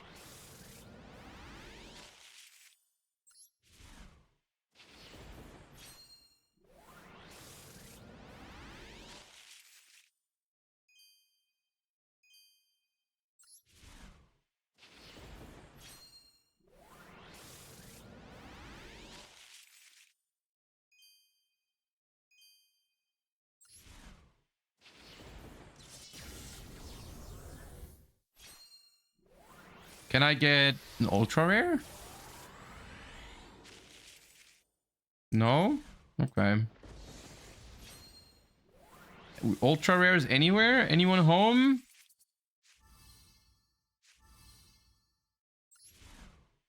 Oh, there it is. Surely it's the one I needed.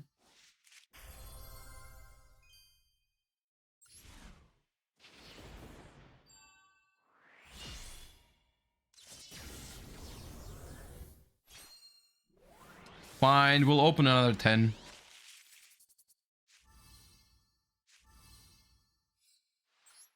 That was pretty bad.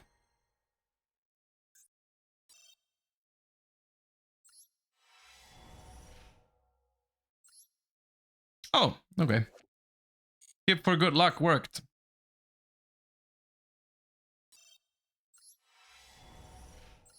I knew it. I felt it. I felt it. We were one away from hitting it big. I knew it.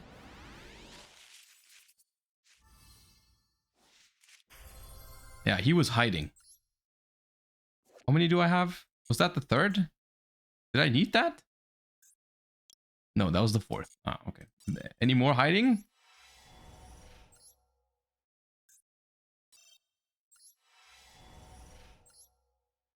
Nope. Okay, well. That's okay. I can craft the rest next week. Okay, so what we're gonna do now, we've hit Masters with Memento. Totally destroying our last opponent. They had no chance against their internet connection. So to round off the day, we're gonna do two things. We're gonna play a game of Paleo, and we're gonna if we have time, because you never know with the Paleo games, we're gonna check out the Chimera deck profile from Dutch Nationals. Deck list for Memento. It's probably in my Discord server, I'm hoping. Not yet. Okay, I'll show you after the game.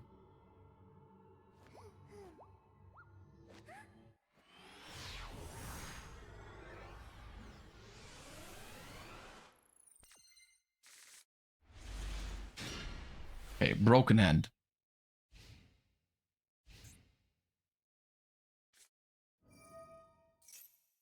Okay, they open King Sark. At least it's not Imseti. Oh, you know what? Actually, this could end up being okay for us because we don't care about Calamity. It's like completely irrelevant if they Calamity us.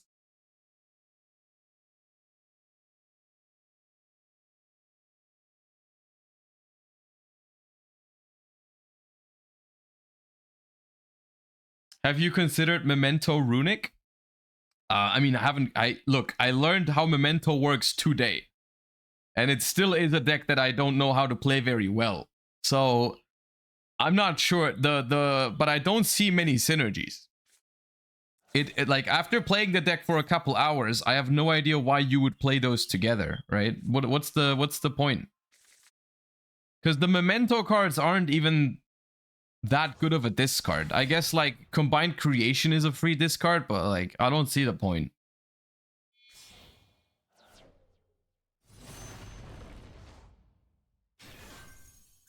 Okay, so that's their level 12 of choice. Discard Driver for King Sarcophagus. Summon Happy, send Happy, okay.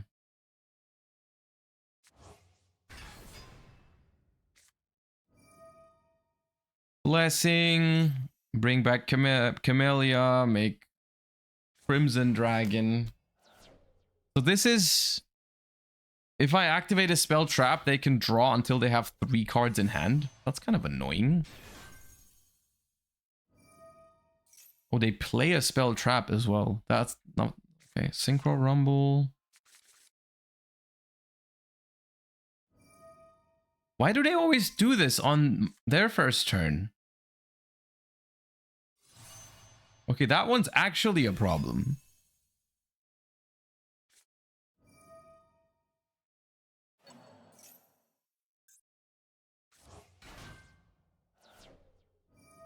Oh, because... Oh, they get both. Okay. Okay, so the Blazar is a problem. However, I can put the Blazar back into the graveyard with Leoncolia.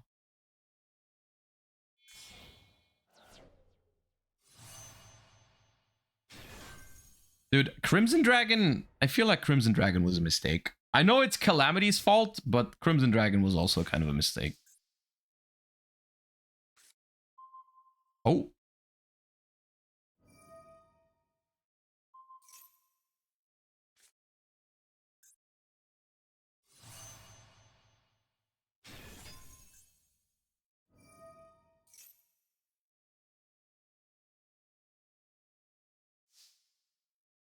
So the thing is, hypothetically, if they know my deck and so on and so forth, they should just negate my Soldier Dragon. Will they really negate Soldier Dragon though if I normal summon it now? Will they really negate Soldier Dragon?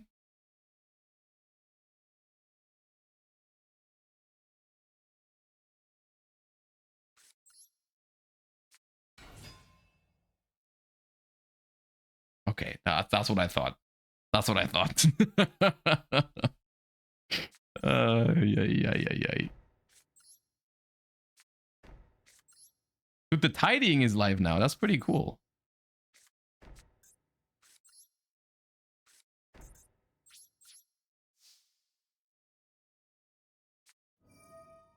Okay, End Phase Blessing is fine. That's actually one of the better cards for me for them to have. I prefer this over them having like a imperm for my Soldier Dragons or something. That's fine. We are still in some trouble.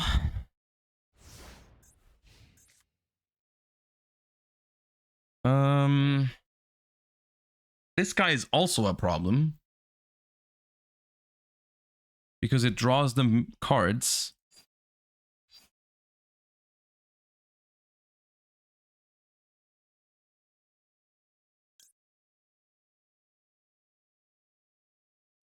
I can start with tidying.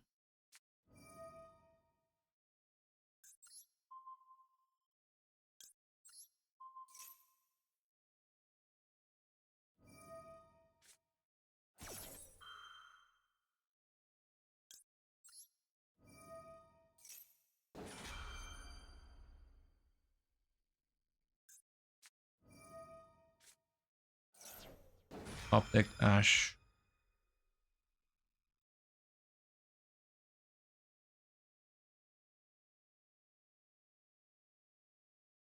It's annoying.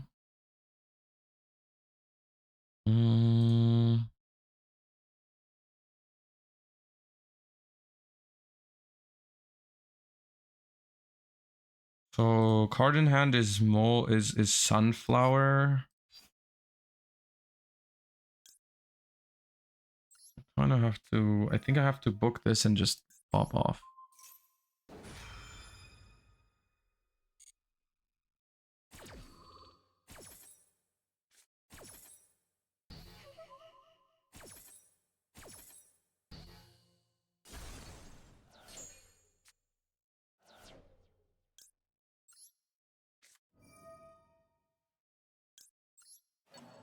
Get that idiot into the graveyard.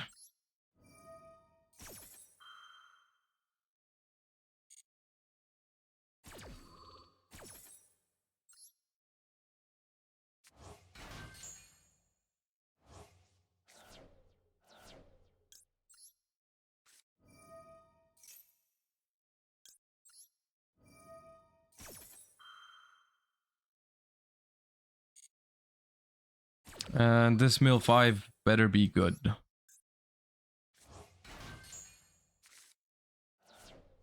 Okay, double rollback is good, but no great trap right now to use it for.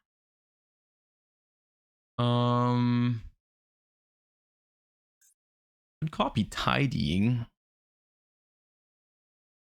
Needlebug again? That doesn't really do anything. What do I want to hit with Needlebug again? Doesn't really make sense, I don't think.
All right, now we lean back.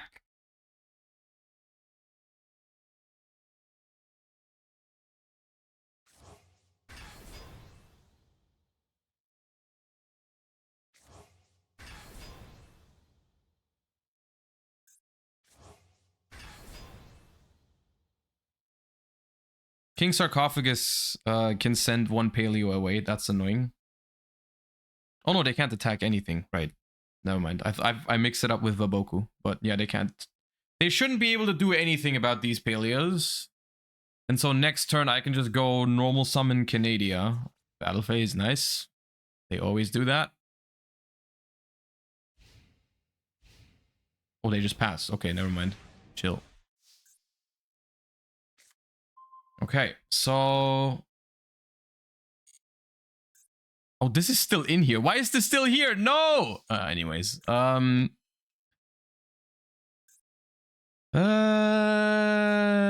Soldier Dragon.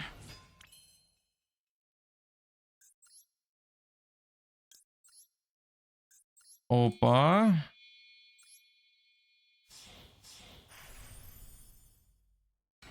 Why was this there in the first place? Don't question the ways of the Paleozoic deck.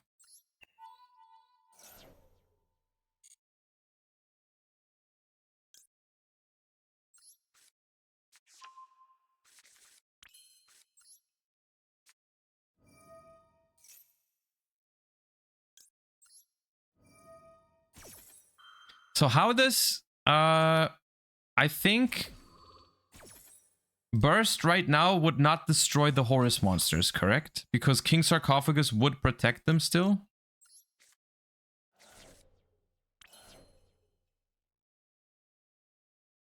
But Zeus would cook him, right?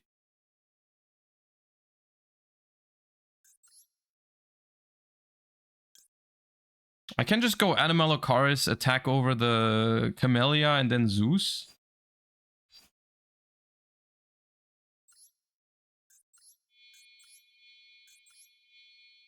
The other option is I can go rollback, copy Elemental Burst, and then chain Animalocaris to pop the King Sarcophagus. King Sarcophagus gets destroyed, and then burst pops everything. Also a possibility. But then I have to use my thingy. I mean, they only have a Sunflower in hand. So...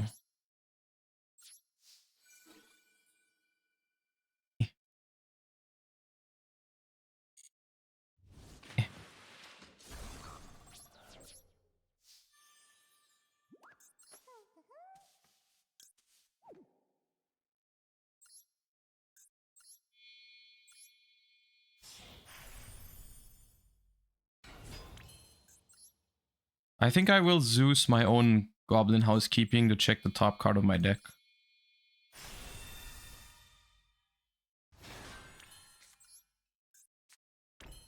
Couldn't you have just gone for a Mosquito in it? Yes, but I never... I always forget that I put Mosquito in this deck. Mosquito. I always forget about that.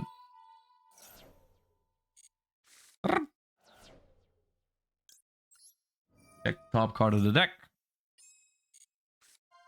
It's Morella. Perfect. Okay.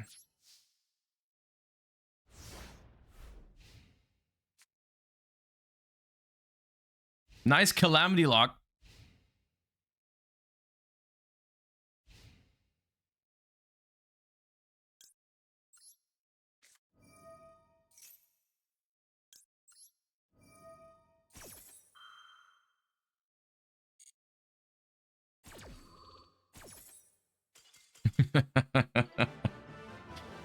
Dude opened Calamity Lock plus Blazar Dragon and lost.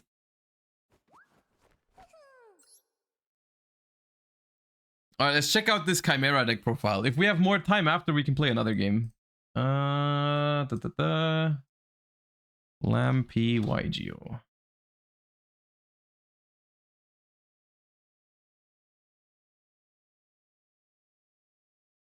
NRA4, thank you for the 6 months. Appreciate that. Okay, so we do this. And we check out top 4 Dutch nationals.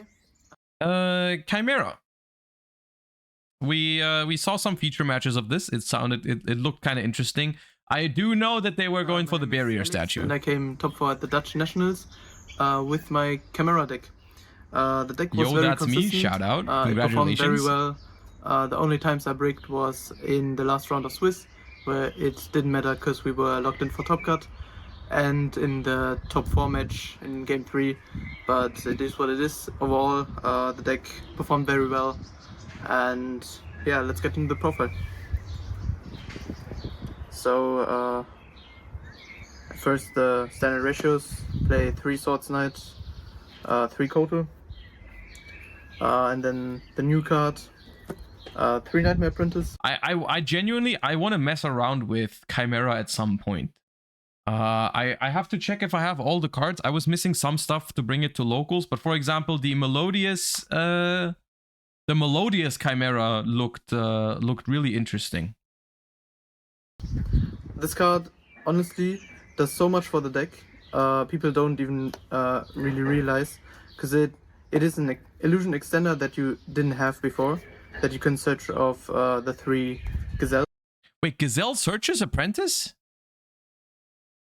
I mean, of course, it searches. Does it search any illusion as well? Ooh, I was looking at this as like a standalone card, like it's just a good draw. But the fact that this deck can search it is also neat. That's why this card also became better to fuse off, because before the support you were actually just searching follow up for the next turn. Now you can search an extender. which is really good. Also, this is level 6 Dark and this is level 4 Light, so you can make Chaos Angel with both effects, which won me 2 games just by sitting on Chaos Angel and waiting till I had enough resources to kill my opponent. Where's Diabells? I'm pretty sure they played it. If I remember correctly, you're gonna see Diabells. I don't even make the 1-card combo that much. I search more often Gazelle with Kotal, so I can get the search effect of this to search this, and then this gets into this, and you know where it's going. This is for consistency. Then this is like kind of a brick. You don't really want to open it, but you need it for the grind game. And I mean, it's fine to draw if you have a playable hand already, right? It's just it doesn't contribute to it, but if you can fuse it away from hand, it's okay at some point. Sometimes it's really good to fuse off to reborn your illusions. Yeah. Then the Master Tao. This is like the one of 2 bricks you're playing. Uncle Ollie, think of it, 23 months. It just reborns an illusion. It makes killing your opponent very easy, and can reborn this card. This was the MVP of the tournament. This card was broken. It makes your board so much better because you're immune to Evenly, Super Poly, Droplet, Imperm, any type of quick spell. Those are pretty popular cards. Like mind games where you play around talents. Dude, this unironically, this is probably what anti-spell effects should be like. Like, I think this card is actually fine in terms of its design. I think anti-spell is cringe. This one's okay. What card is that? It's the new. It's the other Diabell star. What it says is that spell and traps need to be set before using them, but it doesn't have the anti-spell clause where it says they have to stay set until your next turn. So, for example, if you have reinforcement of the army, you can set it and then immediately flip it. So it doesn't stop you from using spell cards, but it does stop you from using quick play spell cards, for example, right? It's like anti-spell, but only for quick plays and for impermanent evenly, which I think overall is okay. And it pops 1 card. Yes, when your opponent sets a spell trap, you can pop 1 card. So overall, I think it's good, but I don't think it's like completely nuts or unreasonable. I think this is like I think right at the level of a floodgate where I would think it's still fine. Obviously not for some decks, it's still disgusting, right? Like not like a pendulum deck or whatever. It's not gonna be pleasant, right? But in general, it's like I think a fine level for a card to be at. If you want to put like card effects like that, like continuous effects like that on a card, then I think it shouldn't be more powerful than this. But yeah, and I'm saying this even though it completely destroys Runix. But I think this card is okay in terms of the power level of a floodgate. Trust or whatever, I always hold the effect till I'm in talents range, and then start popping their back row if they start setting cards. I never pop the first or second back row. I just wait. That's why in my feature match I hold so long, because I thought he had talents when he already revealed that he played Thrust with the discard effect of my fusion monster. But it was Raigeki, it was even worse, but I got lucky that I destroyed the Raigeki. And then obviously 3 Chimera Fusion, best card. Can't you just set quick play spells first anyways as well? No, the rules for quick play spells are if you set a quick play spell, you have to wait a turn. Like if you set a Book of Moon, you cannot activate that Book of Moon on the same turn. They work if you set a quick play, they basically work like trap cards. That has nothing to do with the floodgate effect of the card. That is just how the rules are for quick play spells. Dodges, Imperm Vela. I think 2 Chimera Fusion are enough. I think I like 3. Whenever I've played a Chimera deck, which was mostly a Runic Chimera, but whenever I've played a Chimera deck, it's always like if your stuff resolves, you don't need 3 Chimera Fusions, but it helps you play through disruptions so well. Like if your opponent has Imperm Veiler or anything, if they stop your plays and you can't get to the fusion spell, your deck feels like it does nothing. Like it literally, if Chimera doesn't find a fusion spell, it feels so bad. So I think this is correct. or any kind of targeting interruptions, and it's not once per turn. Yeah. That's itself back from graveyard, very good card. I didn't play any branded cards or runic cards. I think the runic cards were not good enough after the new support, because you kinda don't play any non-engine, and you don't need the branded cards anymore, because I don't want to fusion lock myself. As you saw in the feature match, I'm playing rank 6s as well. So I played the Patchwork engine, 2 Edgem Chain, 3 Patchwork, 2 Poly. Did you consider, real question, did you know about the Melodious package that people have been playing in this deck? Was that something you considered? Because you're in chat, right? Did you consider the Melodious cards, or was it not on your radar?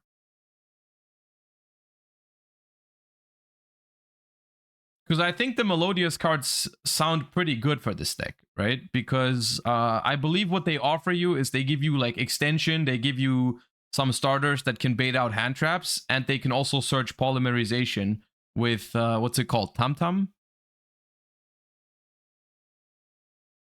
Waiting. Yeah, they might not be here anymore. Anyways, maybe they're typing a longer text. It's okay. There. I think the ratios were very good. Clear Obviously, comms. Patchwork's the best card to start off. Because like Patchwork plus Gazelle is like the best. Yes, my friend played it, but I think they might brick. I didn't test it. I might do. Okay, yeah, I think I haven't tried it myself, but they do sound kind of good for this deck. 2-card combo you have. But like opening these is not necessarily bad, because like your deck doesn't do anything if you don't open a fusion spell. So hard drawing Poly is sometimes really good. And opening this is really good in combination with Nightmare Apprentice, because you get so much resources just with 1 card, with these 2 cards. By discarding this, getting Patchwork, getting Search of Chain this, is kind of nasty. searching another Engine Chain and Poly, and then you just do your 2-card combo. Just it's like similar with Patchwork and Gazelle, like these 2-card combos, but this is only good to draw if you already have a fusion spell or if you have Nightmare Apprentice. That's for the engine. I think board breakers were not good for non-engine, so I decided to play hand traps. I played Thresh, 3 Veiler, 3 Mona, and 3 Imprum. Classic hand traps are also very Yu-Gi-Oh good deck in the current format. Because of Guardian Chimera, because you can draw it into if you don't have like good enough board. I think these are neat because of Snake Eye. Last 2 cards called by, it's like, because sometimes if you only have Sword Knight, you're losing to Ash.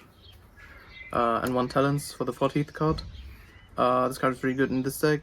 If you get hand trapped and can play on, because then you're hand looping your opponent for 3 basically, because of the fusion Chimera, because of Talents, and they threw a hand trap. That's really good, but I didn't want to break on this as well, as I went for the hand trap approach, so I didn't want to play that much bot breaker. That's for the main deck, clean 40. Then for the extra deck, shout out to my dog. Then we played 2 of the Baphomet. I think this is better than playing this at 2. Wait, was Barrier? Did I miss Barrier Statue, or was that only in the side deck?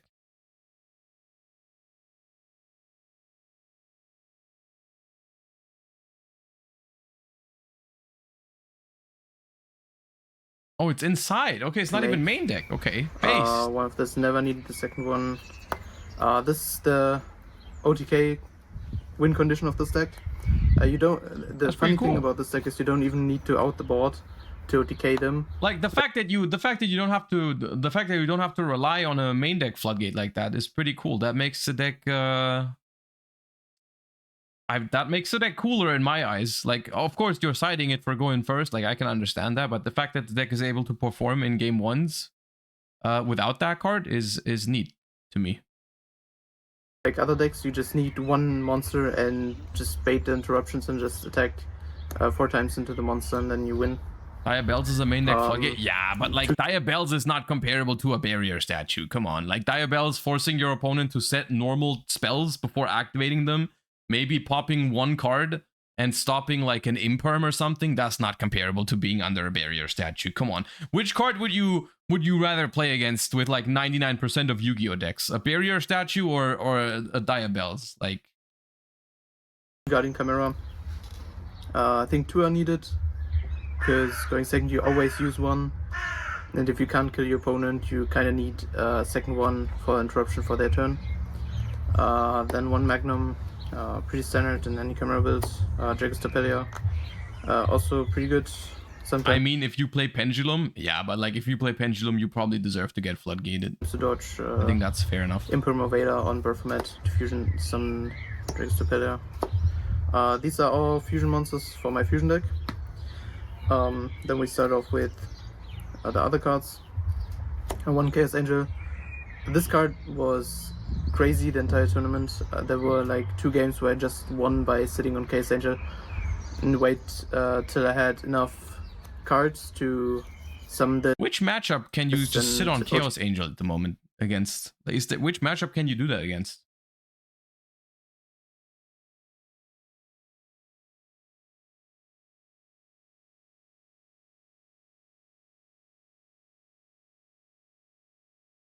Branded?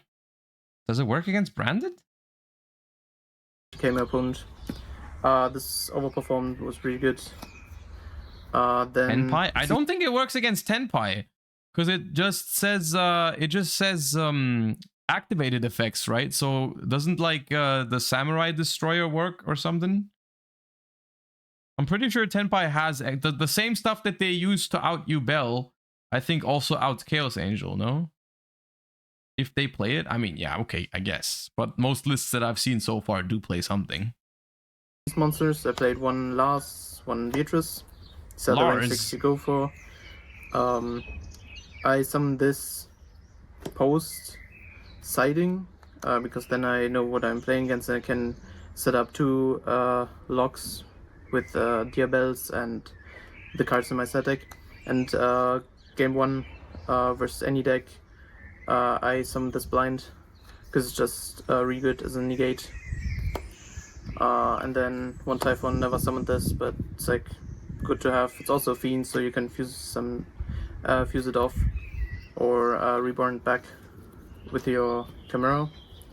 And then Link monsters, SP obviously, 1 Macracker, it's Fiend reborns your Fiend monsters, really good. It's also really good with Chaos Angel, but that never came up. And the last card of my extra deck was Nightmare Phoenix. I didn't really know what to put as a 15th card, so I just played this to out deck lockdown or skill drain.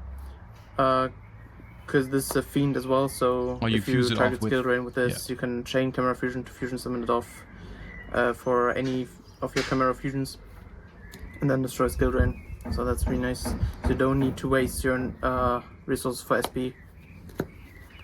Then for the side deck, I played 3 Crow. Just has a good matchup spread, was fine. I didn't play against a lot of decks where it was good against 3 Ogre.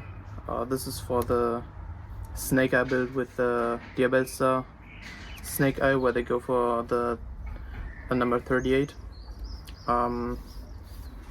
Then fun cards, 1 Barrier Statue.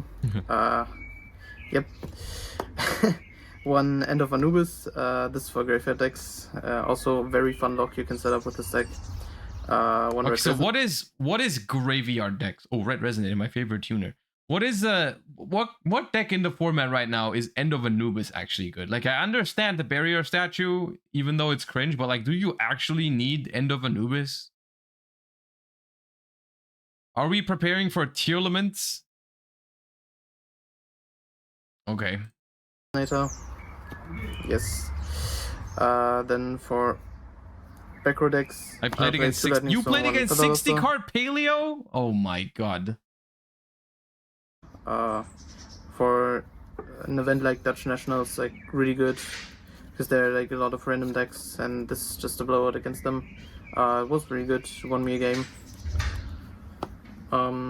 Then played the Steel Spells for the Snake Eye matchup where they go for the Disparter hand loop, because it's really good to just steal the Dispater and then summon the Omega on your field, rip their hand for 1, and have another negate with Despair for hand drops. Dude, these rulings are always super annoying, but like if you take the Dispatter and you summon the Omega to your side of the field, and then if you steal the card in their hand, where does the Omega return? Do you keep the Omega? Or do they get it?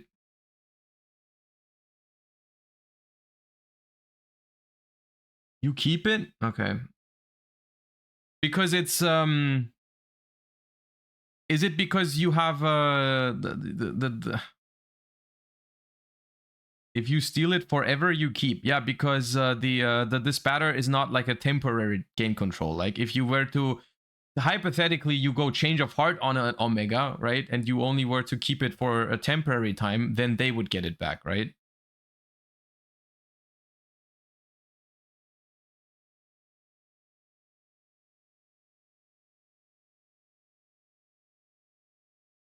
I active effective Goyo King lets me take a good Malakota.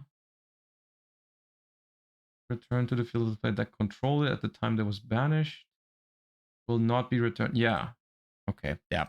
The last card of my deck was a bit of a troll card, but I didn't really know what to side against Senpai, so I played 1 Rise to Full Height to send off Beatrice. Dude, you are officially how many cards is that? 70? You are officially 1 out of 70%, like 1 out of 70 based.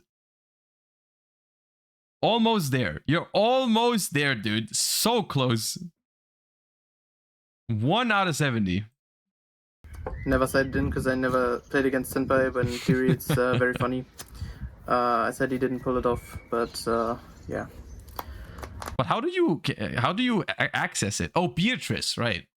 That was my profile. Shoutouts to my team, Babakat Gaming, especially to Ola and Burak, who drove with me to the event.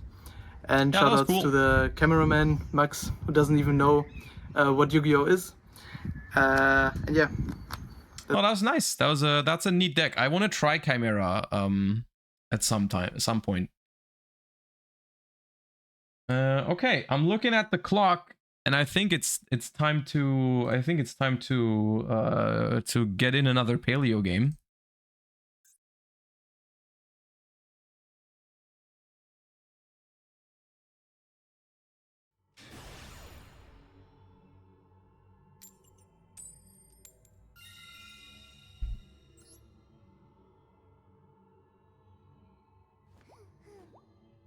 Fix your deck, take out the goblins. Too late. I forgot. Can you link? Oh yeah, pin it. Pin the thing. Oh, never mind. Pinned the wrong one.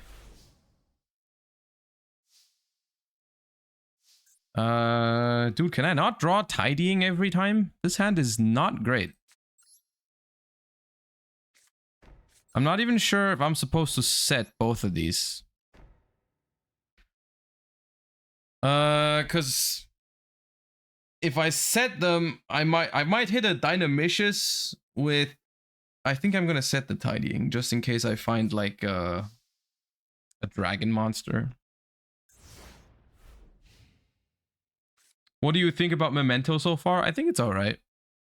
It's not great, but it's all right. It's playable.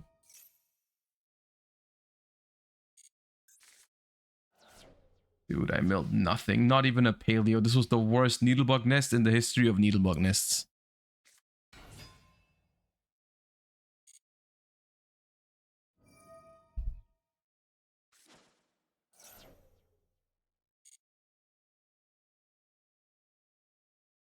Maybe wait for Infinite Forbidden Memento support. I mean, I was gonna do that anyways before. I don't think Memento is a serious contender at the moment. Maybe with the new support. But I don't think it hurts to learn the cards now. That is not the level 1 plant I was expecting.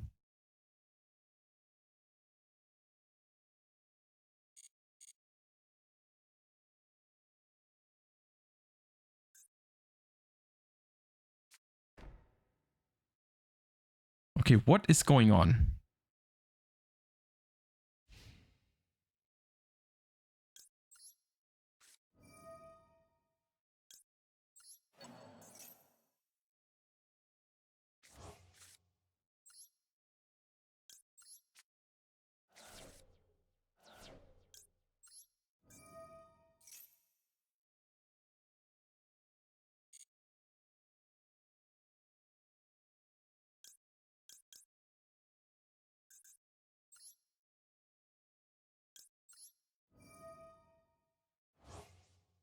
This is weird.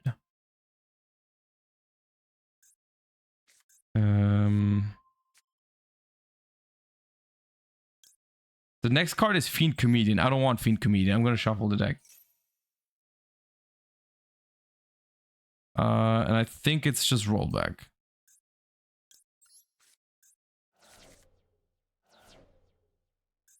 Give it a draw.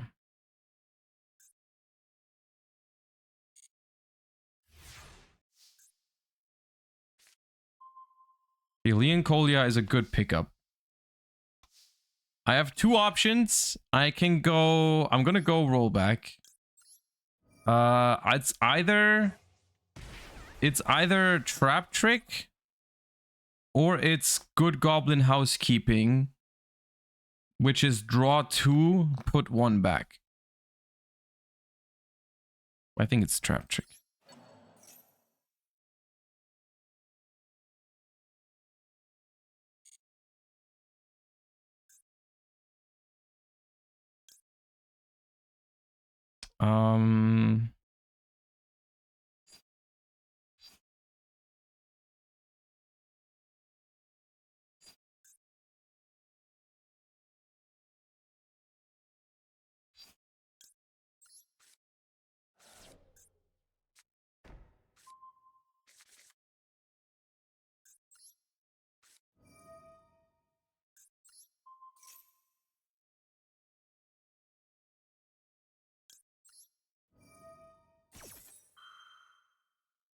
See if we get max seat, that's fine.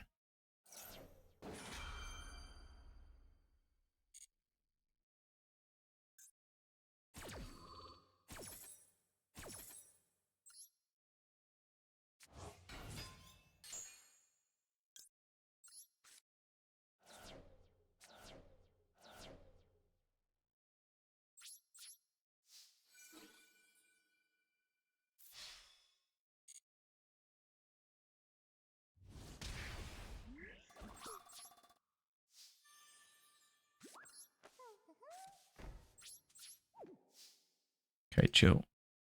I don't know if this is a serious Predator Plant deck or why they summoned this one with Lone Fire Blossom. That is, out of all the things they could have summoned, that was not the one I was expecting.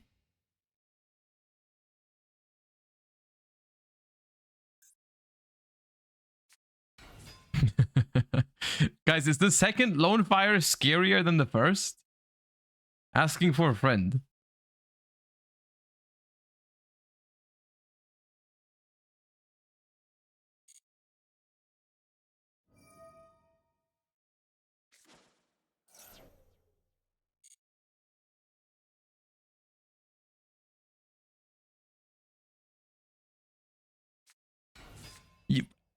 You play all that?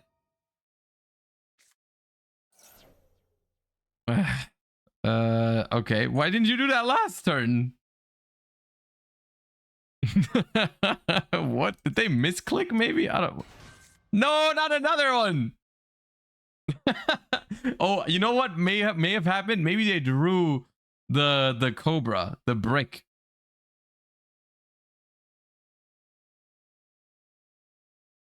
But why wouldn't they discard that instead of discarding Ash? I don't know. I'm so confused.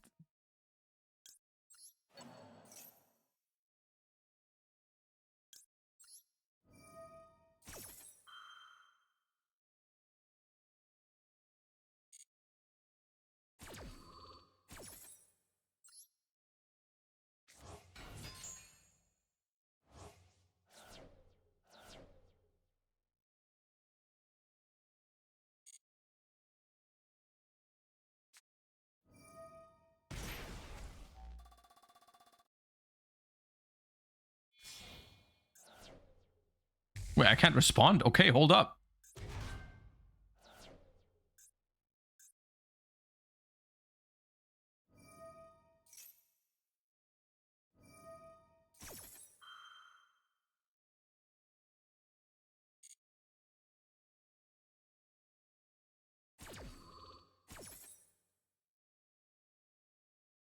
Okay, it's just pure Predator Plants. Oh no, not chlamydia, dude.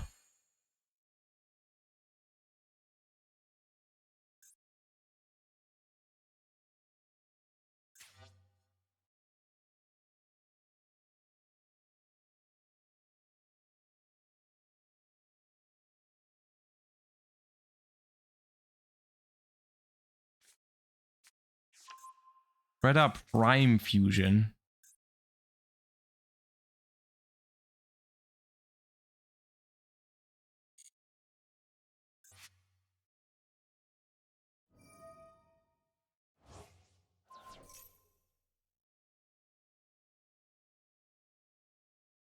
Wait, special summon all the what? Huh? Is it all? All the fusion materials. I'm gonna go ahead and roll back briefing on this.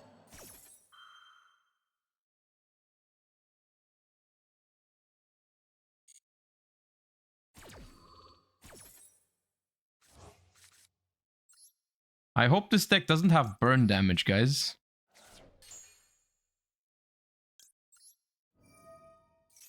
Does Predaplant have burn damage? Okay, called by means we get a random back, Jack. Take the wheel back, Jack. Tell me what I get.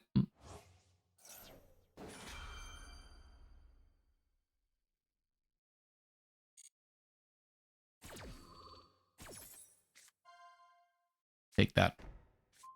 We take that.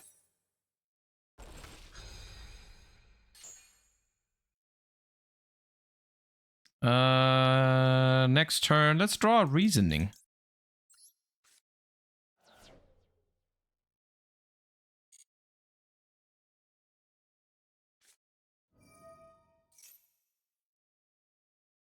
Special a Predaplant from your deck, then add a Predap card from your deck to your hand. Also for the rest of the turn, you're locked into fusion. Okay.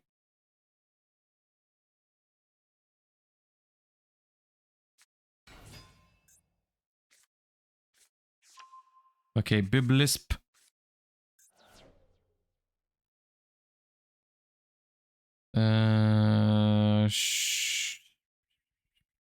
You know what? I'm just gonna do this on this. Keep the rollbacks flowing. Chain this. Is there any way they can negate my Vaboku with the stuff that they can summon? That's what I'm afraid of, and that's what I don't know. Do I have to shotgun it?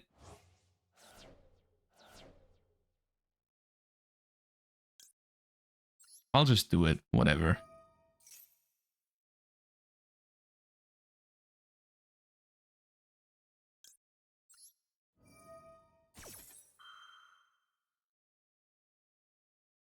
They might not have anything to negate, but at least I'm now not asked for a response every time.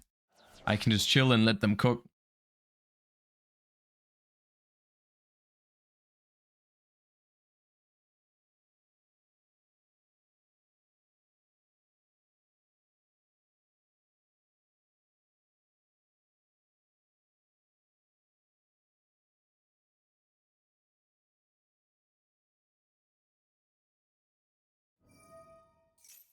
Alright, effect chlamydia.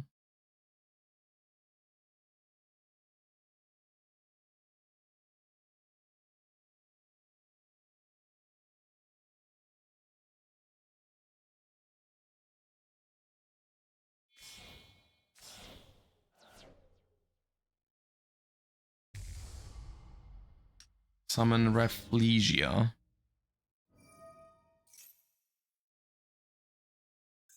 And Biblisp is an ad. Yeah, any Predaplant monster.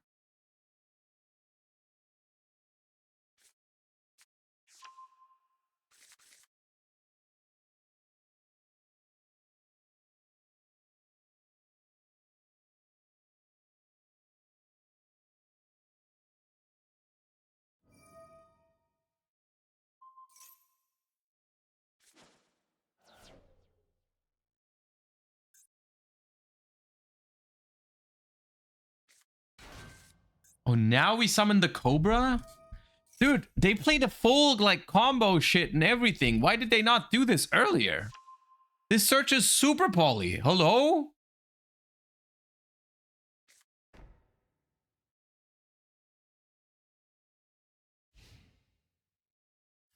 Eh?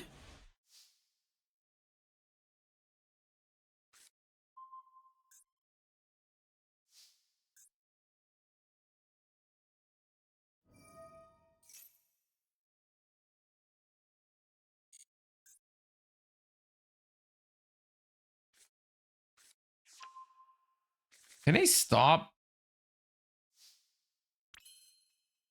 Okay, my question is now, if I go for a 4 material Anomalocaris, can they super poly that? With the monsters that they have?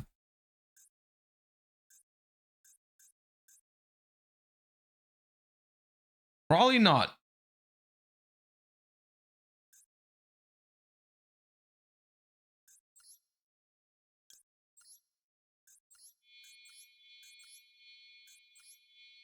I don't think I've ever done that, by the way. I don't think I've summoned the 4 material Anomalocaris in my life. Well, they have something.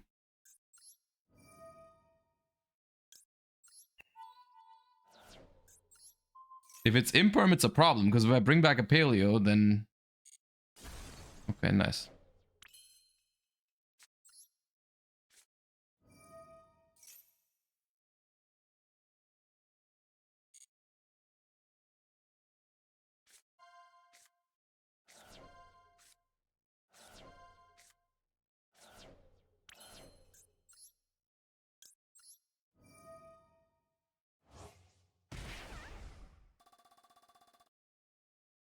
What can I trap trick into?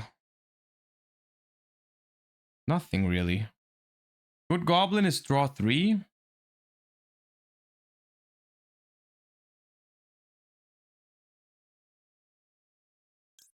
Draw 3.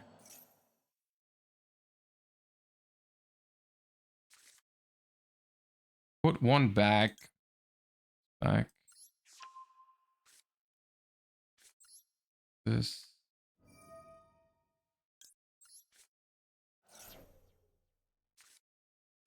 Okay, solid. Battle phase. Here.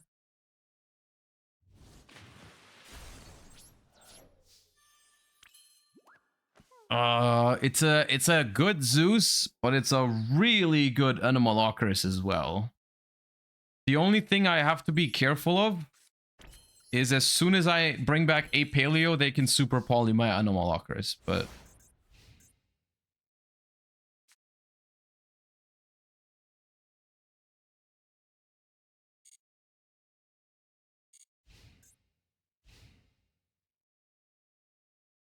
They put a counter on your guy, you can get super polyed. Well, I mean, yeah, but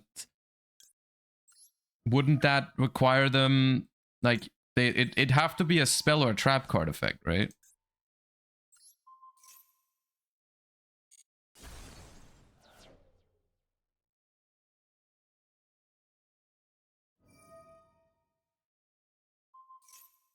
Okay, special a Predap from your deck. Well, yeah. There's a trap to put the counters. Well, they don't have it at the moment, do they? That's fine.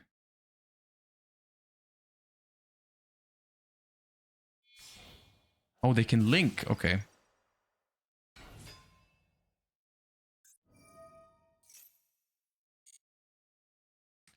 Exotic sub, thank you for the prime. Appreciate that. Thank you so much.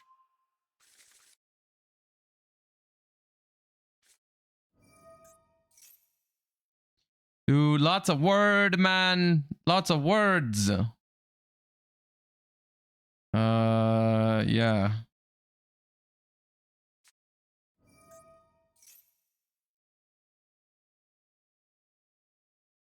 Do I just burst? Do I just go Trap Trick into... Do I still have 2 Morellas? 1 Morella. I can burst.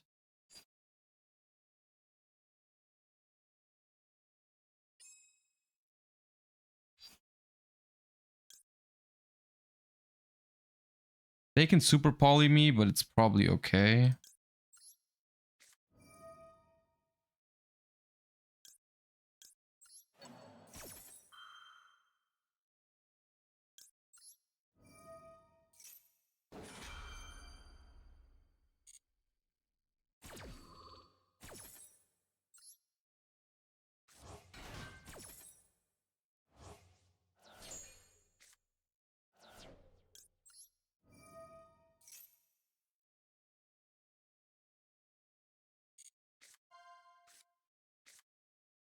Oh, I wasn't toggled on. Uh-oh.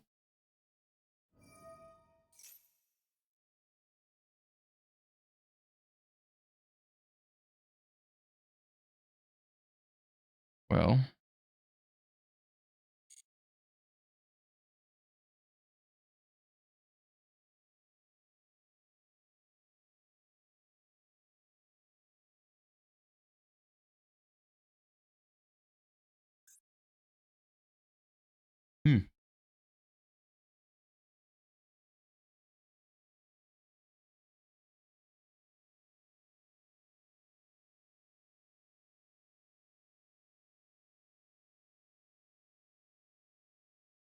Tony Khalil, thank you for the first time sub. Appreciate that. Thank you.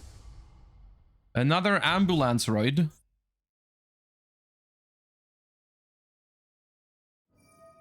That doesn't seem that scary.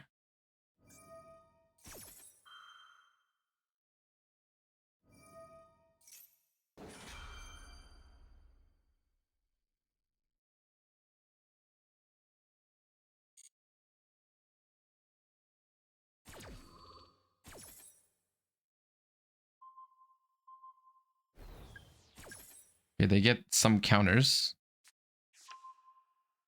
Bryantis. Dude, what's wrong with Predaplants, man?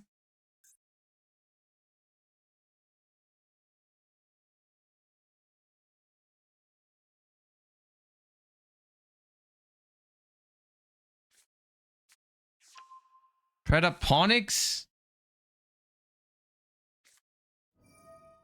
Okay.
Maybe this was too early. If they can summon a monster that's bigger than Animalocaris, I might die.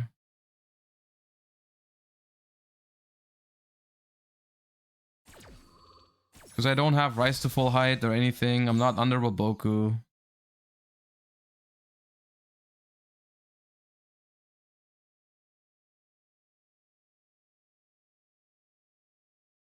Were you not afraid of drawing Morella or Burst with a normal Ocarus, or was the deck stacked? The deck wasn't stacked with Backjack, but the if I hit one of those cards, I can just go for a different rollback target, right? I can roll back Waboku and then I'm always safe.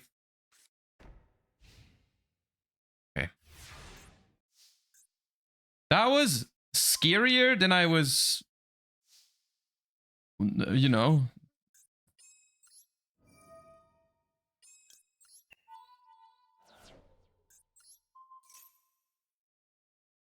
Yeah, okay.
Do you think Super Poly needs an errata to include at least one monster you control?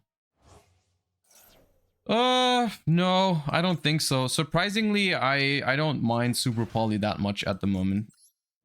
I feel like Super Poly is okay. The fact that it requires a discard and the fact that it requires you to what's the right word? The fact that it requires you to have extra deck space for it and all that, it feels like overall with the power level that Yu-Gi-Oh is at the moment, it feels reasonable.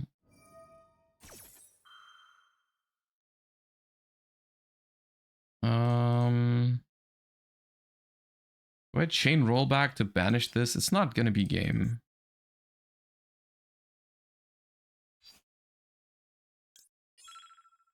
No.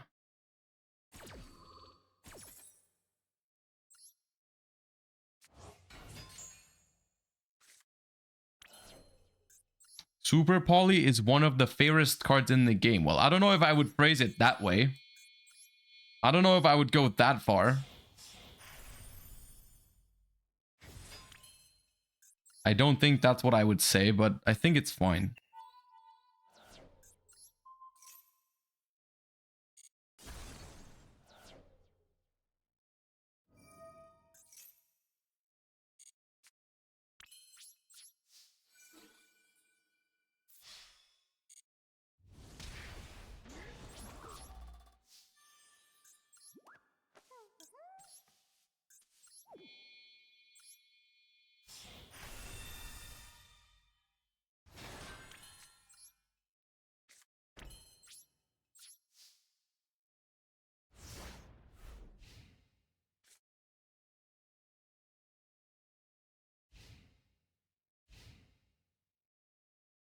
You had game if you elf gigantic? Yeah, maybe.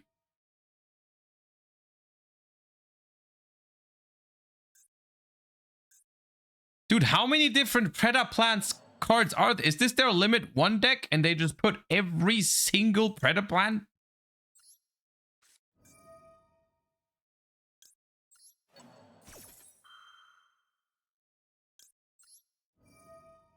Stop hitting me with different Predap cards, dude.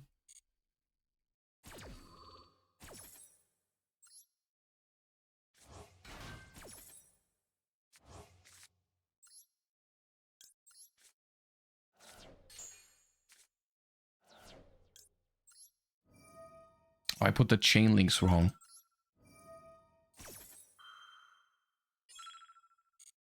Guess I'll just have to hit.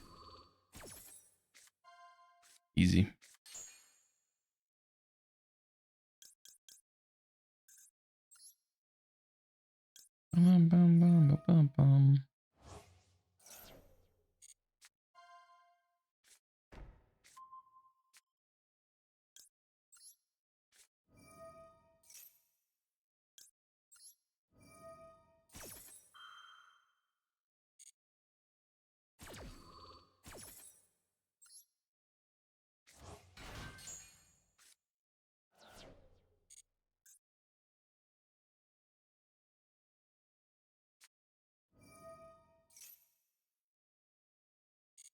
They will never accept defeat. I have more Predap cards. You are no match for my Predap cards. I'm gonna force you to read so many Predap cards.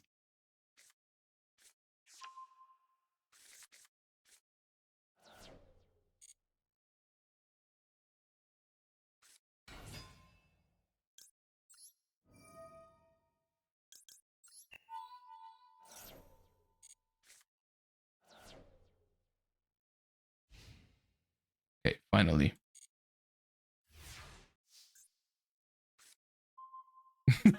Preda, please surrender.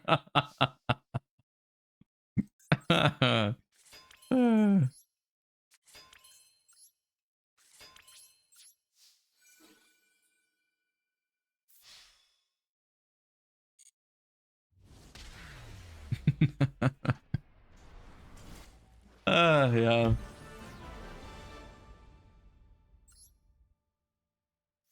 All right. That was fun. That was fun. Okay, cool. All right, guys. Like I said earlier, I'm gonna go on a little holiday, a little bit of a bicycle trip for the next couple days. I'll be back next week. Wednesday is when the next stream is. Until then, hope you enjoyed the stream today. Hope you have a wonderful weekend, and I hope to see you guys again next week on Wednesday. Yeah, thank you all for being here. Thank you for all the support as always. Appreciate you guys. There's still gonna be YouTube content the next couple days. We have a couple things set up, so stay tuned for that. Until then, hope you have a great time, and I'll see you guys next week. I'll send you guys over to Mr. Farfa, who's also playing Paleos right now. He's playing Paleo tier, and so that's gonna be a good time as well. I'll see you